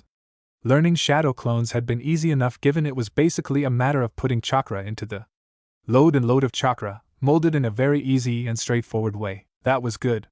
It meant he had a challenge ahead of him. Life wouldn't be half as fun without the challenge. The blonde was pulled out of his musing by returning to Zuna, escorted by Haku and a shadow clone of Naruto. The original grinned at the sight of Zabuza's apprentice. "Sir," began the Uzumaki. "How is it going, totally a boy?" Haku, dressed in a pink kimono, shot him a glare. Now that her chest binding had been removed, her chest was visible under the soft fabric.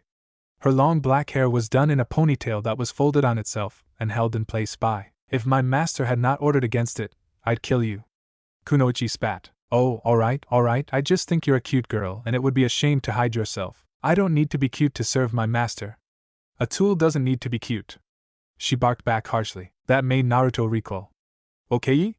he drawled, following the silhouette of Haku as she retreated to the tent Zabuza and her were occupying. A tool?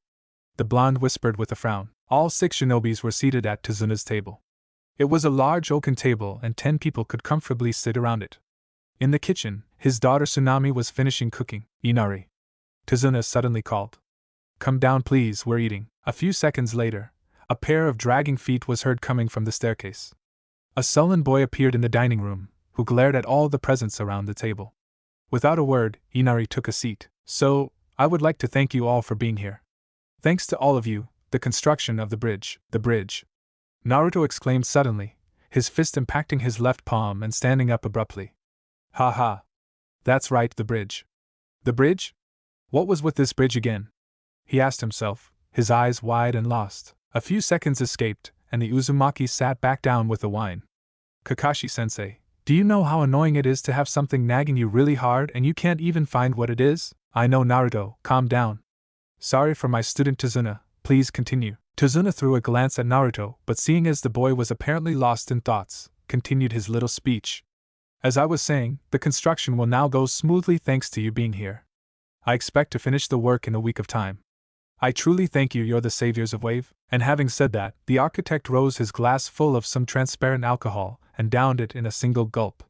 Oh, that hit the spot, you're all gonna die. A young voice suddenly cut through the joyous mood, freezing all the guests present. Inari glared at all the shinobi. You're all gonna die fighting Gato. You're no hero and Gato is going to kill you. I killed Gato this morning, kiddo, informed Zabuza with a shrug. Scared his men real good too. You should just go home and leave us alone, continued the boy as if he hadn't heard. You know nothing of suffering, and the boy suddenly lost his voice. Everyone around the table was looking at him and Sasuke was counting on his fingers. And you killed Gato. Yeah, you're welcome, brat, interrupted Zabuza, who gestured towards Naruto, who was still deep in thoughts. It's thanks to this other brat, you know. My target was a different one before he came and beat your ass so hard you had to kill Gato for him, completed Kakashi. I'm gonna kill you, Hataki. My cute student is going to protect me, you won't get past him. Or did you forget yesterday evening already? Zabuza growled, ground his teeth harshly and exhaled noisily by his nose before Tsunami rasped him on the head with a wooden spoon. No fighting around the table. You're grown men, behave as such. Now let's eat. Thanks for killing Gato, by the way, said the dark-haired woman with a wink and a sweet smile addressed to Zabuza, who coughed quite violently. Haku, as for her, was glaring at the Tsunami. Oh? Sakura giggled before she elbowed Naruto and whispered for the boy's attention. Look at that, you idiot. Naruto glanced about and suddenly grinned. You're thinking what I'm thinking? Sakura nodded once. Hell yes. Sasuke eyed both his teammates before he decided not to get involved. That would be way too troublesome. Plus, he had his stealth training to work on, he'd be too busy to play with the two of them. Dinner was a happy affair, with Inari even crying in thanks and hugging Zabuza, who was composing a picture somewhere between discomfort and murderous intentions. The missing meme kept being served more food by Tsunami, who was sitting next to the man. Tazuna kept laughing, from happiness at first, then from too much alcohol. The only one who looked sour was Haku, who rapidly excused herself. Naruto immediately followed after the girl, as she looked angry enough to attack the house in a fit of rage. Night had fallen and the Uzumaki took a second to admire the twinkling stars in the dark sky. Taking a deep breath, the boy zeroed his attention on the girl, who was sitting next to the remnants of their campfire of the day before, visibly sulking. The blonde, without too much hesitation, took a seat next to her. What do you want? Bit out Haku immediately. Whoa, peace, I just want to speak to you a little, Naruto answered with both hands raised in an appeasing motion. I don't. Go away. Really? Because I think you need to speak to someone. Leave me alone. You're rather feisty for a tool, noted Naruto in a neutral tone. This caused Haku to choke on her mounting anger. The blonde boy looked at her intently and suddenly, the girl had the feeling that the Uzumaki was piercing her with his two blue eyes. So, what's the deal with that? With what? Haku answered grudgingly. With this I'm a tool thing you have going on? Where does it come from? After a few seconds of silence, and seeing that Haku would not answer him, Naruto hummed. You know, I'm supposed to be a tool too, began the blonde. The Uzumaki felt the surprise of the girl sitting next to him and soldiered on. I'm not well liked in my village, for something I didn't even do. When it was time to choose if it had become a ninja, though, the Hokage suddenly showed great interest in me, because of this thing. I wasn't given much of a choice. Like a tool, I suppose. Tools don't choose what they do or who they serve. They are used. Naruto focused his gaze sideways and saw that Haku was looking at him intently, with something akin to understanding shining in her eyes. The blonde boy smiled crookedly. Sounds familiar? Haku nodded slowly. Yeah, she muttered, looking down. Hi, Zabuza-sama found me when no one wanted me. The black-haired girl looked up at the night sky before her gaze trailed from the stars to Naruto. He is the reason I exist. He gave meaning to my existence. That's why I serve him. I'm his tool, I see. I guess where we are different is that I decided I'd cut my master. I pushed back, got some stuff out of it because, in the end, I'm human too. I desire nothing, Uzumaki-san. Naruto cocked an eyebrow, a crooked grin stealing itself on his face. Oh really? Are you sure of that? Haku shuddered and recoiled a bit. Yes, a shame. I'm quite sure I could help you convince Zabuza to be a little nicer to you. He did ask me to free you when we first met each other after all. He must value you. Haku shook her head wildly, her eyes widened by a storm of emotions. No, my only worth is how I serve him. She protested. So you say, but then you would have failed your purpose that day I dealt with you too.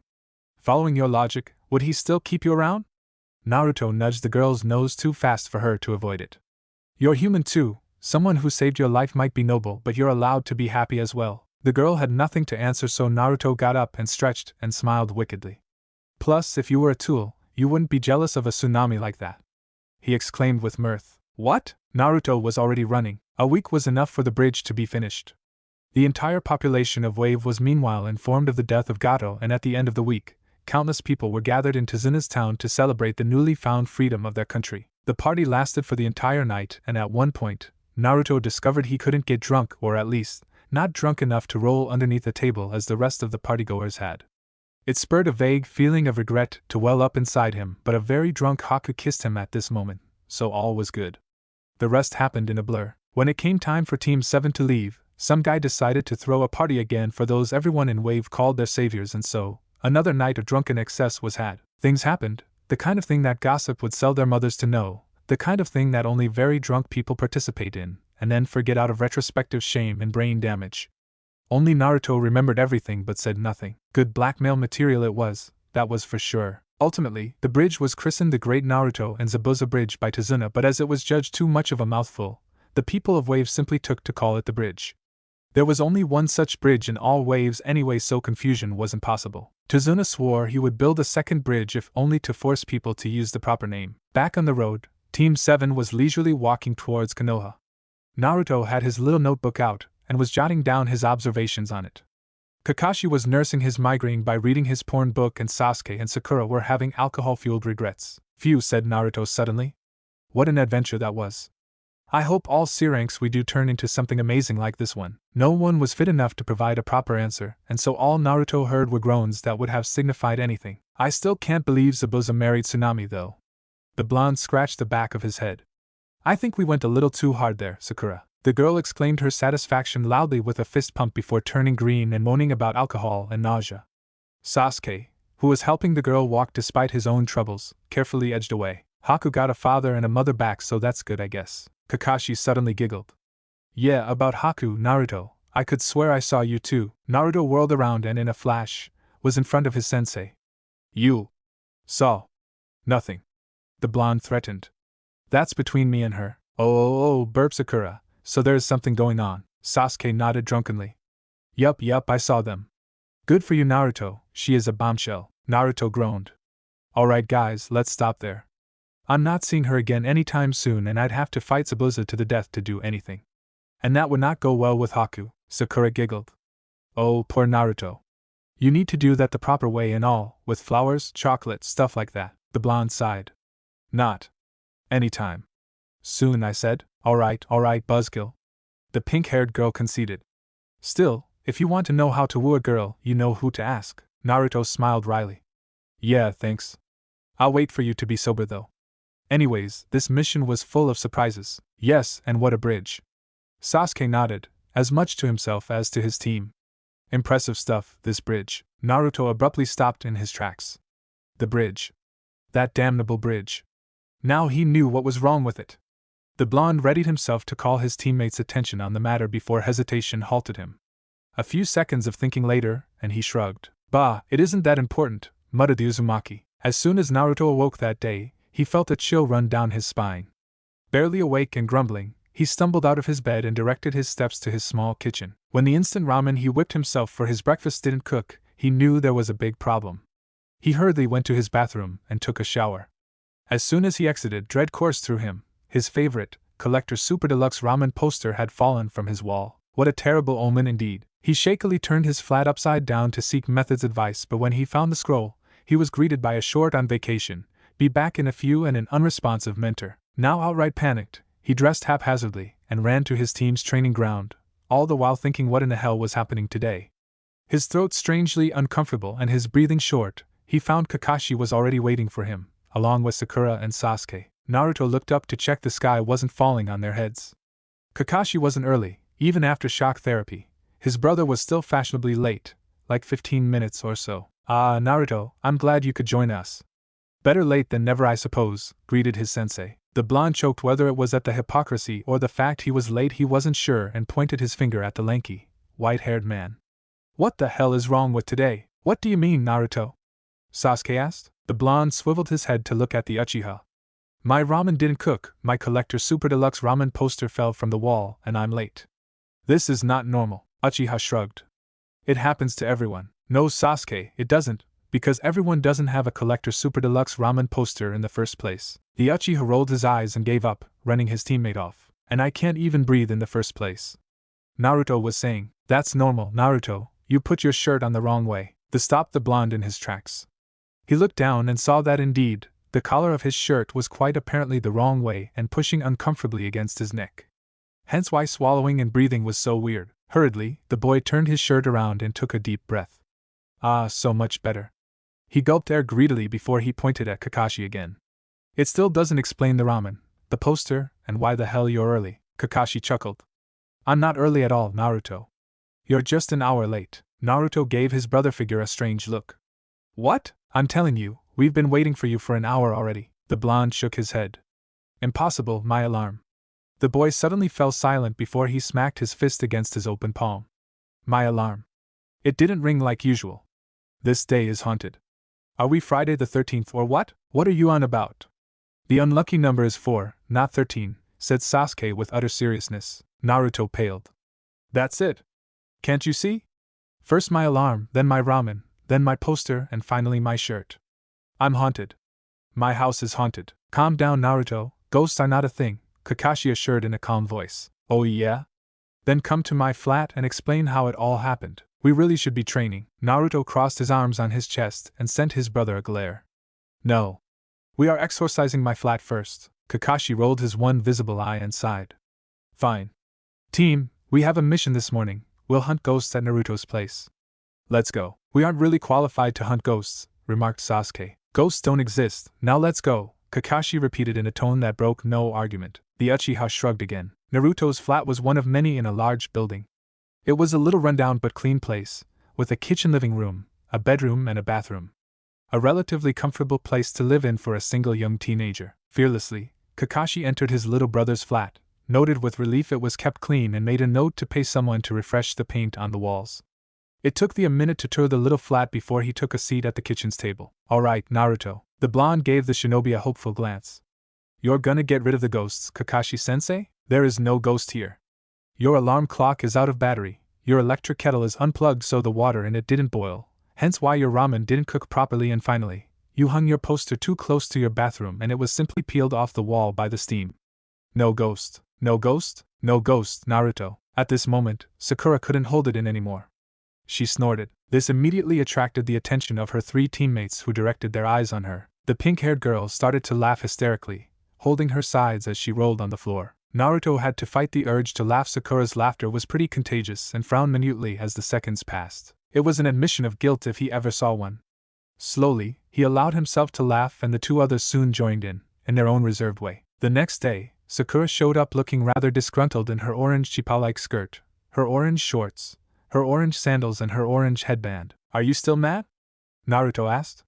Sakura and Sasuke were having ramen at Ichiraku Ramen.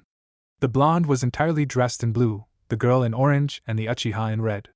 The dark-haired boy was brooding with a vengeance. "Oh, come on, Sasuke, it's all in good fun." The Uzumaki tried again, nudging Sasuke with his elbow. "You don't get it, do you?" The Uchiha grumbled. "It's all about being cool. It takes time and effort and you ruin it. Well, it's not like I changed all your clothes, you know? You could have chosen those I didn't swap. Sasuke threw a glare at the blonde. I have a routine and you obviously know it. You know I'm never bothering with the leftmost side of my closet. I think red looks okay on you, interjected Sakura. She gestured to herself. I mean, look at me. I'm orange. She spat with disgust. Don't diss orange, Sakura. It's a perfectly okay color with blue, chastised Naruto before he sniggered. I admit though, you really don't wear it well. Guess I'm the only one awesome enough to pull it off. Gee, thank you, Naruto. Boss. A young voice interrupted Sakura before she had time to express how much displeasure she was feeling. Naruto sighed in anticipated exhaustion. I'm not your boss, Konohamaru. Go bother Ebisu. But you're much stronger than him, boss. No, I'm not. Who is this Ebisu?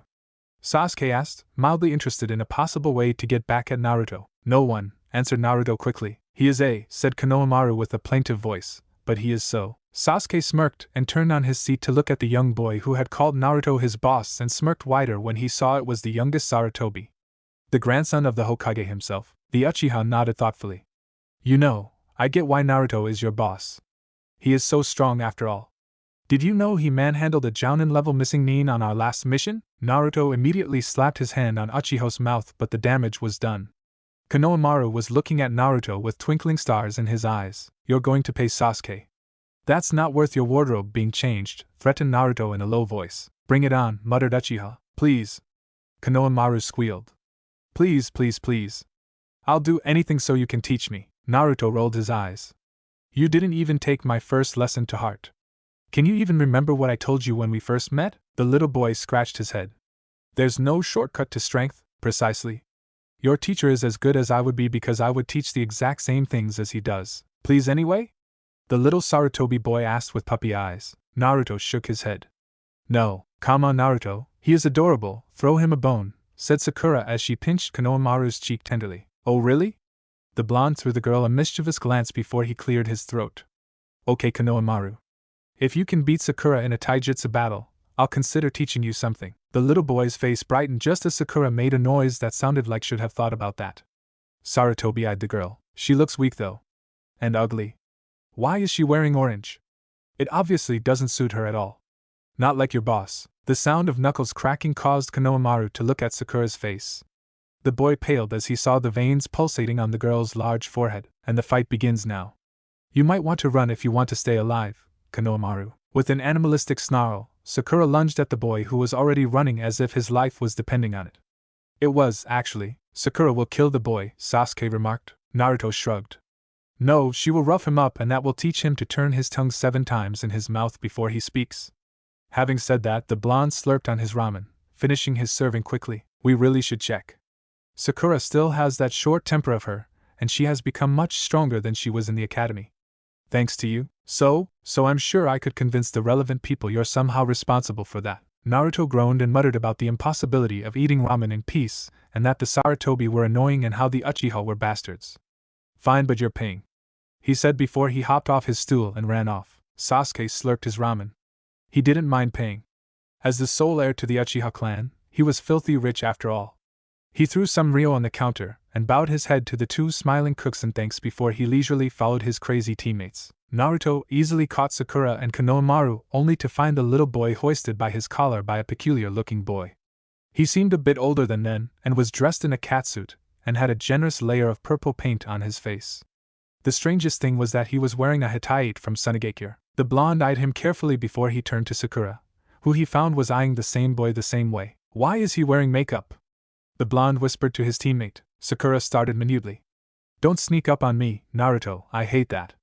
And how would I know? Maybe he likes it? The girl whispered harshly. But boys don't really wear makeup. I mean, the Sarutobi have this caul thing around their eyes, but this is taking things a little far. No, don't question it. Sakura shouted. The poor boy is probably questioning his sexuality and trying things. I didn't take you for such a close-minded boy, Naruto. What? No. He does whatever he wants, but I mean, even if he wanted to be a girl, no girl ever puts makeup like that, right? I don't know Naruto, maybe in their country they do, but look at his teammate, she is a girl and she doesn't wear this ridiculous purple paint everywhere on her face, said teammate, a sandy blonde with her hair done in 4 spiky ponytails and dressed in a rather elegant, purplish combat robe with protective mesh underneath, was rolling on the ground, laughing. The boy was red with anger, several veins pulsating on his face. You tree huggers really are testing my patience. First this boy, then two retards who think they are genins? I think I need to break some bones, Naruto snorted. Right, what you should do is let the little boy go. He bumped into me. Konohamaru, apologize to Mr. Cat for bumping into him, ordered Naruto. Yes, boss. I apologize for bumping into you, Mr. Cat. Konohamaru shouted eagerly. Good, he apologized, now let him go. The older teen snarled. You think that's it? You make a fool out of me and you think I'll just take it? I'm no tree hugger like you retards, Naruto sighed. Sasuke, I know you're in the tree. Do the cool thing before I kill this stupid bitch. Damn it, Naruto. It's way less cool if you reveal my presence. A voice barked from a nearby tree. The blonde massaged his eyes. You do it or I kill this fucker and cause an international incident. Okay, relented Sasuke. You tree huggers are. Before the cat boy could finish whatever he was going to say, a rock impacted his wrist with enough force to cause him to drop Konohamaru. Before the boy could hit the ground, a gust of wind lifted the blonde's skirt, revealing rather cute, bear-themed panties. As the wind settled, Konohamaru was behind Sakura, eyes swirling from motion sickness. You shouldn't have shunshined with the little boy, Naruto, admonished Sakura. He is gonna puke now. You were going to murder him a second ago, and now you're worried about his health. Women, I swear. It feels wrong to beat him if he is sick. I'll pretend I didn't hear that. Don't you fucking ignore me. The catboy screamed, retrieving a large package from his back. It seems you're all in need of a lesson, Kankuro. The blonde girl warned. Stop it, this is stupid. Let me deal with my business, Temari. These runts need to be taught a lesson. Naruto rolled his eyes. Right, and you definitely need one too, in politics to be exact. You think attacking us, ninja of Konoha, as a guest from Suna, will be looked over? You think you'll do what, rough us up a little and that will be it? You have sand in place of your brain or what? Admitting you even could beat us, you'd be arrested, then tensions would rise between Suna and Konoha, even higher than they already are, then you'd be punished, but of course, Suna wouldn't be happy and tensions would be at an all-time high, and then it could all degenerate into war because shinobi are really trigger-happy people. So is that it? You want to start a war? Kankuro snarled, Temari blinked, Sakura coughed and Sasuke shunshined close to the blonde. You're overthinking things, Naruto. The Uchiha said simply. Kankuro blinked, Temari blushed and Sakura snorted. You're a bastard, Sasuke, sighed the blonde. What is it with girls and gloomy brunettes? He muttered distastefully. I'm not gloomy. I'm cool. You should try it sometime. I'm going to hit you. Later, cut Sasuke, who then eyed Sunanin carefully. I'm more interested in why three ninjas from Suna are strolling in Konoha and threatening Sandame's grandson like they own the place. Kankuro paled behind the purple paint. Temari sighed. I knew you were an idiot, Kankuro, but I think you pulled all the stops there, the blonde said before she tilted her head. I apologize for the behavior of my younger brother. He hit his head when he was young. Temari. Shut up, Kankuro. As for what we are doing here, the Chunin exams are held in Konoha. Didn't you know? Pa, of course, they wouldn't, they are rulers. Yeah. And you're dressed in a catsuit with makeup all over your face, so don't start bragging. Naruto interrupted. Alright, if you're here it means you passed the gate, and if you pass the gate, your papers are in order. Don't stir up any more trouble, it won't end as nicely for you next time. The blonde waved his right hand in a dismissive motion. Oh, before I forget, tell your teammate creeping in the tree to stop it. It makes ANBU nervous when you try to sneak around in the village.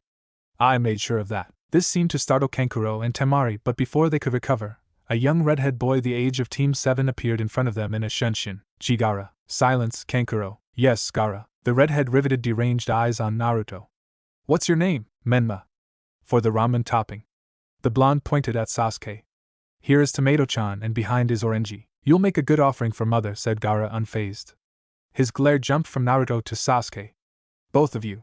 Temari, Kankuro, let's go. The three Sunanin abruptly turned heels and departed, leaving behind a frowning Team 7. This Gaara is dangerous, remarked Sasuke. Sakura shrugged. We have Menma. True, oi.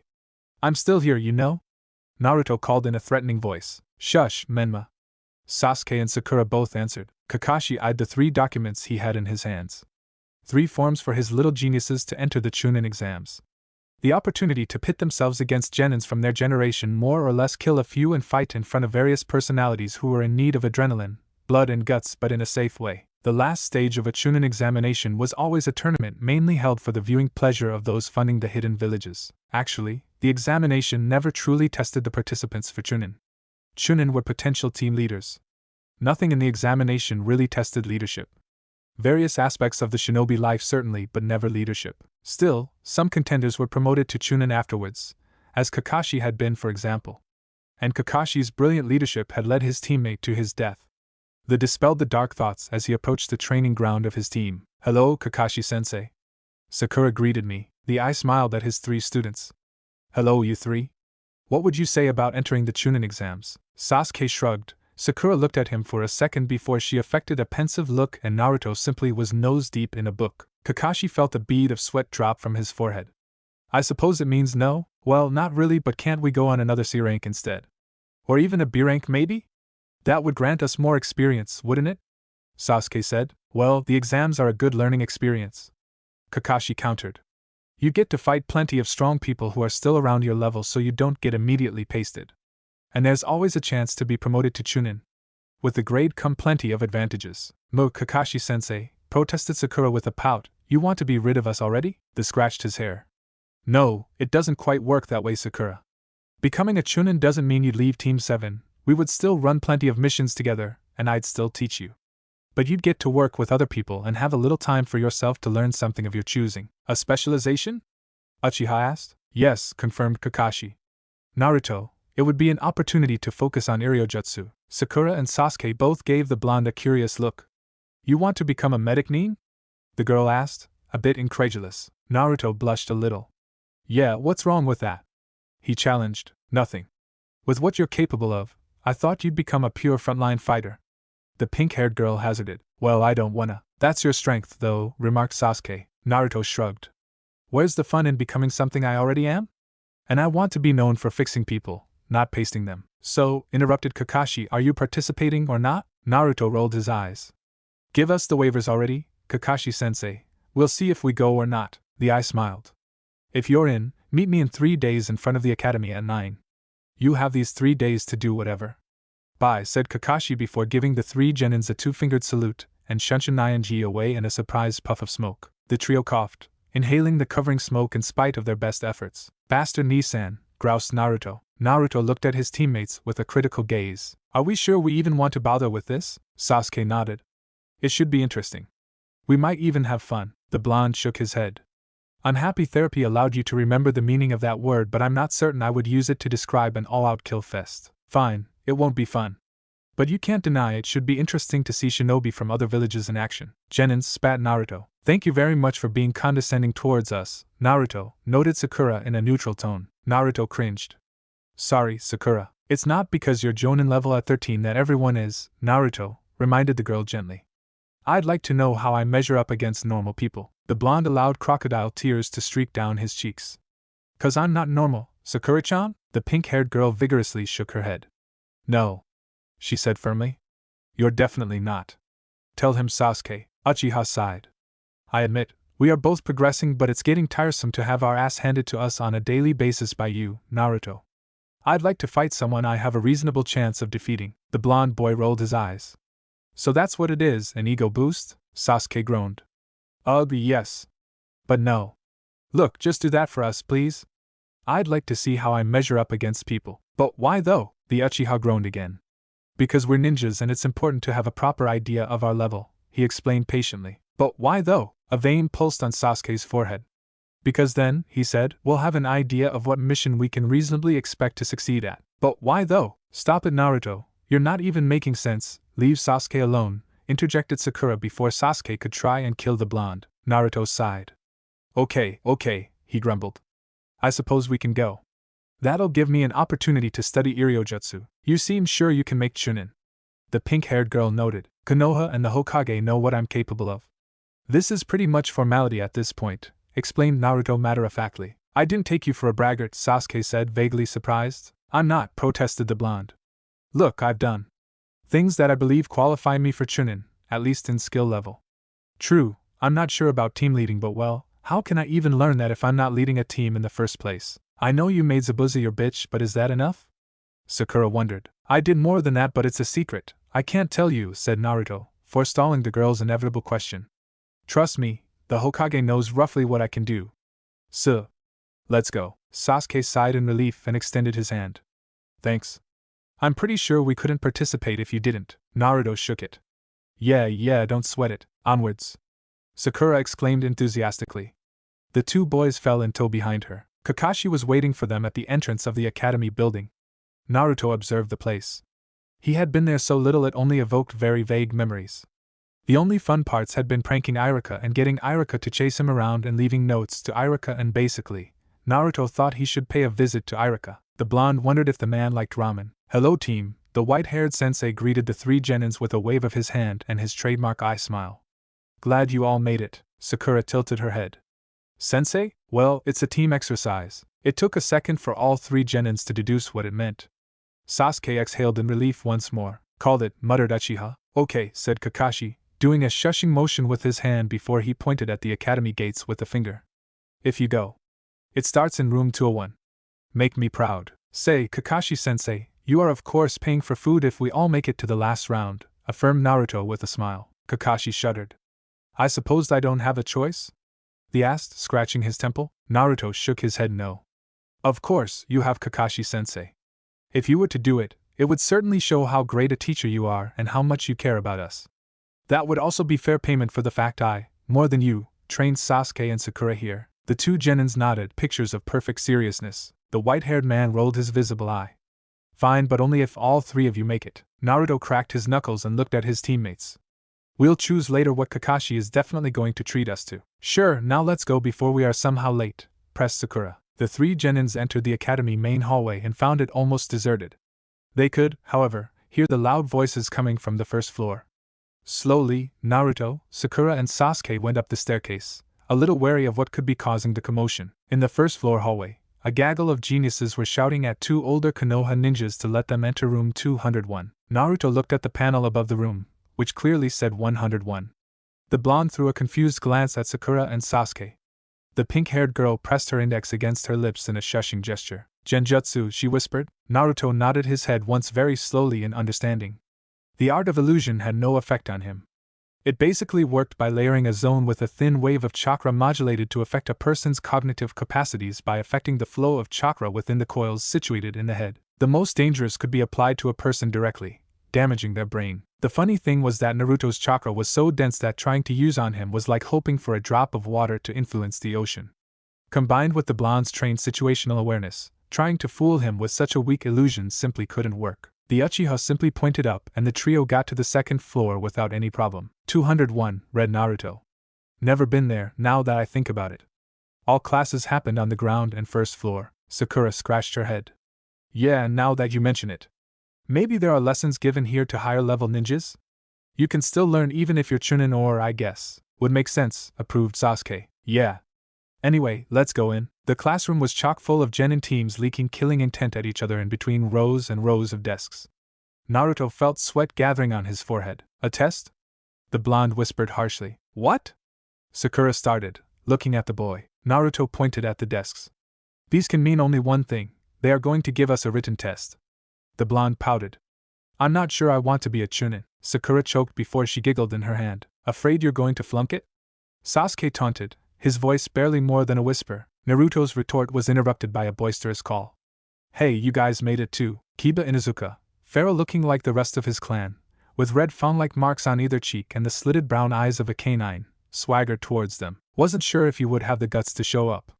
The boy exclaimed laughingly. Sasuke, why didn't we go take a B-rank? We could be away from this loud-mouthed individual right now. Endure it, Naruto, you're a ninja, oi. I'm here, you know. And don't dismiss me like that. My team and I will show you who's better. Naruto cleaned his ear with his pinky. You said something, Kiba? While the boy seethed, a taller dark-haired boy, his face hidden by the collar of his jacket and the dark sunglasses he was wearing, had approached them along with a shy-looking girl with blue hair and the moon-white eyes of the Hyuga clan. That is quite the diversion technique you possess, Uzumaki-san. Hello, Abirame-san. Those are quite the sunglasses you are wearing. Meanwhile, Sasuke bowed lightly to the girl. Hinata-san, she answered with a similar bow. Sasuke-san? Sakura did the same. You guys are here too? A voice drew from behind. That is such a drag. Why am I here again? A boy, his dark hair done in a pineapple-looking ponytail, eyes slanted in a bored look and shoulders sagging, complained. Behind him, A pale blonde with jade blue eyes and a heavy-set auburn-haired boy were following. Hello Shikamaru, Ino, Choji. Naruto waved. Hey, the newbies. Naruto swiveled around and saw an older white-haired, glasses-wearing male approaching them with a friendly smile on his face. The boy was wearing a Konoha headband. Hello, unknown person approaching us, greeted the blonde. This seemed to surprise the boy for a bit before he regained his countenance. Ah, yes, well, the name's Kabuto. Hello? The white-haired genin shook his head. I just wanted to say, maybe you should be a little quieter. The boy pointed behind him at the assembled teams, who were glaring at the youngest rookies with murder in their eyes. Naruto gazed around with a deadpan stare. He shrugged. Those guys are small fries.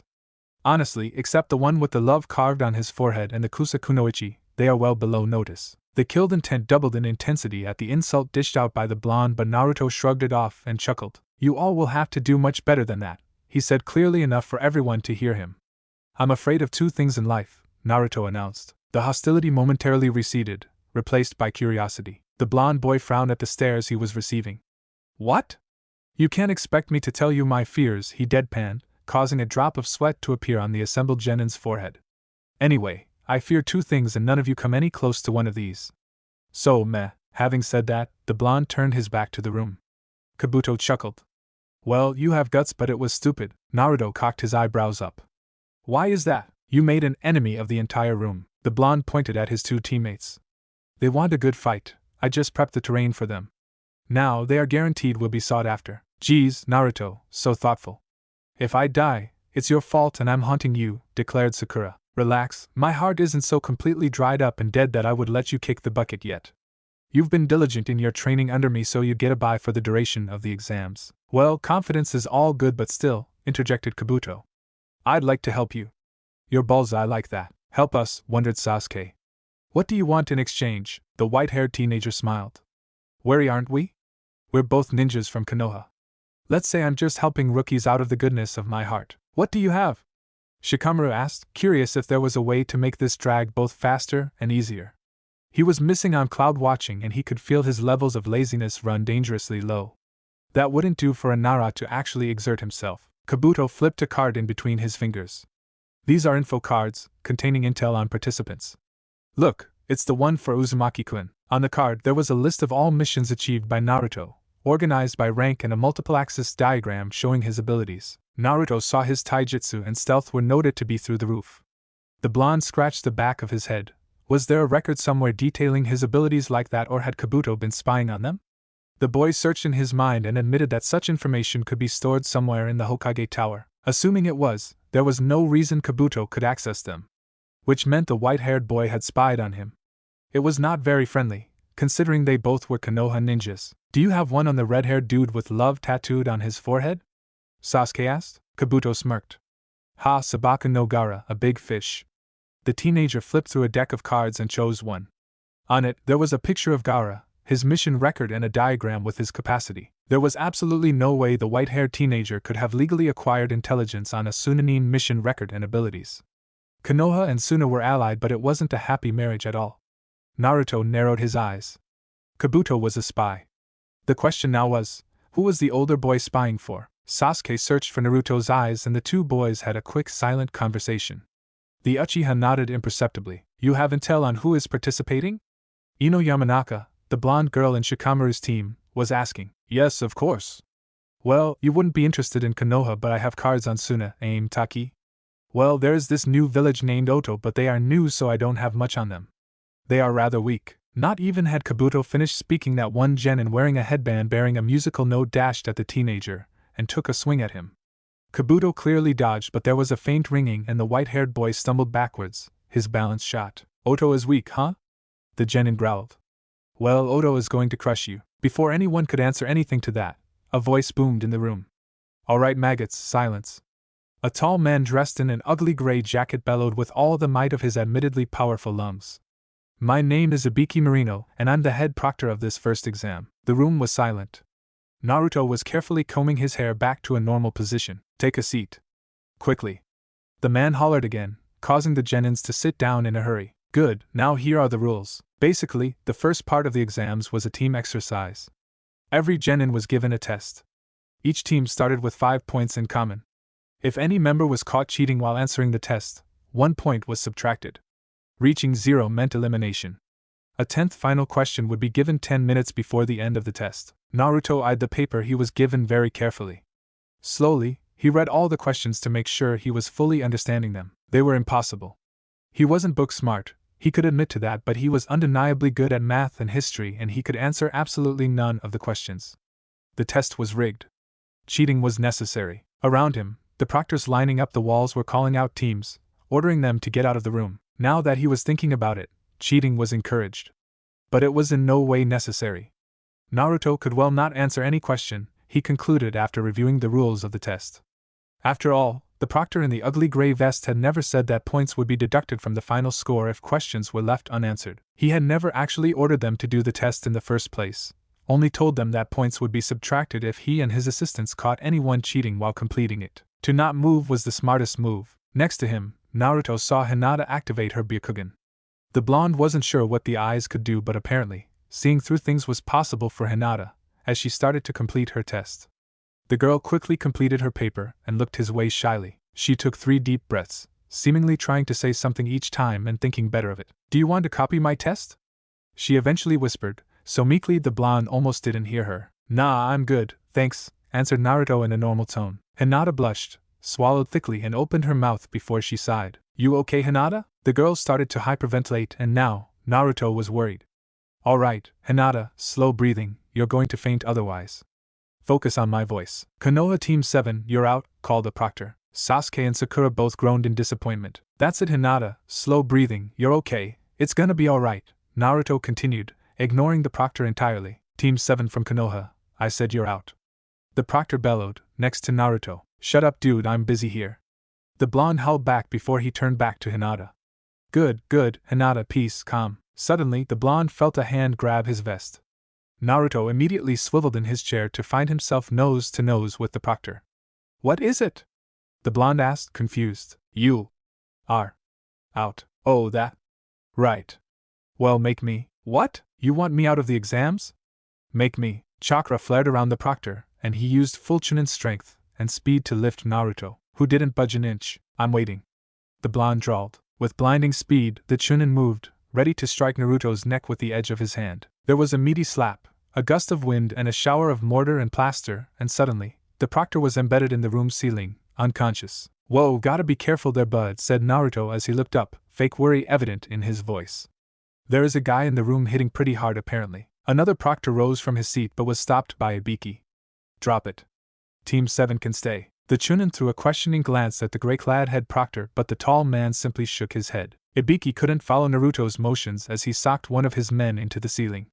Ibiki was and the head of the counter-spying department of Konoha, which meant he knew Kakashi had been put in the hospital by this very genin. Ibiki wasn't especially willing to risk a trip to the hospital to uphold the supposed fairness of this first exam. After all, they were ninjas. If the kid could beat his opponents into submission, it was a valid tactic. Other teams became less careful in their cheating, obviously convinced they could try the same tactic as Naruto if they were caught. Unfortunately for them, they were real genins and the Chunin quickly ousted them. When the time came for the 10th question, there were only a few teams left. "Good," whispered Ibiki before he raised his voice. "Good. Are you ready for the 10th question? Are you ready for the 10th question?" The room tensed, save Hinata, who had fainted in spite of Naruto's best effort, and Naruto, who was doodling on the girl's face, decorating her cheeks with whisker-like marks similar to his own. "Now, there's an additional stipulation for this question," said Ibiki, suddenly looking dark and menacing. His voice turned to a threatening growl, and outside, dark clouds amassed out of nowhere while somewhere, a trumpet played 3 descending notes in a minor tune. "If you take it and you fail to answer correctly, you will be barred from ever entering a Chunin exam again." "What? You can't do that." "Damn well I can." All your villagers agreed to this stipulation and, not paying attention at all, Naruto was darkening the tip of Hinata's nose with his pen while humming a nursery rhyme about 3 little kittens up to mischief. Meanwhile, a tense, heavy silence fell on the room as the various teams left were pondering whether or not they were going to take the question or not. From one of the pockets of his jacket, the blonde boy got a pair of cat ears and delicately placed them on top of Hinata's head. Someone choked while a distinctly feminine dia could be heard by all in the room. A vessel pulsed on Ibiki's forehead. "Uzumaki. Are you taking this remotely seriously?" Naruto cringed and retracted his head in his shoulders before he hurriedly shushed the tall man. "Shut it, you brute. the blonde whisper shouted. As for your question, absolutely not. I'm secure enough in my abilities that I don't need to have it confirmed to me by a rank. I'm only here because my teammates wish for me to be, so now, stay silent or you'll wake up Hinata, he scowled. Ibiki palmed his face and sighed. Look at her, isn't she adorable in this get-up? She is as shy as a kitten.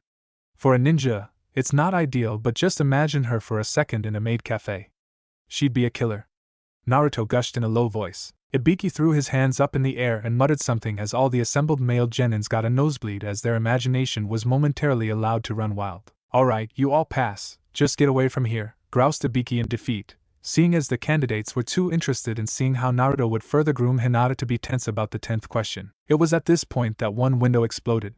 Carried by two kunai, a package was pinned to the blackboard behind Ibiki and unfurled to reveal a banner. The great and sexy Anko Mitarashi.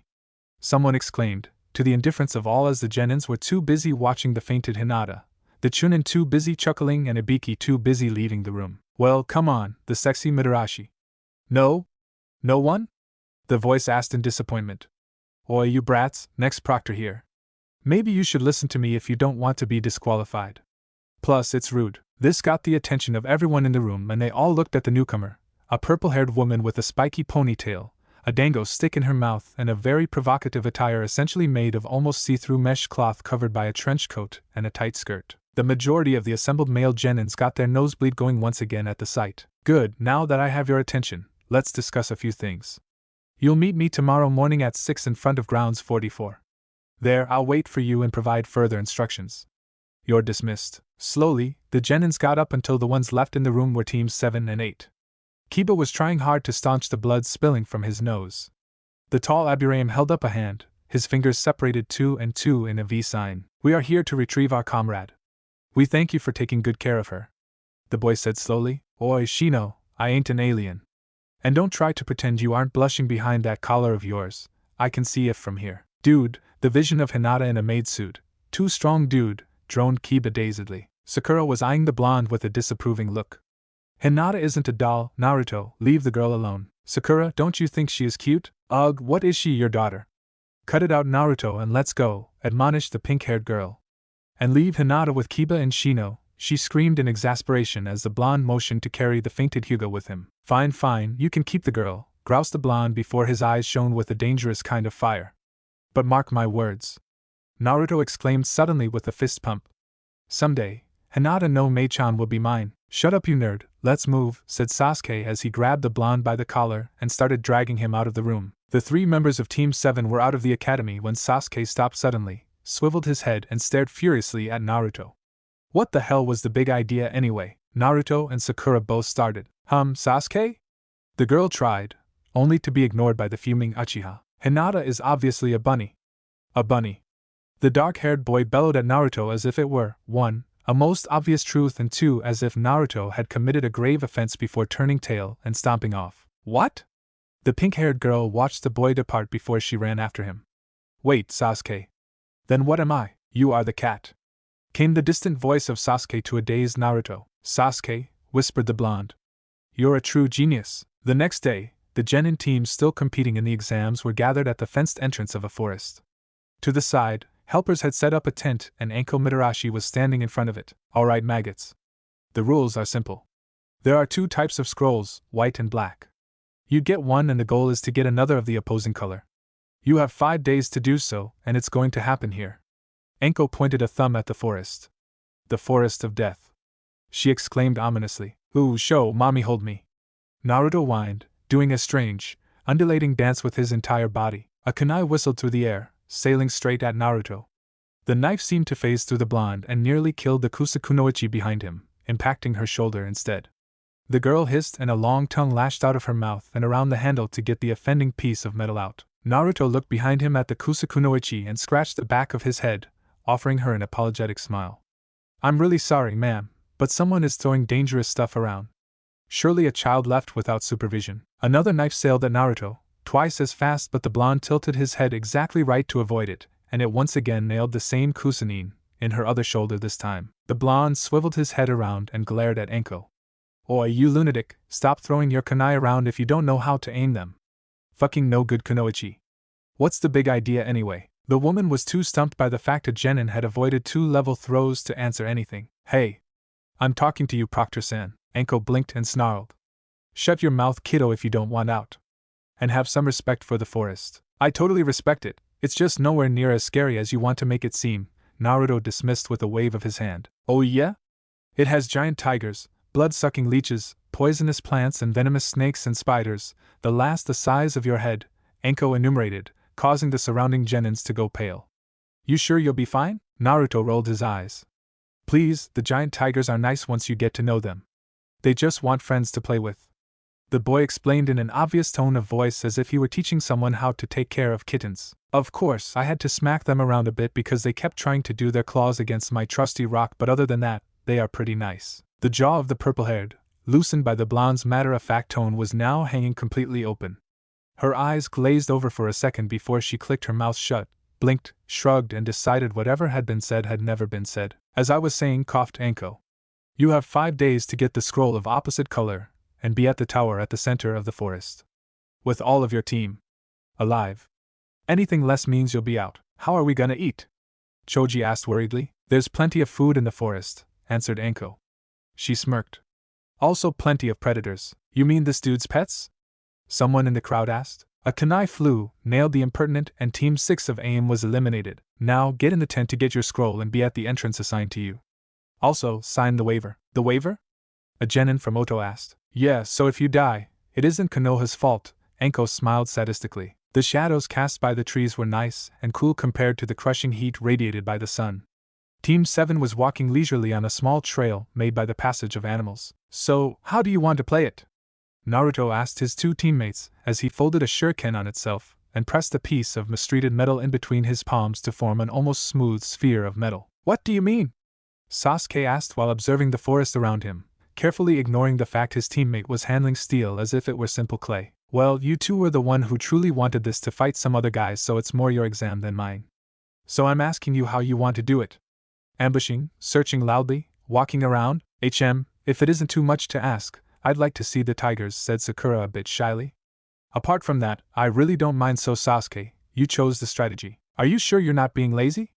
The raven-haired boy asked the girl with a suspicious glance. No. I'll give you my input, but I've no preferred strategy. I think Naruto should keep the scroll, but that's it. Yeah, that's obvious, but that'll make me a target. The blonde protested. Sasuke shrugged. If you are in danger, then Sakura and I are dead anyway, so meh. Fine, grumbled the boy, but I want some ramen. You always want ramen, retorted Sakura with a small smile. That's true. Naruto exclaimed with a large smile. Alright, let's be serious for a second, interrupted Sasuke. Ambushing other people would make sense, but then again, if everyone does that, we won't get anywhere. I say we take to the trees, at least we'll have the high ground. Then we look for other teams and we get their scroll. Sasuke. The tone of Naruto's voice stopped the raven-haired Uchiha cold in his tracks. The boy swiveled his head and looked at the blonde, who was giving him a cold gaze. You know what that means, right, Naruto? Sakura's voice trembled from the intensity of the blonde's stare. The boy shifted his eyes from Sasuke to her. Sakura, it concerns you too. If we want another team's scroll, it means we'll have to fight. I'll take care of my opponent, but you and Sasuke, you'll possibly have to kill them. The girl shuddered but nodded firmly. They had been educated for years on how killing was a necessity of ninja life, so she knew she'd have to do that at some point. Sasuke shrugged. I'm familiar with death. Naruto sighed. He was strong and he could afford to show mercy, but his teammates did not have this kind of luxury. Against an opponent of similar strength, they would have to go all out, and this would end in someone dying. And Naruto would make sure it wouldn't be Sasuke or Sakura. Alright, Team 7 continued to trail around the forest, this time jumping from one tree to another, their awareness pushed to the max. Suddenly, 2 copies of Naruto appeared next to the original. One tackled Sakura downwards, another flew backwards while the true blonde leapt to the side with Sasuke in his arms. The branch they should have landed on was torn to shred a second later by a whirlwind of invisible blades. That's quite humiliating, grumbled the Uchiha from under Naruto's arm. Plus, I had it. Naruto let the boy go, but not before sending him a look that said all that he was thinking of Sasuke's boast. Uchiha rolled his eyes. Okay, I didn't quite have it, but I'm getting better. Yup, you are. Well, training sensing abilities when one isn't born a sensor isn't easy. I really need to get my Sharingan under control. I could have seen the attack coming. Well, you don't have it, so there's no use making plans like that. Kukuku, a male voice interrupted, laughing creepily. You don't have the Sharingan, Sasuke-kun? How very disappointing. Both Naruto and Sasuke looked at the girl. Man-things? The individual who was standing on a tree branch slightly above them. They looked like the Kusakunoichi who had been wounded twice by Anko, but there was something wrong with her. It wasn't even physical, but the dissociation between the body and the voice was truly creepy. Kukuku? The blonde deadpanned. Really? Do you also want a board where you have "I'm a villain" written on it? Sasuke recoiled slightly. Yeah, and where do you get off being so familiar with me? Kun, really? So disrespectful. True, very rude, nodded Naruto sagely. Fucking brats, I'll teach you to respect your betters, the individual snarled. If you don't have the Sharingan, you're useless to me. Good. Sasuke exclaimed. I didn't want to be useful to you any. Naruto jumped away from their branch, Sasuke once more safely under his arm as the individual smashed the tree they were in. The blonde looked at the enemy ninja with narrowed eyes. Mind telling us exactly why you are after Sasuke's eyes? Who are you even? That would be none of your business, brat. He doesn't have them anyway, the ninja spat before mumbling. But still, the potential is he. He was interrupted by an acorn impacting his forehead. Painfully. The little nut shattered against the bone of his skull and pierced the skin. I'm talking to you, you rude son of a bitch, explained Naruto patiently, and I like answers when I ask questions. I'm Orochimaru. And I'm going to kill you first. The man Orochimaru was supposed to be a man according to Naruto's history lessons, answered before he lunged. The blonde winked at Sasuke, swayed under the branch, sticking to it with chakra, and launched the Uchiha away from him as Orochimaru punched down. Naruto and the branch exploded in a cloud of smoke and wood splinters while the true blonde escaped a shunshin next to his aggressor, fist already rocketing towards the traitor's midsection. I'm Naruto, it's a pleasure to meet you. Orochimaru was sent careening through a tree. And another. And a third. The fourth one stopped the man's momentum completely before it folded on itself. The man fell to the ground, apparently dead. And flabby and flat and fraying like an old piece of bad quality cloth. In the corner of his eyes, Naruto could see the traitor higher up in the trees, looking winded and slimy and male. The blonde scratched his head. Do you have a supply of bodies somewhere? Orochimaru answered by unhinging his jaw and vomiting a sword from his throat. His tongue wrapped around the handle before the blade was launched at Naruto with blinding speed. The blonde stopped the sword dead in its course to skewer him by pushing his right index finger against the tip.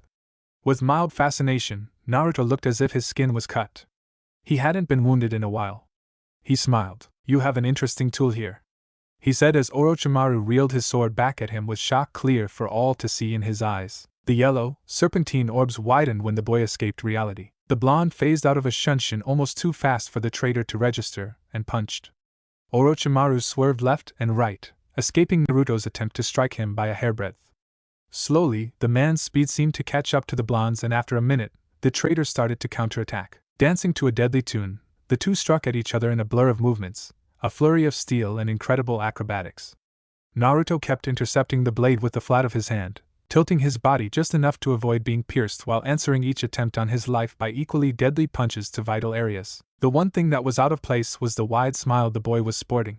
It was getting wider and wider as he and Orochimaru traded blows, as they ducked, swung, jumped, slid, thrust and lunged. It was getting brighter and brighter as the forest around them was destroyed, reduced to splinters, peeled to dust by the strength of their assault and otherworldly sharp winds. Suddenly, the two fighters broke apart. They had created a clearing in the middle of the forest. Around them, trees were uprooted, reduced to sawdust or even burning. Naruto whistled. Phew, you can hold your own. The blonde exclaimed with enthusiasm. I didn't know fighting could be this fun. And I was quite serious even. What the hell kind of genin are you? Orochimaru asked warily in return, although there was an audible ounce of curiosity in his voice. Naruto scratched the top of his skull. What do you mean? The kind who has a team, trains and goes on a mission. Why? How did you get so strong? The traitor asked patiently. The blonde shook his head. Nah, not telling, it's a secret. The fight was fun, but you're still a traitor and I'm a ninja, Naruto sighed. I guess we'll have to cut it short. What? The blonde rolled his eyes. Orochimaru, under the law of Konoha you're under arrest. Surrender or be killed immediately. I don't think so. Yeah, that's what I thought. Too bad. Orochimaru, in the name of Konoha, blah blah blah, sentenced to death. The traitor shined fast, faster than he had during the previous engagement. His blade at the ready, he motioned for his sword to pierce the boy's left eye and through it, his brain. Naruto looked straight at him, following his motions without a problem, and yawned before he retrieved a small ball of steel from a pocket. Dread invaded Orochimaru, and he desperately flexed his chakra, opening his mouth wide as the boy calmly placed the pebble between his index and his thumb as if to flick it. Adamantine cannonball of great punishment, deadly serious. The sphere of steel was accelerated from a still position to 10% of the speed of light in under 1,000th of a second.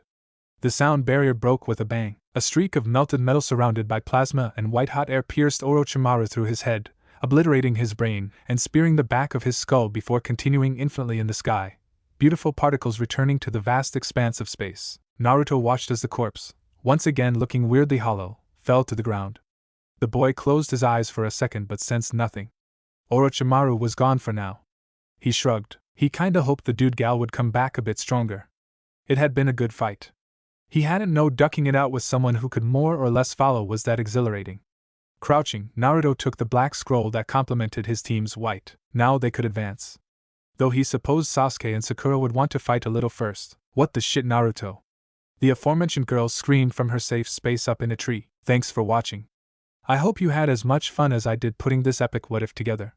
Make sure to smash that like button, subscribe, and hit the bell icon so you never miss a single twist in the story. Drop your thoughts, theories, or even wild ideas in the comments. I read every single one. And hey, if you're craving more awesome Naruto content, go check out the other videos on the channel. I've got plenty of heat waiting for you. Until next time, stay sharp, stay awesome, and remember, even a shadow clone needs love. Peace out.